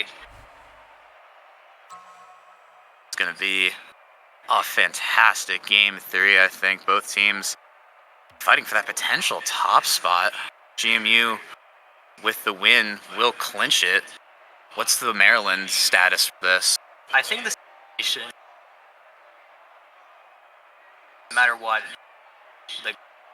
it comes down to whether Maryland this season back over the Wake Tech situation. So Wikipedia will do the work for me. Right, exactly.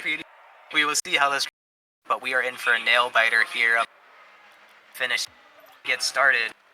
Game number 3, George Mason versus Maryland. Who will take this blue Boost on the Beach replay, and who will take the pride of this? Maryland looking to pick up right where they left off. Got 1 goal to end the series. Again, Game 2 was pretty much all GMU, but Maryland had stemmed the bleeding just a little bit by the end. Again, 1 to prove that they can do it again. Should be good. They're going to try to link up here. Hexy to Turtle. Could have been a shot there, but a rough touch from Dev means they're going to be able to keep this offensive opportunity going for now. Have a free touch net. Out down, saved out by Titanium. Here's Waiters. Again, just more opportunity. GMU can't seem to get out of their right now. Now, finally, they might have a counterattack. Titanium's going to look to find James in the midfield. The pass is a little too heavy. Going to give Hexy an opportunity to move out off the ceiling. James up to challenge, but the 50 goes through. Titanium, 1 touch, looking to find James in the left. Waiters uses every single ounce of boost to get the touch in. Now Hexy to move in, looking for bumps. The shot's going to come through from Turtle. Titanium, a great save, but a good passage of play there for Maryland. GMU on the back foot in this first minute of the game. Yes, I mean, GMU has been back defense half. Higher. Not been able to way out. Ball popped up high for Titanium. We never know what he can do or can't do, but we're looking to see offense pressure now. George Mason. Ball up. Titanium get a little bit off play, but he is not let Turtle touch this ball as it drops from Dev, looking up the, hoping to find it made, but that ball is just going to roll back for pop off the backboard. No boost pass down from Titanium, looking for James. Dev's going to take over, about quarters of a tank of boost, going to use it all. Clear out by Hexy. Should give GMU an opportunity to move forward as James going to put one to the back wall. Should be a touch out by Turtle. Up high into the midfield. Titanium going to drop it down. Is James there? No. Turtle there first, but there's a demo on the back line. Gives Dev an opportunity to move. Wait for the touch. Yes, he can. Needed that. GMU were circling, waiting for an opportunity. James up next, looking to air dribble it. Leaves it for Hexy and Turtle. But again, now it's Maryland's turn to just kind of throw balls into the midfield. That something can give them a little bit of a JMU amping up the pressure. It's been the first minute, all Maryland. I'd say the second minute's been all GMU. Yeah, I mean, it just kind of shows the back action we've had in this. 1 minute you have Maryland with all the pressure, the next you see George Mason with all the pressure, and we see here it's not come out from Dev. Doesn't quite make it to the back of the walk. Looking out, getting the touch over. Dev is there to meet it. Waiters up in the corner. Where he cannot get it. It's gonna fly high with Turtle on minimal boost. Get the touch. Dev on his own back. Just playing savior again. GMU. Classic Waters gets awkward. Titanium's up, and he puts it in the net. Titanium giving block. George led the first one they left. Space in the lead. But, I mean, Maryland, you never know what's going to. Confidence has to be high for GMU. Super Sub Titanium coming up massive for the Patriots. Be another one here as Dev's going to take a shot. Relatively weak, saved out by Turtle. James up next. Can he get his own read off the backboard? No, he can't. But Titanium there to keep it in. Rough read off the ceiling. One touch, but Dev's there.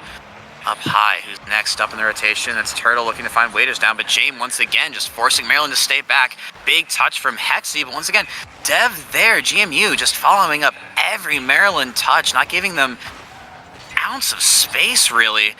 Titanium forcing another save out of Maryland, but Waiters low boost has to see to Hexy. Not the recovery he was looking for, but that's a big demo on the James. Finally, Maryland sees at least a second of the orange half, but once again, right back down into the blue. GMU, the vice grips, absolutely tighten on this Maryland side. Yeah, I mean, we're looking for Maryland to try and get something started, but it just can't. James gets a Hexy in half, looking to kind of keep them back here.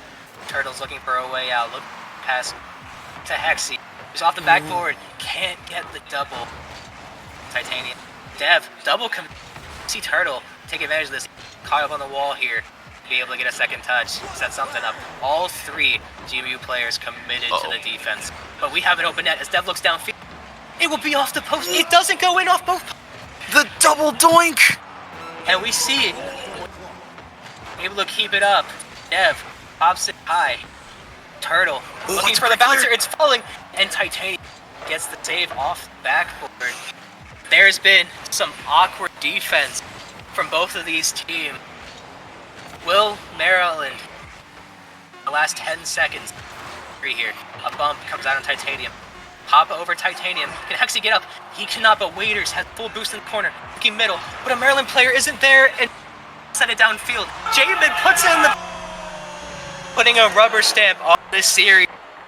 Second goal at this... Oh, man, did all they could to come back into this one, but the final push saw all three Maryland players on less than 25 boosts just couldn't keep up the pressure that they needed to force the equalizer through. And that is a statement win from GMU, 3-0 on the day, going into first seed. Got to give a shout out to the 10 boys. Absolute banger of a series. Yes, and I'm trying to see if this result came. I'm trying to see Wake Tech did beat Full Sail 2-0 in a sweep. Means that Maryland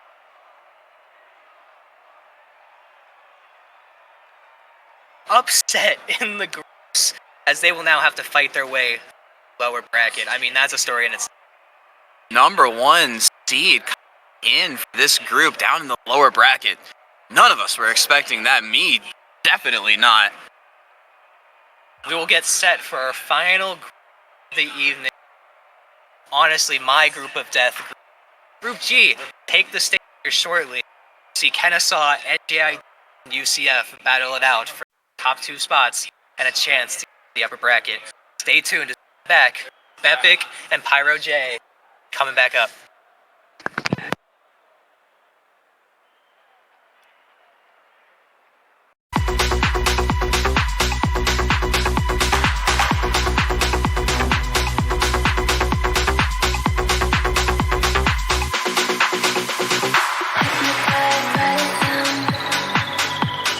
Breaking free, no limits here.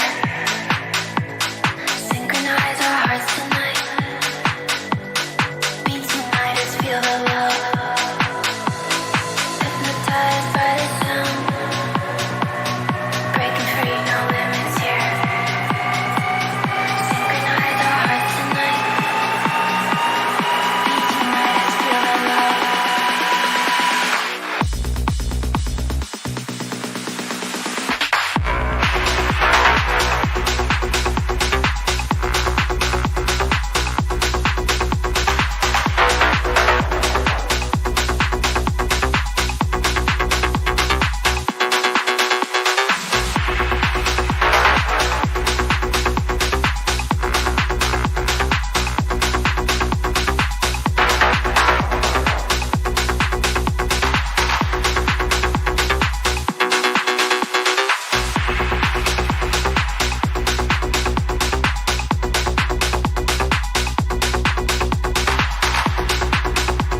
glove because you got not the love of my head down on the water cause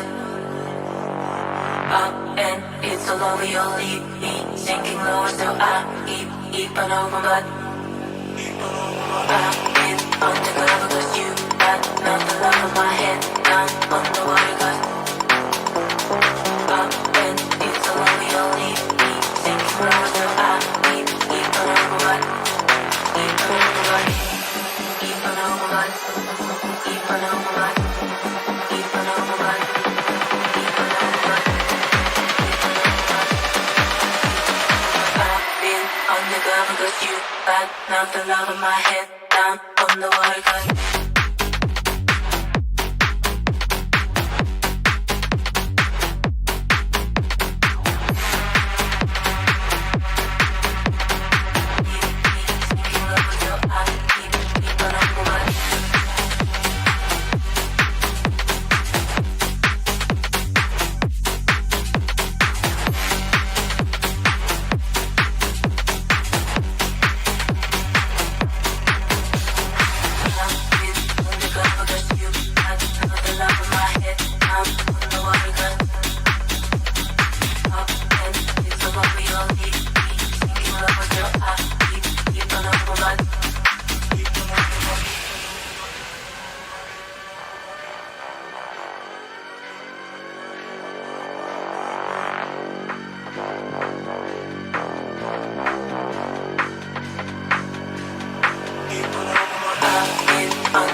not the love of my head down on the water gun.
Alrighty, welcome back after that electrifying Maryland and George Mason Series 2 collision on the coast. Pyro J and myself had ourselves a nice little lunch break. Shout out to Not a Duck for nabbing us some very talented fills there on the broadcast in the meantime. Pyro, we've seen a lot of action unfold while we were on our little hiatus, and we still have a good bit of action left to go. I don't know where to start. Do we want to talk about groups G and H now? Do we want to talk results? I'll leave it up to you. I appreciate that because I still kind of am recovering from the nearly 6-minute overtime of Maryland George Mason. That was a hectic matchup, but full of just great competition. So, shout out GMU for clawing that number 1 seed away from their group. Group F, amazing. So we have really made our journey through the groups in excellent fashion. I think maybe the only other group we didn't really get to talk about because that was before we left was Group E. Unsurprisingly, Fisher Pescados end up as your number 1 seed there with William and Mary taking a 2 seed over Mount Aloysius and ECPI. So congrats to those 2 teams for taking those 2 top seeds. Whereas, if I'm reading this right, Bepik, George Mason and Wake Tech take the top 2 seeds in Group F. And I'm not saying George Mason topping the group is unexpected, but I watched them play on LAN about 3 weeks ago, and Jasnon was in place of Titanium, but I don't think that's a massive upgrade for George Mason, though apparently it is because their results recently have been phenomenal because I think they went 1-4 in best of 3s on that LAN and was not their greatest performance. And then they come back, and that 1-4 performance included a loss to Maryland in Game 3. Come back here, go undefeated in group. So apparently George Mason just likes playing at the Virginia Wesleyan facility or gym, I guess they're playing in. But they're looking good. Proud of them. Wake Tech was not expected, though. I did not foresee them nabbing the 2 spot. I thought for sure of all the 4 teams in that group, Maryland was going to be a lock top 2. But now they've got to fight from the bottom, which they can do. They're capable. They've got a lot of competitive experience and a lot of talent on that roster. But the Terrapins finishing 3rd is still shocking me a bit. Yeah, they'll have quite the road to go through tomorrow, but sometimes that's what happens when you get stuck in Group F. But listen, we have to talk about Group G because that's where we're headed for these next few matchups. And it is one of those rare groups, again, that doesn't have 4 teams. Most of these groups are privileged to have so much competition, but not quite Group G. We got UCF Passion, the New Jersey School of NJIT, and the Kennesaw Squad. Bepik, what do you make of this hodgepodge of squads? I make one of the most competitive groups in all of Collision on the Coast is what I make of these 3 because Kennesaw State, a team of 2 rank A players in TNT and Shady, and then Dylan, who has some of the best game sense in the CRL scene here. He doesn't always flex his mechanics on the field, but that dude can hold a roster together. And KSU have one of the most electrifying offenses, I think, at this event. But one of the more inconsistent defenses at this event. If they're playing well on their back line, then they top this group, no doubt about that. But UCF Passion, a hodgepodge of players from UCF, Surreal and Nano Poison, definitely mainstays of the current day UCF program, and those are talented players. I was just looking at peak rank. Surreal's a peak 2200, Nano Poison a peak 2K player, but I got to watch him at DreamHack Atlanta back in October. That dude can ball out. And when you have the big brain of Laser stepping in for this lineup, which he's kind of soft retired from playing. He's more of a coach now. Overwatch is his main game, but that dude knows ball. He can, similar to Dylan, I think, hold this roster together, make good game plans to compete. And then NJIT, a talented roster themselves, topping their conference in CCS. So the 1 seed playing in a conference championship, I think, next week. And so, truthfully, I don't know who's going to come out on top of this group. That's just the context for you. Okay, well, more context than I could ever ask for. And because maybe they are so competitive, it could come down to the LAN environment. I mean, now that we get on the big stage and maybe some nerves relieved because they've been there for so long and they've seen a bunch of teams take the stage and already compete and, nerves kind of set aside, they get their chance, but only really get one chance for the group stage of the Collision on the Coast 2025. So I think it's time to take that chance. I think it's time to get the players out on the field. Now begins. Well, there we go. KSU on the orange side of the pitch and NJIT in blue. This is going to be a very interesting game 1 because obviously both teams are playing their first game on LAN. They've had time to warm up them. So they should be good to go, good to play. And so far, so good. I like what I'm seeing from Andy on the ball, going for a cheeky ground pinch right there out in front of the Kennesaw State nets. And it is stopped by the Owls, but they're already double committing in defense, and that is a worrying sign. It is, but Kennesaw State, I kind of expect this team to, as soon as they get to the other half, as you mentioned, just be electrifying on the offensive side. So I want to see those resources spill out into the blue end when they do. But for now, they've got to race around their own end. Hold on, Shady already set up for the counterattack. Had that clear from Dylan not been so far, Shady might have had a goal. Good stop, though, by Dren. The big clear into space, and Dylan will turn on this. There's a lot of extra room to work with and a Shady to work with, and he will turn that clay and mold it into a clear, but it was only as far as that back line. NJIT field it, push back forward towards the midline. The TNT on the ball in the corner is stuffed on the near side. NJIT holding it together well at the moment. They seem composed. Composure could be the most important factor here as we're starting such a difficult series. Who can, again, calm the nerves and act with precision? And is Andy stepping into that challenge. Had it not been Andy, that would be your first goal. Shady taking directly to the net, saved though immediately by Dren. This is when you start to see Kennesaw State cook up, because even with that quick pinching clear, Shady's in position to keep the pressure up. Dren on low boost, nice backboard pass. Yep. TNT the low left to the net, that's all he needs. And that's why this offense is so dynamic and scary to watch, because look at the on-ball presence of TNT and Shady. Shady with the delay of his flip to beat that last man there on the near post, and then TNT with the perfect touch to beat an Andy who's scrambling to block his shot. This team knows how to beat you on the offensive side of the ball, and I mean, so far so good for Kennesaw State. NJIT are doing a really good job defending for the most part, but KSU can still outplay them. Now this is TNT able to make that save, and the vision on the field from Kennesaw State has been marvelous.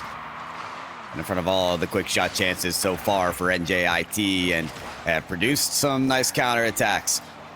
Always communicating those opportunities either way. TNT probably telling his teammates, hey, I took one out. Is there an avenue created? Shady drops it to Dylan, and Shady continues the efforts here. Rummaging around in the goal line, making things difficult for Mystical, forcing a bad clear, setting up success for Kennesaw State. They just couldn't find the shot. They just missed, but they are holding on a possession at the moment and suffocating NJIT's defense, though. Good boost control has helped New Jersey break out, so good clear, and now they can work on that field domination number. That's currently hovering around 40%. We see a fight over the ball at the midfield line erupt, though KSU win it immediately and are applying more shots on that blue back line. That is the 9th for the Owls here in just over 3 minutes, but NJIT weather that storm and break away. It's a nice shot and the 6th save made by NJIT, forcing that Champions Field announcer to exclaim, what a save, over and over and over again. They want to shut him up for a second and get down to that orange side. They do, but not after TNT gets that scary looking backboard clear. Just lost sight of the ball, but Shady bombs it out. NJIT wants to hear the prolonged goal from the Champions Field announcer, but they'll hear it. Just not on the right side of the field. TNT adds another goal here for KSU, and that's just a misread from Dren. Yeah, well, also, I think for NJIT is you really can't take any time to put your hands on your knees, and down a little bit, and take a breath. You know, they got that ball across with a clear, but in that same second, it was taken back in a counterattack fashion. However, Dren with the quick redemption for the first goal. And, yeah, that is redemption. Really good on-ball presence here, spiking it. Oh, wait, okay, that was Dylan. Actually, that was a 50-50. I thought they had used their flip, put that extra, the oomph on the shot, but that's just a good 50-50. Delayed it slightly and outdid Dylan there on the goal line. So 2-1. KSU hold on to their lead, but NJIT finally find a way to break through that KSU back line. And now, let's see what they can do in the final 60 seconds here. This is an important game one. And that was an important goal, one, to score, to convince themselves even that that next goal can be scored. So let's see what the case to be made for themselves is. First, it's all about stopping TNT. That flip reset into the spike that we were talking about earlier, putting that extra oomph on it was TNT. But now Dren is going to have a lot of power behind that shot. Saved well by Dylan. And Chidi's like, yeah, I think I'll take that. He's got the full boost. He's got the quarter, so he does. And now ready to cherry pick. Nearly a pass off the ceiling, but it goes way across the field, and that has really opened up the stadium for NJIT to maybe get a chance here at the waning seconds. That's such a good 50-50. TNT has just ended game one effectively with that 50-50 on Dren, who had to turn aggressively, maybe outdo TNT, pry the ball from him, and ultimately set up an attack immediately after that. But TNT wins the challenge, gets Dylan with an open net, and that is what makes this KSU team great right there. That's why TNT's on the A team of Kennesaw as well. And with that stop, game one is officially put on ice, and Kennesaw State will just keep piling it on for no good reason. Hey, when you look back at the sheet, you'll say, oh, that wasn't a close game. Maybe that's what they want. But the ball knowers, those who watch, knew that down to the last 15 seconds, we didn't know where this ball game would go. 4-1 should be the final score line. Kennesaw State B come up with a big win here in this best of three of the group stage. And moving forward, okay, I'm keeping an eye on Group H right now as well, because we got two really important. Florida and not Delaware have reported their results, and it looks like not Delaware took Florida to 3. But wasn't able to quite beat them. So Florida, we'll get official results there. I believe top the group. I see 2 results, but if they beat Mount Aloysius, then they definitely did win that group. So good one for the Gators, and that's the big headline for Group H. Keep me on my toes over here, Betpick. I'm trying to keep track of the match we're watching. Betpick's like, oh yeah, I got that. And then on my other 2 monitors, I have these matches. It's tough keeping up with you, Betpick. But you're helping us keep up with all the competition here at the LAN centers. You got to make sure you got your matches rolling. Double group trouble happening right now between G and H. So keep an eye on those online results if you're like us, tuning in remotely. And let's tune in. It is still Kennesaw State to try and pry this series with just 2 games. A good start already. Shady on the near side, testing Dren right there defensively. For NJIT, they have to find a way to step up in defense and not just make saves, but find clears. And that's a good start. Mystical finds a save, and Andy steps in to help out, trying to get this ball out of Kennesaw State. Talons, I suppose, since they are the Owls, and they are successful. They pry it away and find a clear, though don't spend a ton of time in offense. This is a great look for NJIT, but it just goes off the near side post. That might be the most heartbreaking ding I've heard so far today. That one for Mystical, he's going to want back. Especially NJIT with the opportunity to set the tone. It gets right by them, as that shot did from Dren in the location to maybe take the shot. And wow, all 3 players now of NJIT hoping to take that shot. Really wanted that opening goal, but will fall short of it. And Dylan stole that 100 boost from Andy. So now he can turn around and make his presence known at the midfield line. And out to the side, Mystical will play into a little bit of open space, but Shady closes it down, searches downfield for TNT, and he gets in the way. There's good reads out of NJIT, exactly what they have to do. You cannot let KSU push that midfield line towards the blue box. You have to keep them guessing, have to keep them back to keep possession. They can't just push up to the front of their center third to try and keep the ball in their territory. They have to play that from deep in the orange end. So NJIT, good job so far, but they need more stops. And there's one from Dren. Tell you what, these counterattacks just look scarier and scarier every time Kennesaw State cooked them up. And TNT, I'm not sure what the route on that ball was exactly. Took it vertically high and eventually got a teammate. Hold on, Dylan.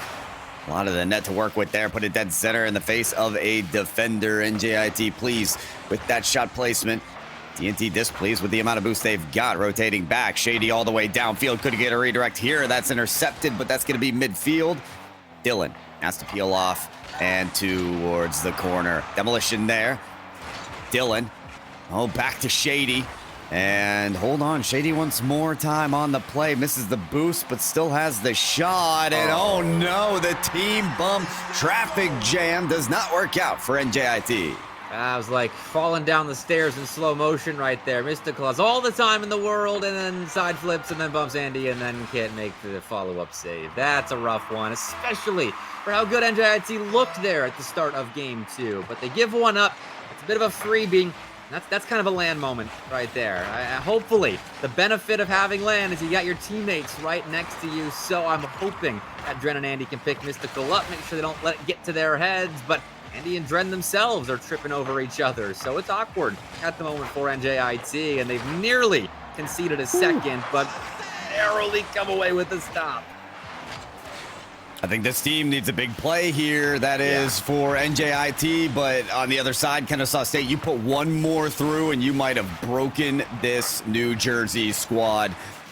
Dylan nearly sets them up for that with the pinch on the back wall.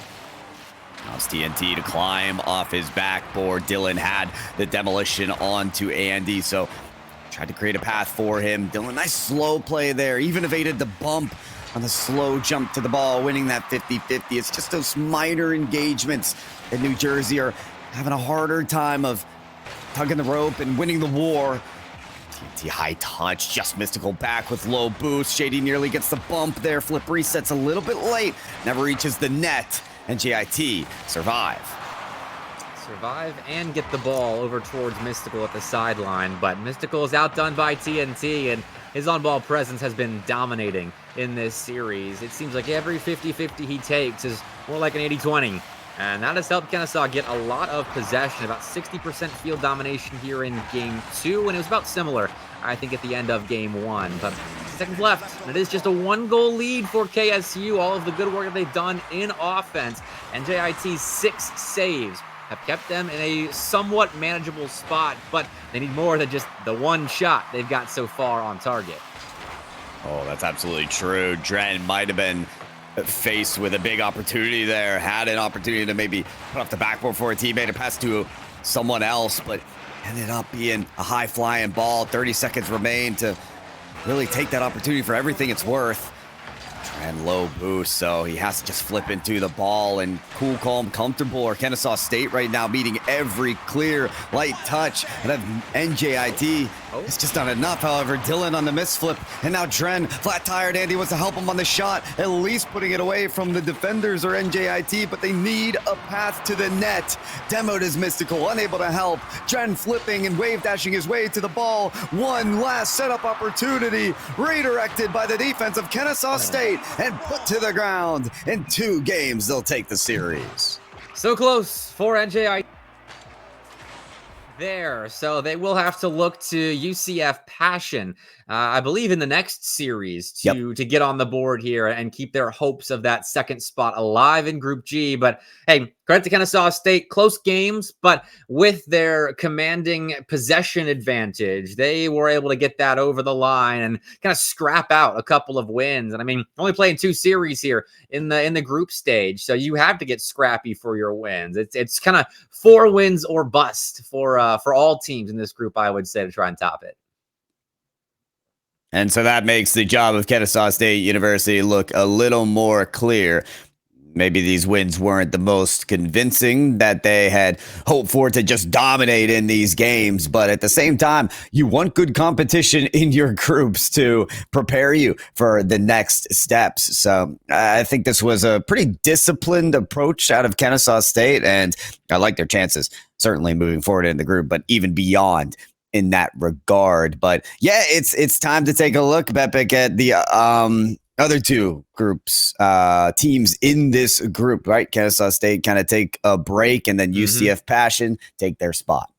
Yep, vacating the main stage for the time being. I get to watch to see what kind of pressure is going to be on their shoulders here going into this this third series after NJIT wraps up their run. But it is NJIT and UCF Passion coming up after a break. We are going to break that one down, I think, after just taking a moment to make sure we are good and ready for our next main stage series. Just 2 more left today, and then we get to talk about day 2. Stick around. So I realize she ain't never talking lies, she just being honest. The one I think I'm right, need to see it now. Yes, I tend to lose sight, disagreeing now. That's why sometimes need to be alone. Have me feeling like I'm willing you my knee alone. Looks kill, just feel, drag me along. Being real, I can see myself kneeling down. Soul connection, what do you believe in now? 6 million ways to die, so I spit into this truth when I break the lies. Everybody wanna talk, but all I hear is lies. Everybody been fake, all I see in their eyes. Realize 6 million ways to die, so I spit into this truth when I break the lies. Everybody wanna talk, but all I hear is lies. Everybody been fake, all I see in their eyes. Bring the energy up, let's go. Feel that vibe when the rock, yeah.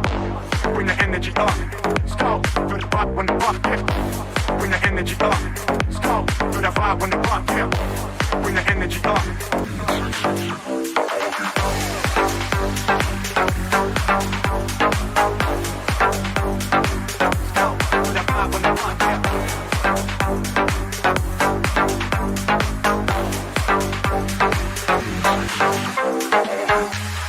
Dreams of whip clean that shift me, reset lean, and the ops don't know. Free up my team with a big dream and a me mind, never go pro. See mad up in the trap, but I know to react, hold prone, no one ever so cold. Come run up in the back, get a back, you don't want this snow. Big dreams of whip clean that shift me, reset lean, and the ops don't know. Free up my team with a big dream and a me mind, never go pro. See mad up in the trap, but I know to react, hold prone, no one ever so cold. Come run up in the back, get a back, you don't want this snow. Get ready for the sound. You don't want this snow. Get ready for the bass. You don't want this snow. Straight from the underground. You don't want this snow. Get ready for the bass. You don't want this snow. 6 million ways to die, so I spit into this truth when I break the lies. Everybody wanna talk, but all I hear is lies. Everybody been fake, all I see in their eyes. Realize 6 million ways to die, so I spit into this truth when I break the lies. Everybody wanna talk, but all I hear is lies. Everybody been fake, all I see in their eyes. Bring the energy up, let's go. Feel that vibe when the rock, yeah. Bring the energy up, let's go. Feel the vibe when the rock, yeah. Bring the energy up, let's go. Feel that vibe when the rock, yeah. Bring the energy up.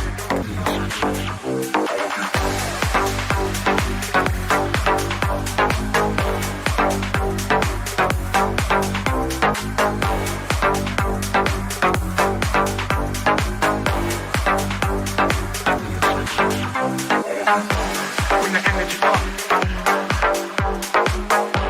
Bring the energy up.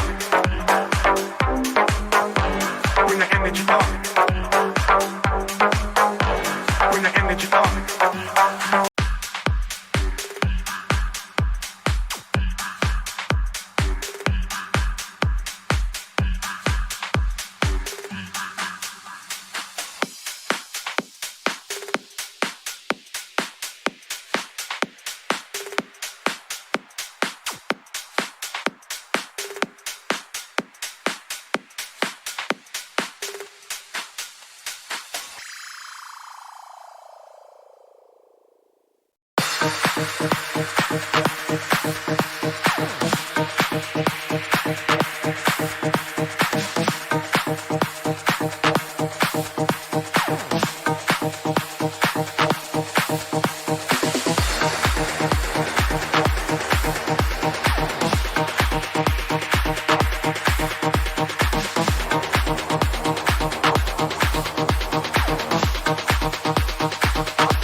When you go with the flow, the world comes out to meet you.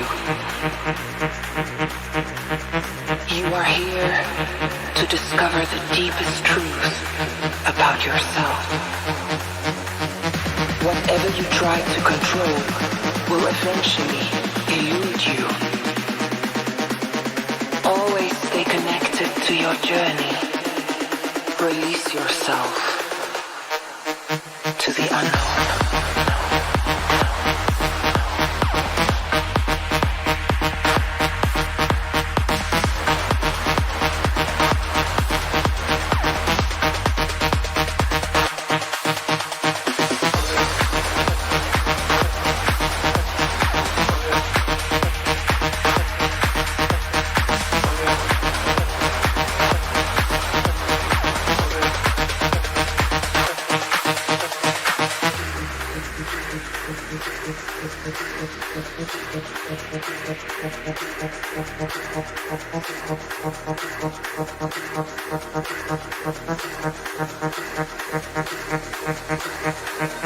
The pain you feel sometimes is not meant to leave you broken, but rather break you open.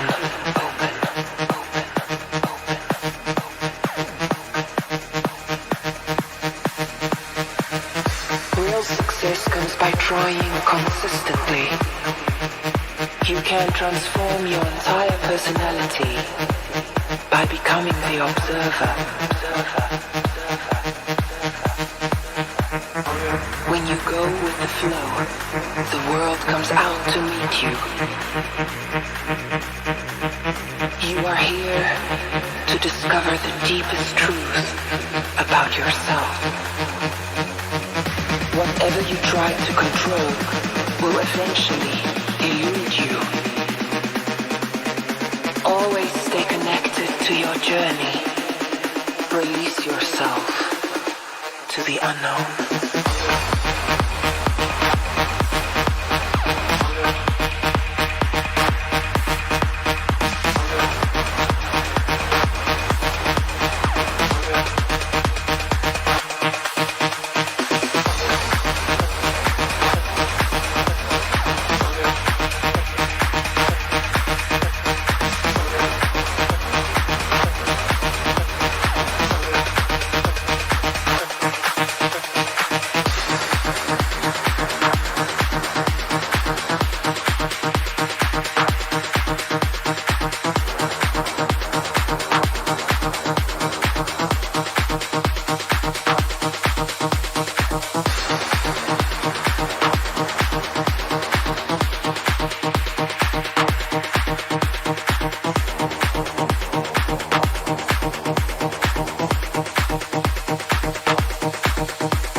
Step to your girl while watching her If you took time, stop playing with your jaw. She might be fine with a mediocre guy. She's alright like I ain't got time for another dime. Gotta wind it down like a sugar daddy. It's not my fault, I don't start in the caddy. She says she saw sparks when I roll up to your addy.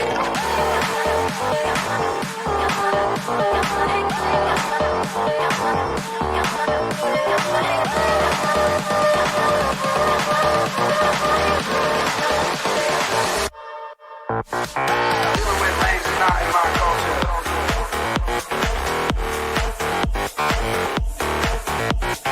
Dodging bad vibes in my blacked out Rover.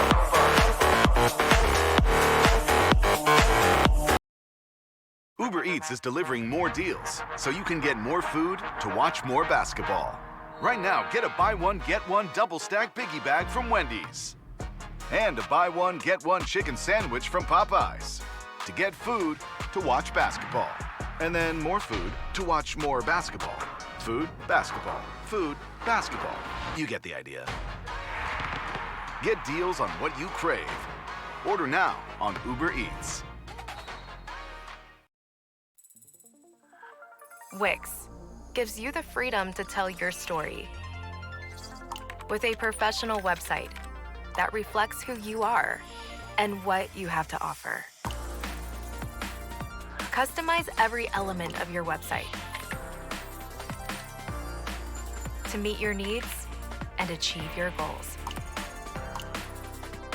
Create a unique visual experience that enhances your product and amplifies your message.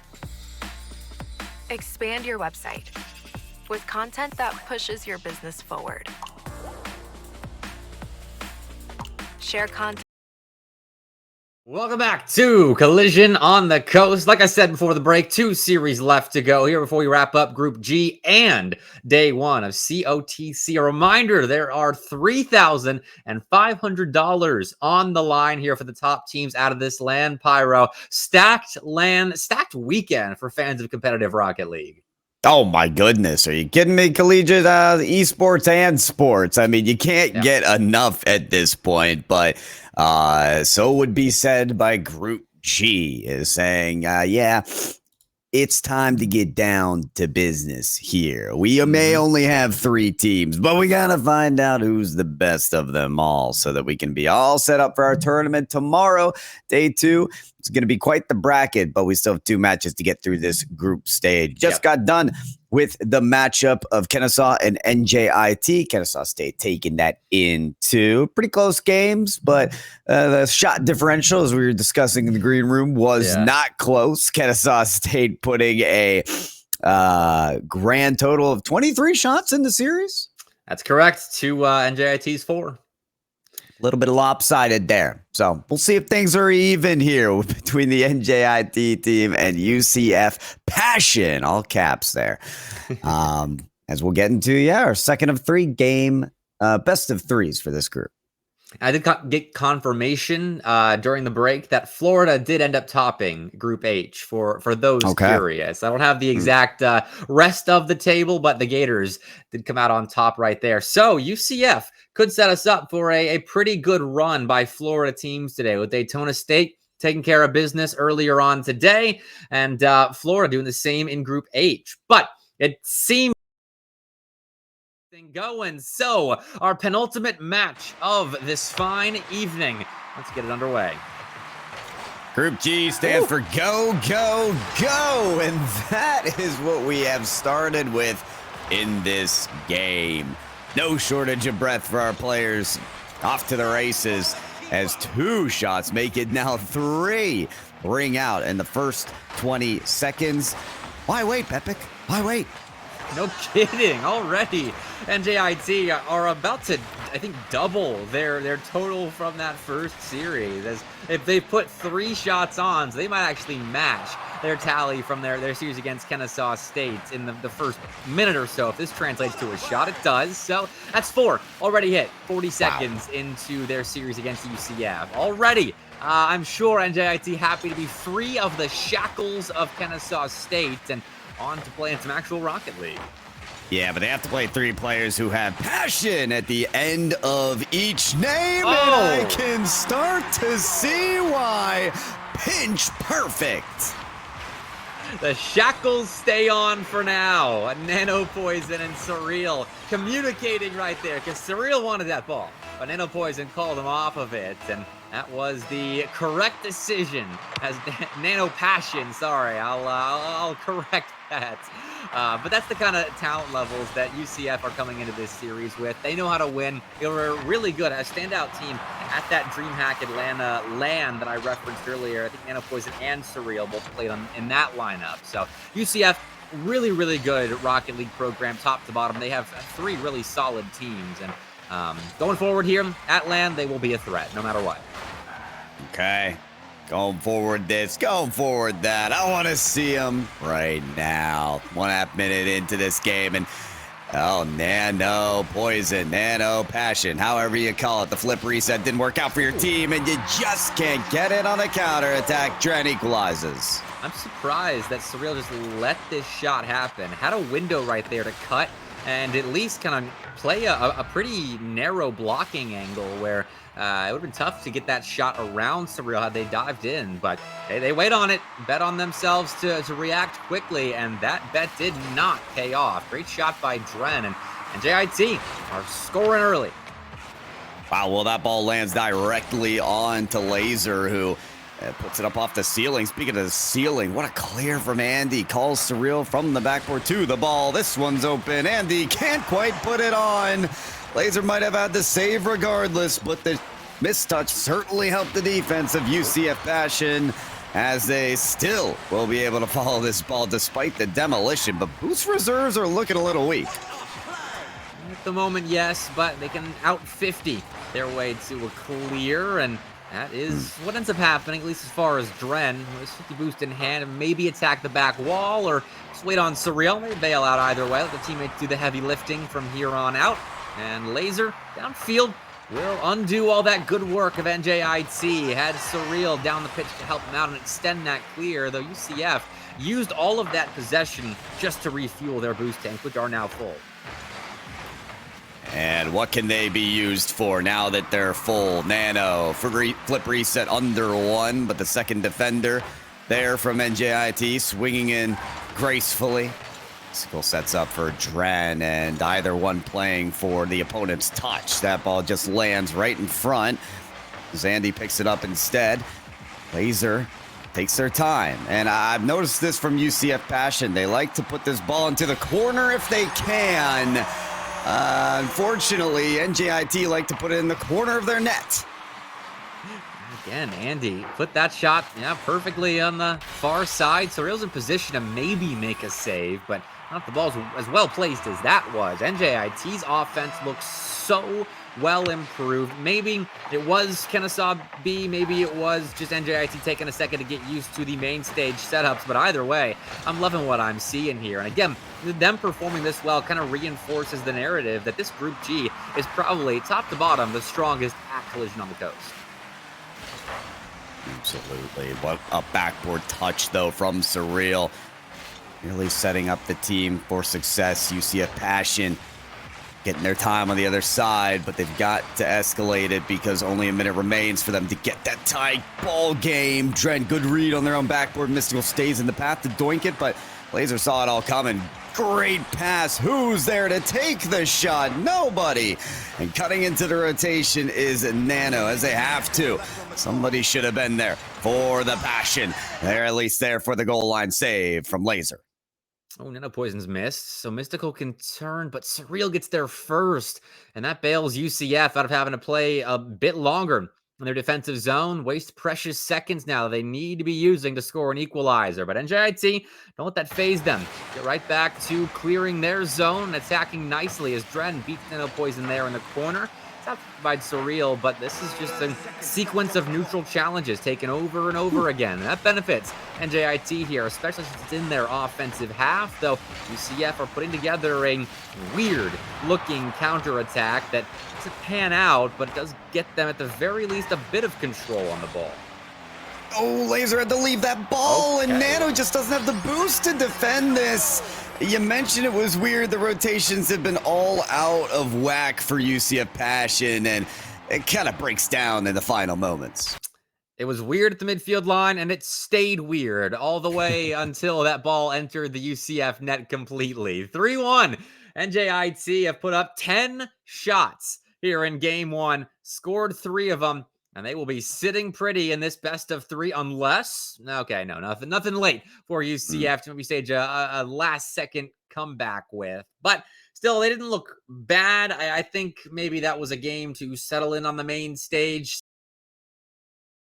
as their series with Kennesaw State. Either way, if UCF just settles in and plays around each other just a little bit better, they can come back here. But credit to NJIT for doing everything in their power to make that a difficult game for UCF Passion.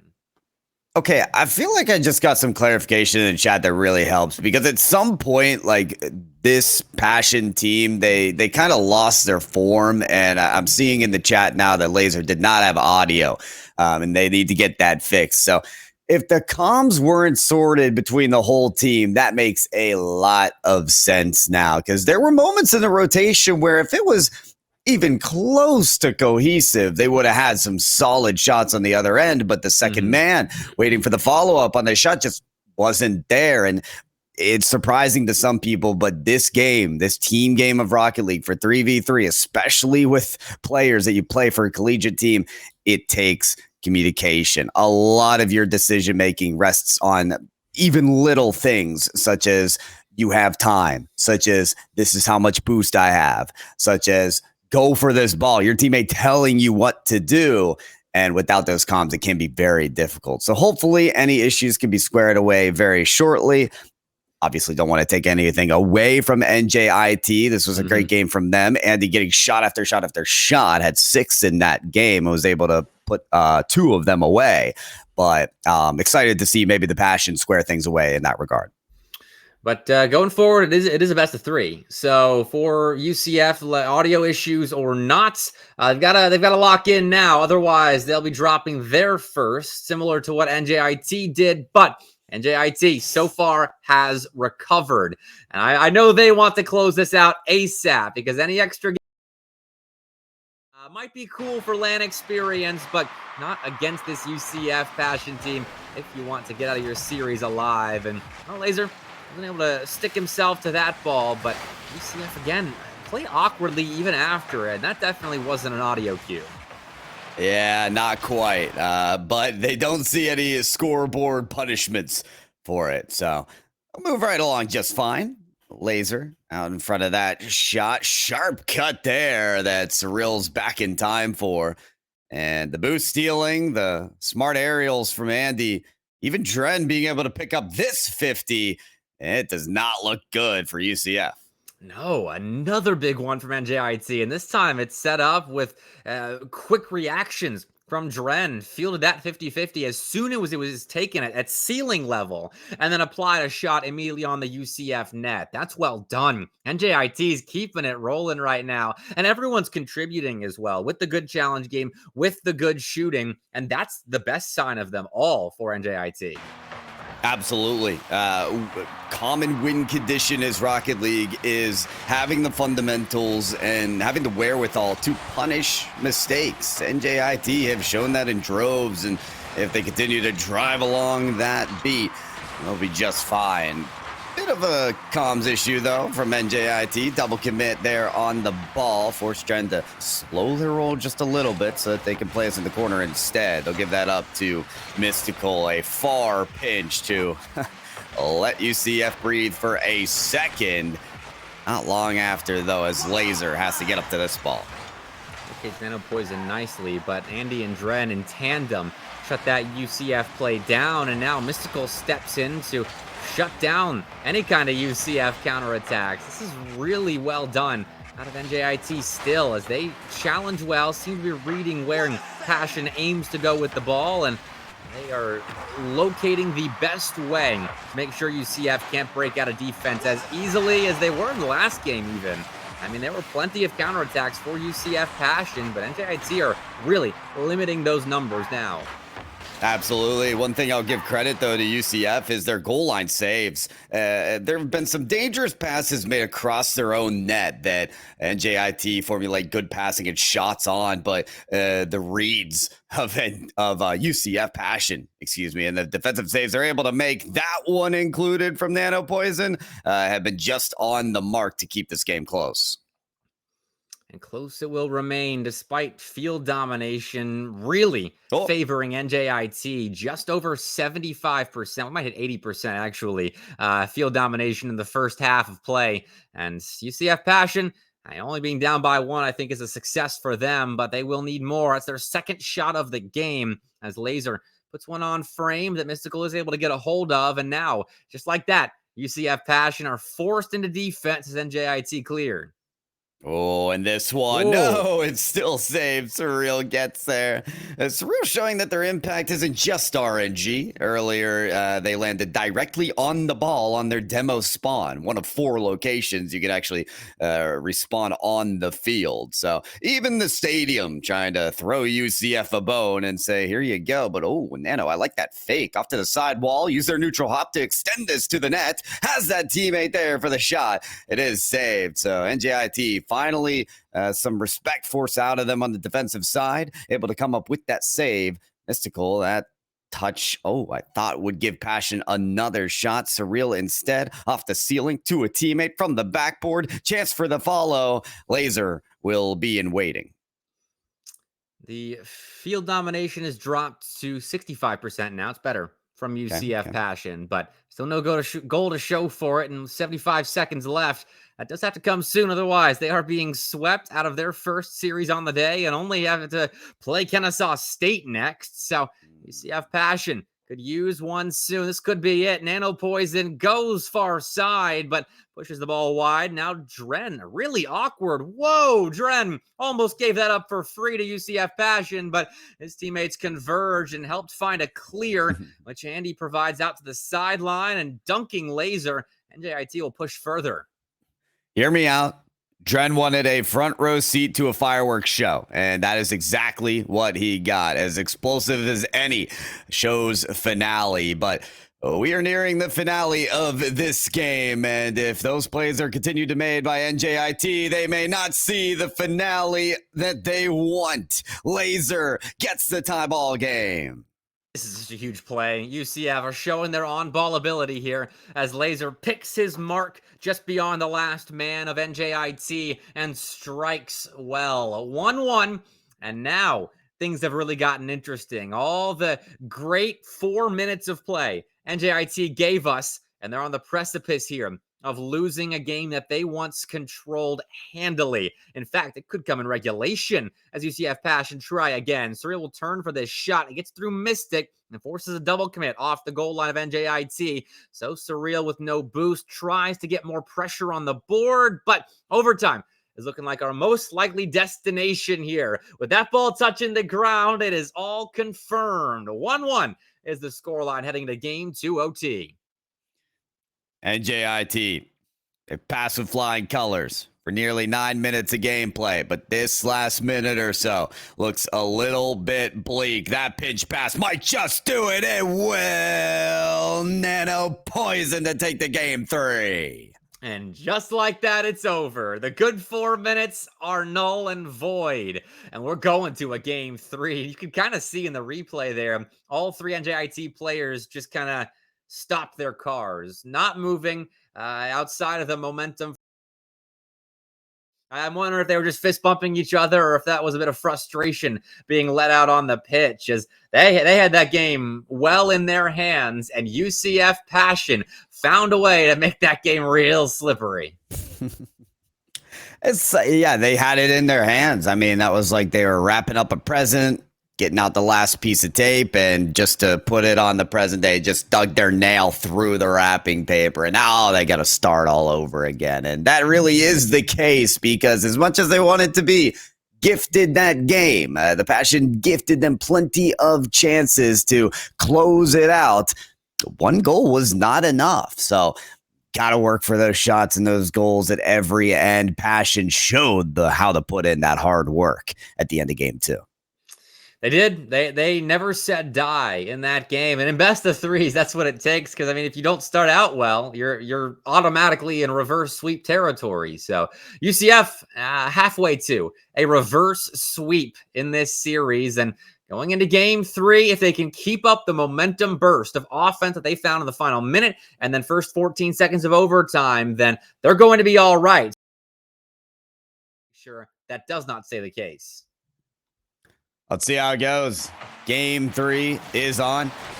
NJIT begin things on their own defensive end, and I'm reminded of how different that is to game number 2. Just the players of NJIT were enjoying some attack on an otherwise awkward defense. This time around, the Passion look a little more coordinated. Off the demolition, the respawn there for Nano. brings us downfield. Mystical ends up with the save, but now it's a double commit. And again, NJIT looking a little more different on the defensive side. Oh, that's a miss at the midfield line. Andy, though, not a whole lot of boost, but that will change quickly as they step into the UCF end and grab 100. And then JIT defensively are looking okay. They slowly make a transition into offense and put the ball mid, though UCF Passion's prepared for it. Oh, that midfield line has been marched down very much into UCF territory. It's a little short-staffed on that goal line here at the moment. Anyone rotates back, they got boost, good positioning. Surreal on the ball is a very good thing, and UCF Passion will clear. There's this moment in the series as well where I just feel like even if NJIT have that unrelenting pressure, they're getting good shots on target, I still trust in this UCF defense. They've made so many goal line saves. I mean, they can form a highlight reel just from game 2 on those near saves. That, yeah, they have the shot blocked. Sometimes it doesn't even matter what kind of boost they have. They have the vision. The question is, do they have a vision for quite a shot like that? Of course, Nano does. The problem with putting a shot like that on target is that UCF are used to doing the same thing in their offensive zone. So you know they're expecting that, especially Nano Poison, who in this lobby I think might be the best player on the ball, this most creative player on the ball. So you're ready for that one. Still though, it shows NJIT is getting creative with their presence in the offensive half, trying to upgrade from games previous. They put up 3 in game 1. That resulted in a win, but a single goal in game 2 was not enough. And in the first half of game 3, nothing. Silence on both ends of the field, and UCF Passion had a chance to make some noise, but it falls upon deaf ears. Surreal. Nicely done. Uses all that boost though. Unable to get to that clear from NJIT. Mystical ball out to a teammate of Andy. Like some of the risks being taken upfield, you could still be in the mix on the counterattack. Even low on the boost, beautiful pass there from Mystical to Andy. That connection continues to be found. They just need that finishing factor. Andy downfield, Dren the peel off the play. Otherwise could have had picked up the cross. Smart infield passing scenarios continue to percolate for NJIT, but unless they deliver the shot that counts, we'll still be looking at goose eggs. They can do it. 30 boost through the corner is denied any entrance to that near side post by Surreal. Laser upfield is just forcing Mystical to play awkwardly with the ball. The Nano Poison kind of does something similar, playing awkwardly with the ball, and invites Andy into orange territory. But another good stop will keep UCF Passion tied up in this ball game, despite NJIT putting together a really good run of offense, 60% field domination through about 4 minutes of play. They've got just a single shot on target. They've got 2 shots on target, and there's their first, just like I said. We've been brought to the dunk zone here. Andy positions well to put it down. Nano Poison just rethinking that approach. Knew just as they hit it. No, Andy's right up there. Here's the good news, though, for the Passion is they were in this exact situation in game 2 and still clawed away the win. Oh, Andy, clear there after Laser just left that shot short. Not an easy one to hit, but still, UCF Passion will soon need to start hitting their shots, as that's a second for NJIT, and it's Dren and Mystical combining for a big one. It's been about those combination plays for NJIT. This has been the theme of game number 3 is find your teammate and score. Andy, in fairness, was kind of his own teammate on the dunk for goal number 1, but in terms of the best opportunities for this team, that's what it's all about. Surreal surprised me there. That musty flick nearly found the back of the net, and maybe a creative display such as that is what's needed for them to get a chance at OT. It absolutely is, but it's not finding purchase. NJIT now, actually, short-handed. Dren had no boost, but neither did Laser. No one has boost on the UCF Passion side, so Surreal kind of pokes that ball away to refuel, and that's a possession play, not a play immediately at that blue net, though. This is That's a decent look. Laser drops that ball back down to Nano Poison, but it took too long to develop, and Nano Poison didn't know what was happening until it was too late. NJIT have stifled a creative UCF Passion roster and taken a big series in 3, getting themselves in the win column.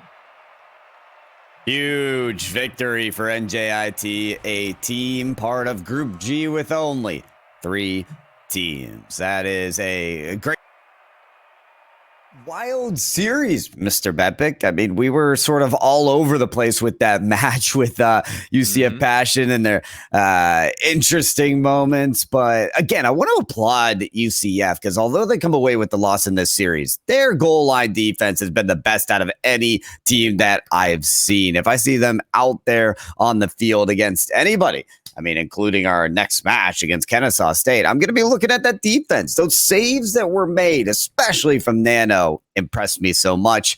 Unfortunately, Bepic, the game's more than just defense. It is. I mean, at the point where NJIT scored that first goal, the important goal that broke that silence around the 92nd mark, it was late in the game either way. That was just the second shot on target for NJIT because UCF Passion was stopping them so far out of the net and also on the goal line as well, but maybe on the near sides, on the backboard, stopping them everywhere. And then NJIT kind of did the same thing that UCF Passion did in game 2, where they were held in check for the majority of a game, despite good possession there. And then all of a sudden, they have a big burst of playmaking ability. And Andy finds that big dunk, and then Mystical helps out, finds Dren downfield for the second one, and that's all she wrote. It's a best of 3. It's quick, and runs like that can shape a series. Big win for NJIT. Huge win, and now for NJIT, they can sit back because taking their spot back is Kennesaw State to push on in our Group G for the Collision on the Coast 2025. We have our final matchup to round out the group stage for day 1 of this event. It will be the UCF Passion and Kennesaw State after this break.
Welcome back to Collision on the Coast, where we have one final series to go today before day one is all wrapped up and our playoff bracket is filled out. We've got UCF Passion sticking around on the field, taking on KSUB, who have come back to the main stage.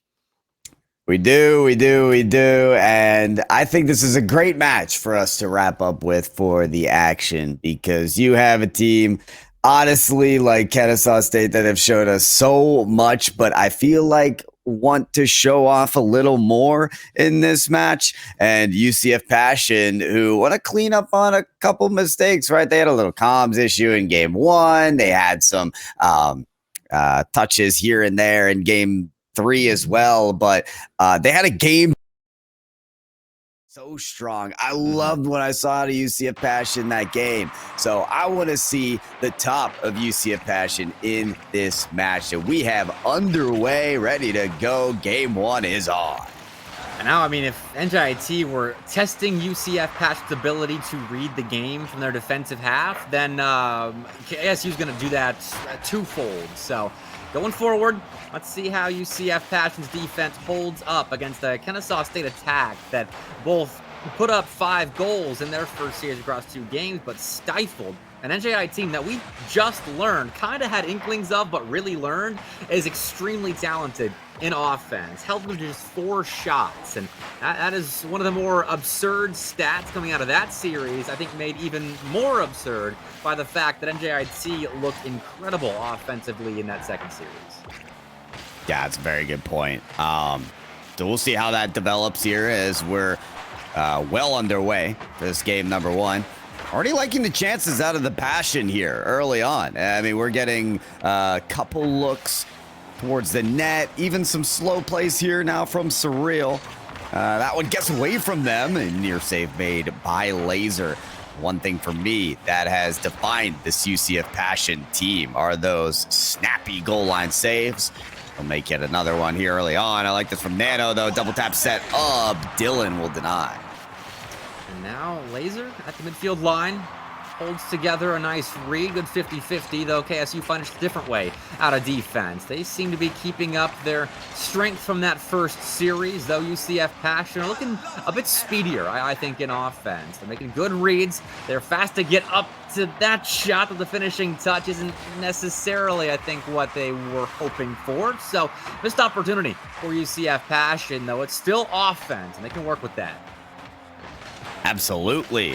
Shady was on the other side of the ball. Looked like they were ready to play offense in that regard, but eventually retires it to his teammate and brings it up the field. Dylan got the demolition and the pass over to TNT. Nice tall touch there. The shot from Shady. And UCF, they couldn't make their distinctive goal line save because Dylan was hounding the defense. Oh, it's tough. And Shady shows how to read a backboard bounce like that. Puts a great shot home, but TNT and Dylan set that up with the redirection set up from TNT to play that off the backboard. And then, like you said, Dylan hounding the UCF Passion defense there on their own goal line. That's well played. KSU show their playmaking ability off on the pitch once more. And just like that, they are right back to rolling on the main stage of Collision on the Coast. Oh, Shady. Almost faking that they're grabbing boost there, but had 100. I kind of like that play if that's what they were trying to telegraph.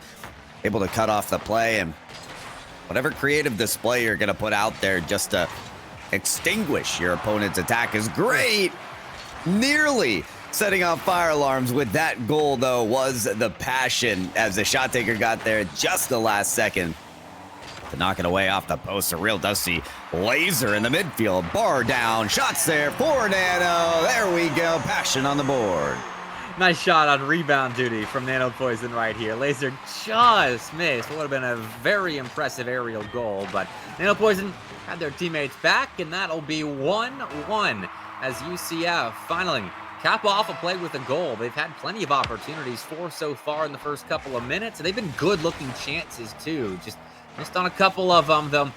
Only got that one to go and want more. Laser using every last drop save for one in their boost tank to get that ball forward. And now Surreal ends up messing it up a little bit with an extra touch that Nano Poison wasn't quite expecting. Not whatsoever. No, there was a shot opportunity there. Just the miscoms once again for the Passion. But They are quick to deliver this ball to the other end. Simple, slow play for Surreal. But double commit coming out from Kennesaw State. They'll certainly get a shot towards the crossbar. This one lofted dangerously above the net. Oh, it's anyone's ball to take. Shady could not get the better end of that ball. They just send it in. Could have been the one that decided game one, but otherwise they've got to try again. Dylan in the corner will do so, but now Poison has so much boost to work with. And now Laser doesn't have a ton. He's dropped down to 33 bare minimum, but his teammates stuck around while he was in limbo. They'll right back to it. Dylan flip reset top shelf, sets up TNT, who goes off the crossbar and delivers Shady a nice opportunity to finish off a second goal for KSU. Did you know the score is like 10-5 if you get a point by hitting the crossbar? Just a little fun fact for you. That was a whole team effort against the crossbar. Maybe they got something personal against it. Either way, a goal is a goal. It's sent through, and Kennesaw State will be happy for that, but the job's not done. Job's far from finished. Laser continues to get the better side of these bar-off touches from Kennesaw. What a read. Laser knew exactly where that ball had to go with Shady's positioning there on the backboard. And thanks to that awkward touch from Shady, UCF Passion's right back in this thing. This team, no matter who they're playing, just will not go away. Surely. Oh, Surreal. Almost a chance there. I love the slow plays again coming out from Surreal. Just kind of has the ability to stop time as if it were a rumble mutator. But unfortunately for them, they didn't get a longer possession out of it, and Shady wants to continue the possession, but actually has to hit the reverse just to get in front of that ball. Laser sends across. 15 seconds remain, and Passion look hungry to get this goal in regulation. Surreal follows this nicely. 0 boost, 1 demolition play. Surreal blocking the likes of Kennesaw State to get to this ball even more quickly. Double demolition. Laser. Oh, he puts it up for Nano. Dylan gets the quick stop, though, to ensure OT. Another overtime for UCF Passion. They won the last one against NJIT. That was their lone win of that best of 3. We'll see if they can do it again now. Laser, though, has stepped up big time for the Passion here as they got that all-important tying goal towards the end of game 1, but he has done so much work defensively as well in this game. 3 big saves, and he also assisted that other goal just for good measure. So a full stat sheet for Laser in this one, but UCF Passion don't care about stats if they don't get the win. And a win is just before them. They need to get another one of those 2 goals they've already obtained. Kennesaw State, though, with the likes of TNT on their team, they want to do it in a flashy display. A couple sidewall attempts from Kennesaw State as they make the job a little more difficult for the Passion. Goalie bump. Surreal gets to the ball quickly. And I like how the reinforcements come out strong for UCF to help them in the time of need. Even if one goalie is bummed, they've got a teammate there to support the effort. However, with TNT's tall touch, they'll miss the bump. Surreal gets the clear. Laser, last defender, keeps things safe. Surreal can show off his on-ball ability, dunks TNT, and sets up Laser for a 50-50. And now we're fighting over possession again with both teams, including players very close to the play. But Shady finally gets some space, and Laser could have dove in right there. A really wide dive for him, though. Surreal and Nano Poison break out, put a shot on, but TNT finds a big-time stop, his 3rd of the game, and we'll just keep on playing here, 100 seconds deep. I'm getting Maryland George Mason vibes from this one. This OT getting cooked up to be everything you could ever ask for out of 2 Rocket League teams gunning for the win. That one was in game 1 as well, as this being the opener for this series, but that might be the closer. Dylan strikes and wins. Well, we got half of Maryland George Mason, actually not even, but close to it, before Kennesaw State found a way to come out victorious here, and they just outlasted UCF Passion right there. I mean, everything was pretty much dead even. 50-50 field domination, 50-50 ball possession, boost I think is that KSU in overtime was able to play a bit more, I think, on the offensive half of the ball. That allowed more shots, kind of stunted UCF Passion's transition game just a little bit by limiting their resources to break out and put good shots on target. And so really that is KSU surviving a very tough UCF team. Yeah, that's a good way to put it. UCF brought the toughness for sure and going bar for bar, rally for rally against their opponents. But at the end of the day, I think if you give Kennesaw State just as many chances, they'll probably put through just one extra, like we saw here in game one. The shooting prowess that we got out of Shady as well, 2 for 6 in this game. Sometimes you can't give a player like that as many chances such as that. I also feel like it was a bit of a different game here for Kennesaw State. While they did have some open midfield at certain opportunities, going for sidewalls and that, I will give players like Shady some credit because in their last match, they spent a lot of time kind of cherry picking over on the other end, playing disruption, trying to get redirects. UCF forced a more honest game out of them in this game one than I personally expected. So credit to the Passion there. They will try to keep things just as close and keep Kennesaw State just as honest in the next game. I do love that analysis as well, because now that you mention it, that is completely accurate. Shady did play so much ahead of the ball in that first series. Maybe he has a bit of disrespect going towards NJIT, and now he has to sit back and respect UCF as these players are kind of known quantities. I think more so than NJIT. I mean, Laser's rocking a CRO World Elite tag. And so KSU have taken game one and applied a lot of respect to UCF Passion. And I want to see how they do play game two. Playing with a game in hand, an advantage in this best of three, which is still precarious, but still is an advantage in a best of three. And then play offense with that in mind. So we'll see. I think for both teams, I think UCF Passion plays probably a similar game to what they did right there, just trying to force mistakes on the KSU end. And then KSU, I don't know what they're going to look like.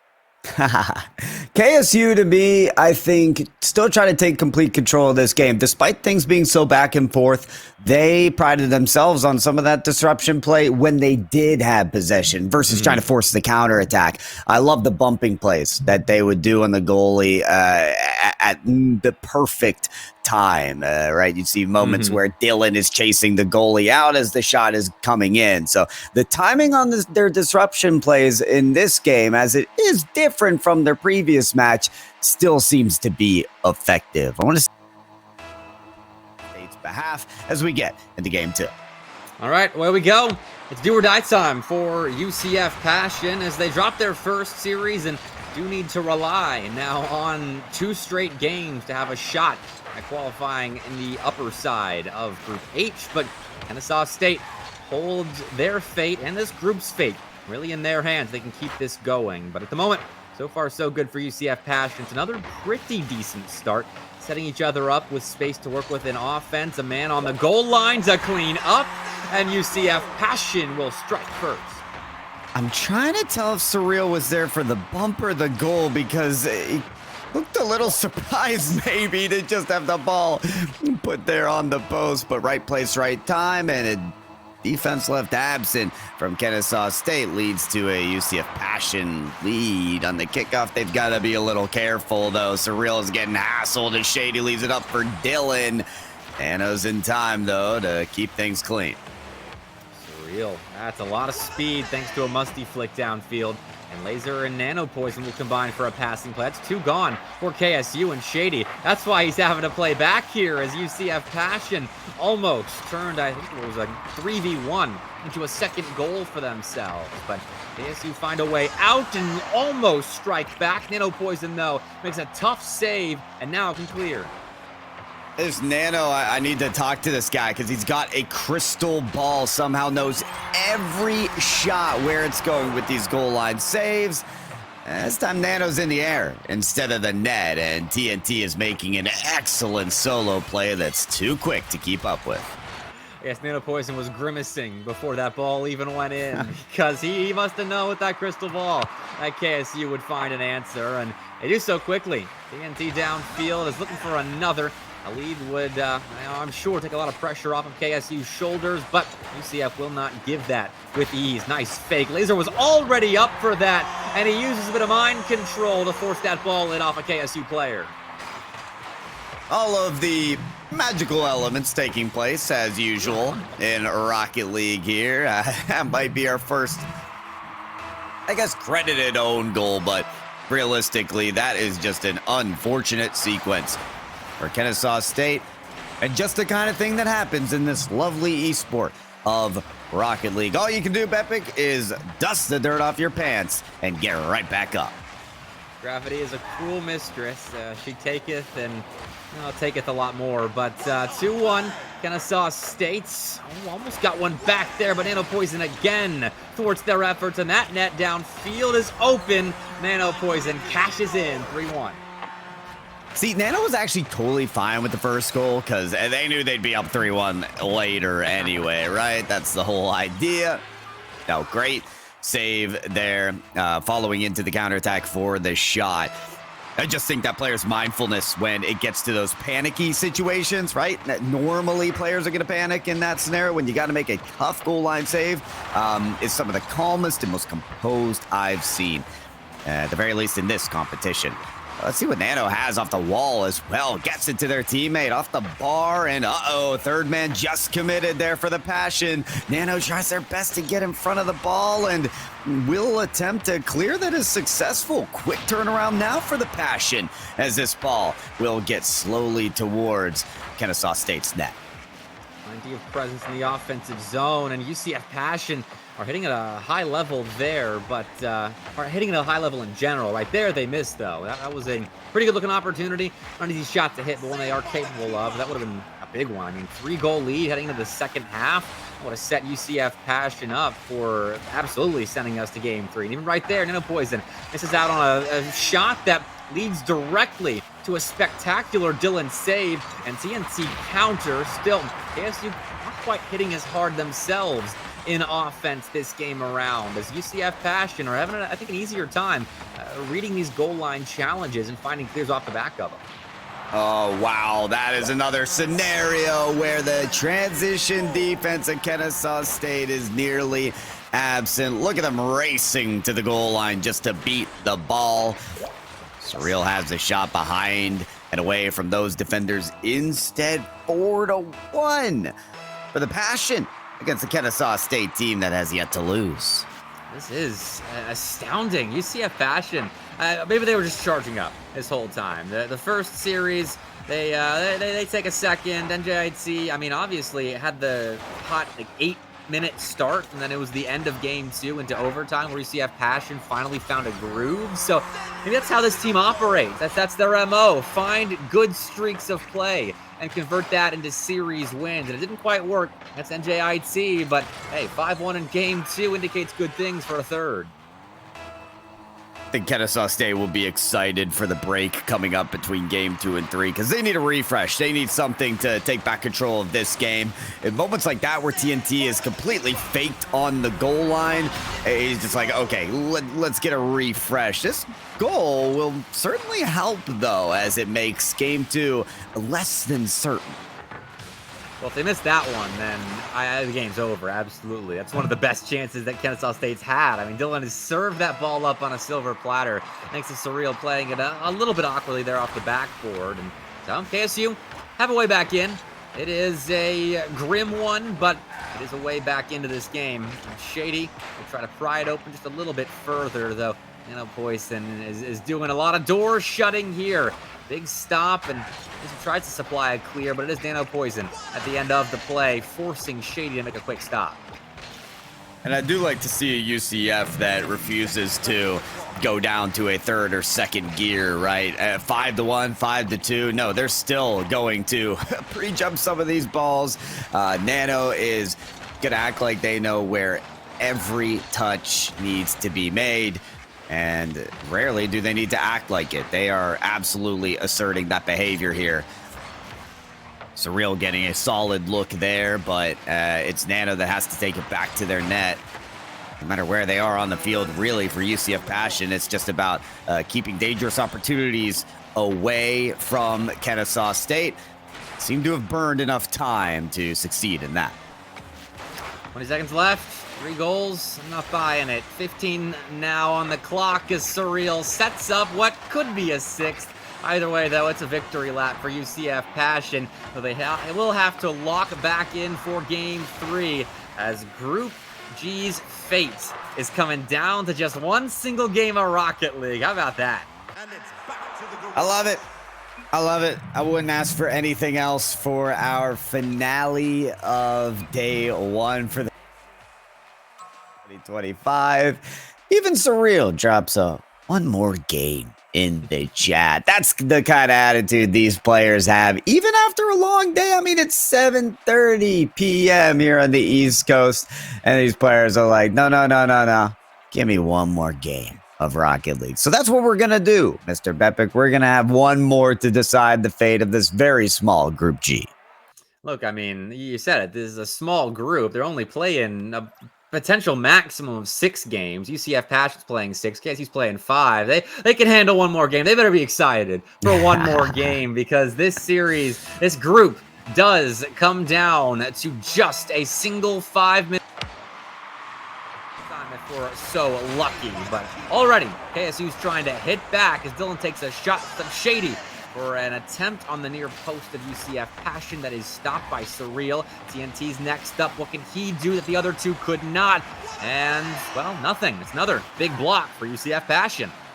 Oh, but it is going to result in a goal. Shady bars it down, and we're really seeing TNT and Dylan take a huge step up. This all started with TNT's backboard play on the bumps to UCF, keeping them out of the way for these shots and that eventual goal. So I think this is the game where TNT takes a leadership role to try and carve out these paths for the team. They're just held on one sequence longer for KSU. It took their time. UCF Passion put up a brick wall that was mostly complete. But speaking of, no walls here, only open space. Nano Poison has a completely open net to score on, and I'm not sure where KSU went here. I don't want to blame TNT. He was on the ball, so you have your options after that. But sometimes miscommunications happen. Sometimes you miss a boost, so you got to turn around to grab it. Either way, that is a rare sight in Rocket League to see no one on your side of the field. So move right along with it. Credit due to Nano Poison, who saw the opening and struck. Ooh, that was a little sketchy. Out in front of the KSU net, UCF Passion found a lot of real estate, but it's closed down. Still a rebound shot strikes true. Nano Poison has just doubled up for UCF Passion, and again, it's a lot more open than I would have expected, but this time I see the reason. Laser was bumping Shady there on the near side. Yeah, there was a boost reserves that were just not taken care of as well in that situation too, so you've got a recipe for disaster if you're Kennesaw State. Being down 1 in this game means you've got to work your way back into the lead, and it almost didn't start off too well. With the near side wall, Laser flip reset off the backboard. Shady responds to it immediately. And TNT, which had to read this play from Surreal, certainly does. Just escapes the demo, looks for a bump themselves, and this rotation here for Kennesaw State working out just well for them. Dylan for the present directly into Laser.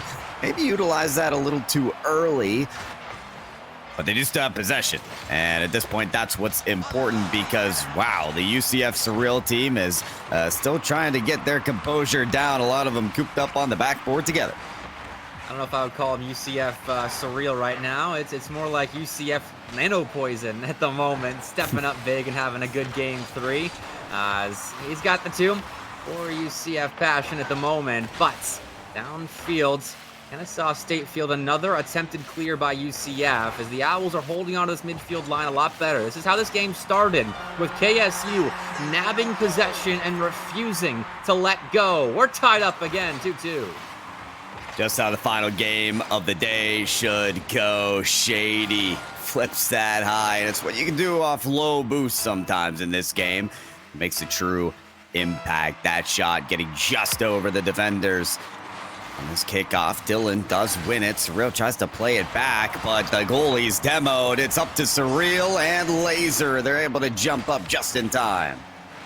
Halfway point of game 3, we are getting one of our most electrifying games of the day. Let alone this group, let alone the back half of stream, the entire day, I think, as we've seen 4 goals fall in at just the halftime points of game 3. With everything on the line here, both teams are fighting hard. If KSU wins here, I mean, they are a locked up top seed coming out of their group, and if UCF Passion wins, we gotta look at tiebreakers to see who gets out with that with those first 2 slots. But KSU can make it a bit simpler if they can find another goal. The Nano Poison will not let them. Another save for them. They are lighting up their own stat sheet. They've got 2 goals and 3 saves, tallying up the points. And now with 2 minutes left, every little bit counts.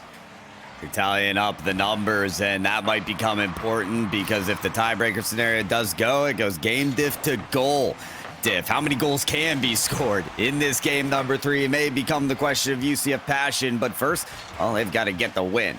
90 seconds remain, and Shady able to cross the midfield line as Surreal Passion, ball gets a little loose, bump into their own teammate. They leave Laser to take a jab at the ball, but that's lost as well, and Kennesaw State, this is a moment to strike. So much time with that ball lofted and no one to be able to touch it, but instead they guard that midfield line. Now off the sidewall, Dylan's actually got some room, but panics a tad bit, setting up an open net, stopped by Shady.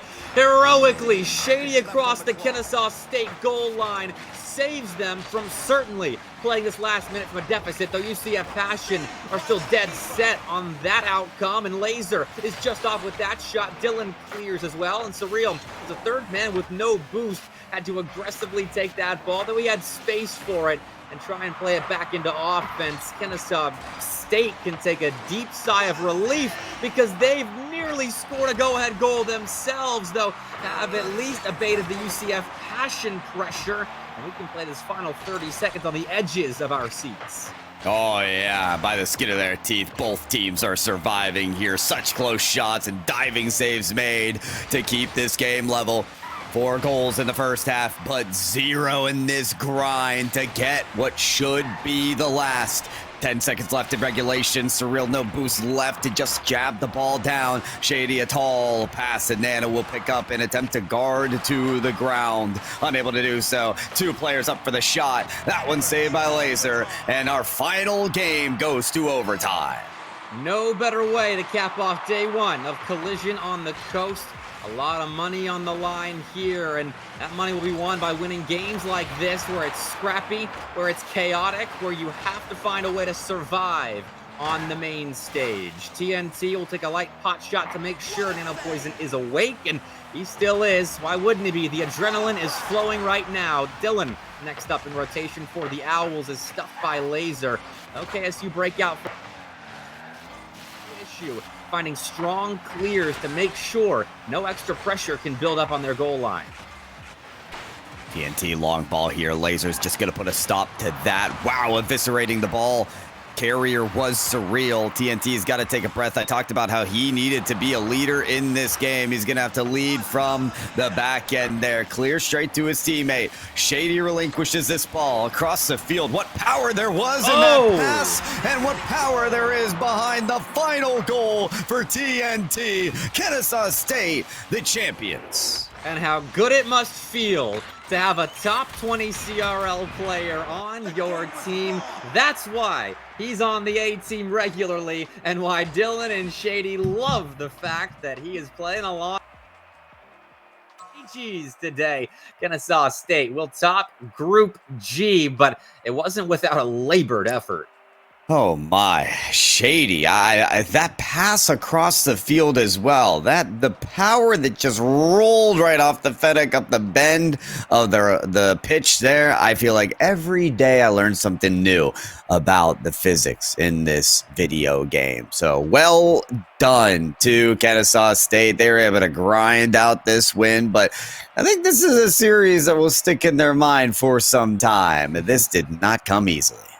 No, it tells you a lot about what this UCF Passion team can do in the lower brackets, which is where they start tomorrow, which is kind of spectacular considering the fact that coming into today, I don't know if we would have expected both Maryland and UCF Passion to be in the lower bracket starting day 2. So NJIT with that big game 3 win earlier will start in uppers, and they can continue to prove themselves here at Collision on the Coast. But KSU, I think they were favored atop their group, not by much, but I think they were favored, and they end up pulling it out just ever so narrowly. Some other favored teams took the best seed in their group between Fisher Piscados. You got Akron Gold, King University, also JMU, Daytona State, getting their wins in their respective groups. So tip of the cap to them. You did mention the fact that Maryland are not the 1 seed, nor are they the 2 seed in that group F. George Mason being the ultimate winners of not only a crazy series against Maryland, but their group as well as Kennesaw State, which we just witnessed there along with Florida in the final Group H. So congratulations to those teams topping their groups. As we just witnessed, it is a grind to get up on the main stage and get those wins. So this was a effort well deserved for those who earned it. And it looks like the bracket is filling in on Liquipedia. Shout out to those live updating Collision on the Coast here. And before I do talk about some of those upper bracket matches tomorrow, one last shout out to, of course, the wonderful sponsors of COTC, with Complete U being one of the main ones, and then Kellum Mechanical, Lenovo, and Intel being the other major sponsors of Collision on the Coast. We can't do it without you. Thank you so much for sponsoring this event. And those of you out there right now, make sure you do support the sponsors of the event. That's how you best support the event itself. You help the people and companies that helped the event. But Pyro, I mean, we got to take a look at this upper bracket right now because there are some difficult matches to predict developing. I mean, Daytona State and Wake Technical are playing tomorrow, and poor NJIT. They got Akron Gold round 1. That's your reward for playing so well and being a top seed. You get Akron Gold. Georgia and Fisher Piscados should be a banger. Hopefully Georgia can keep up with Fisher Piscados. Stevenson and George Mason. I'll just read them all. Why not? Florida and Shenandoah. KSU and Old Dominion playing each other.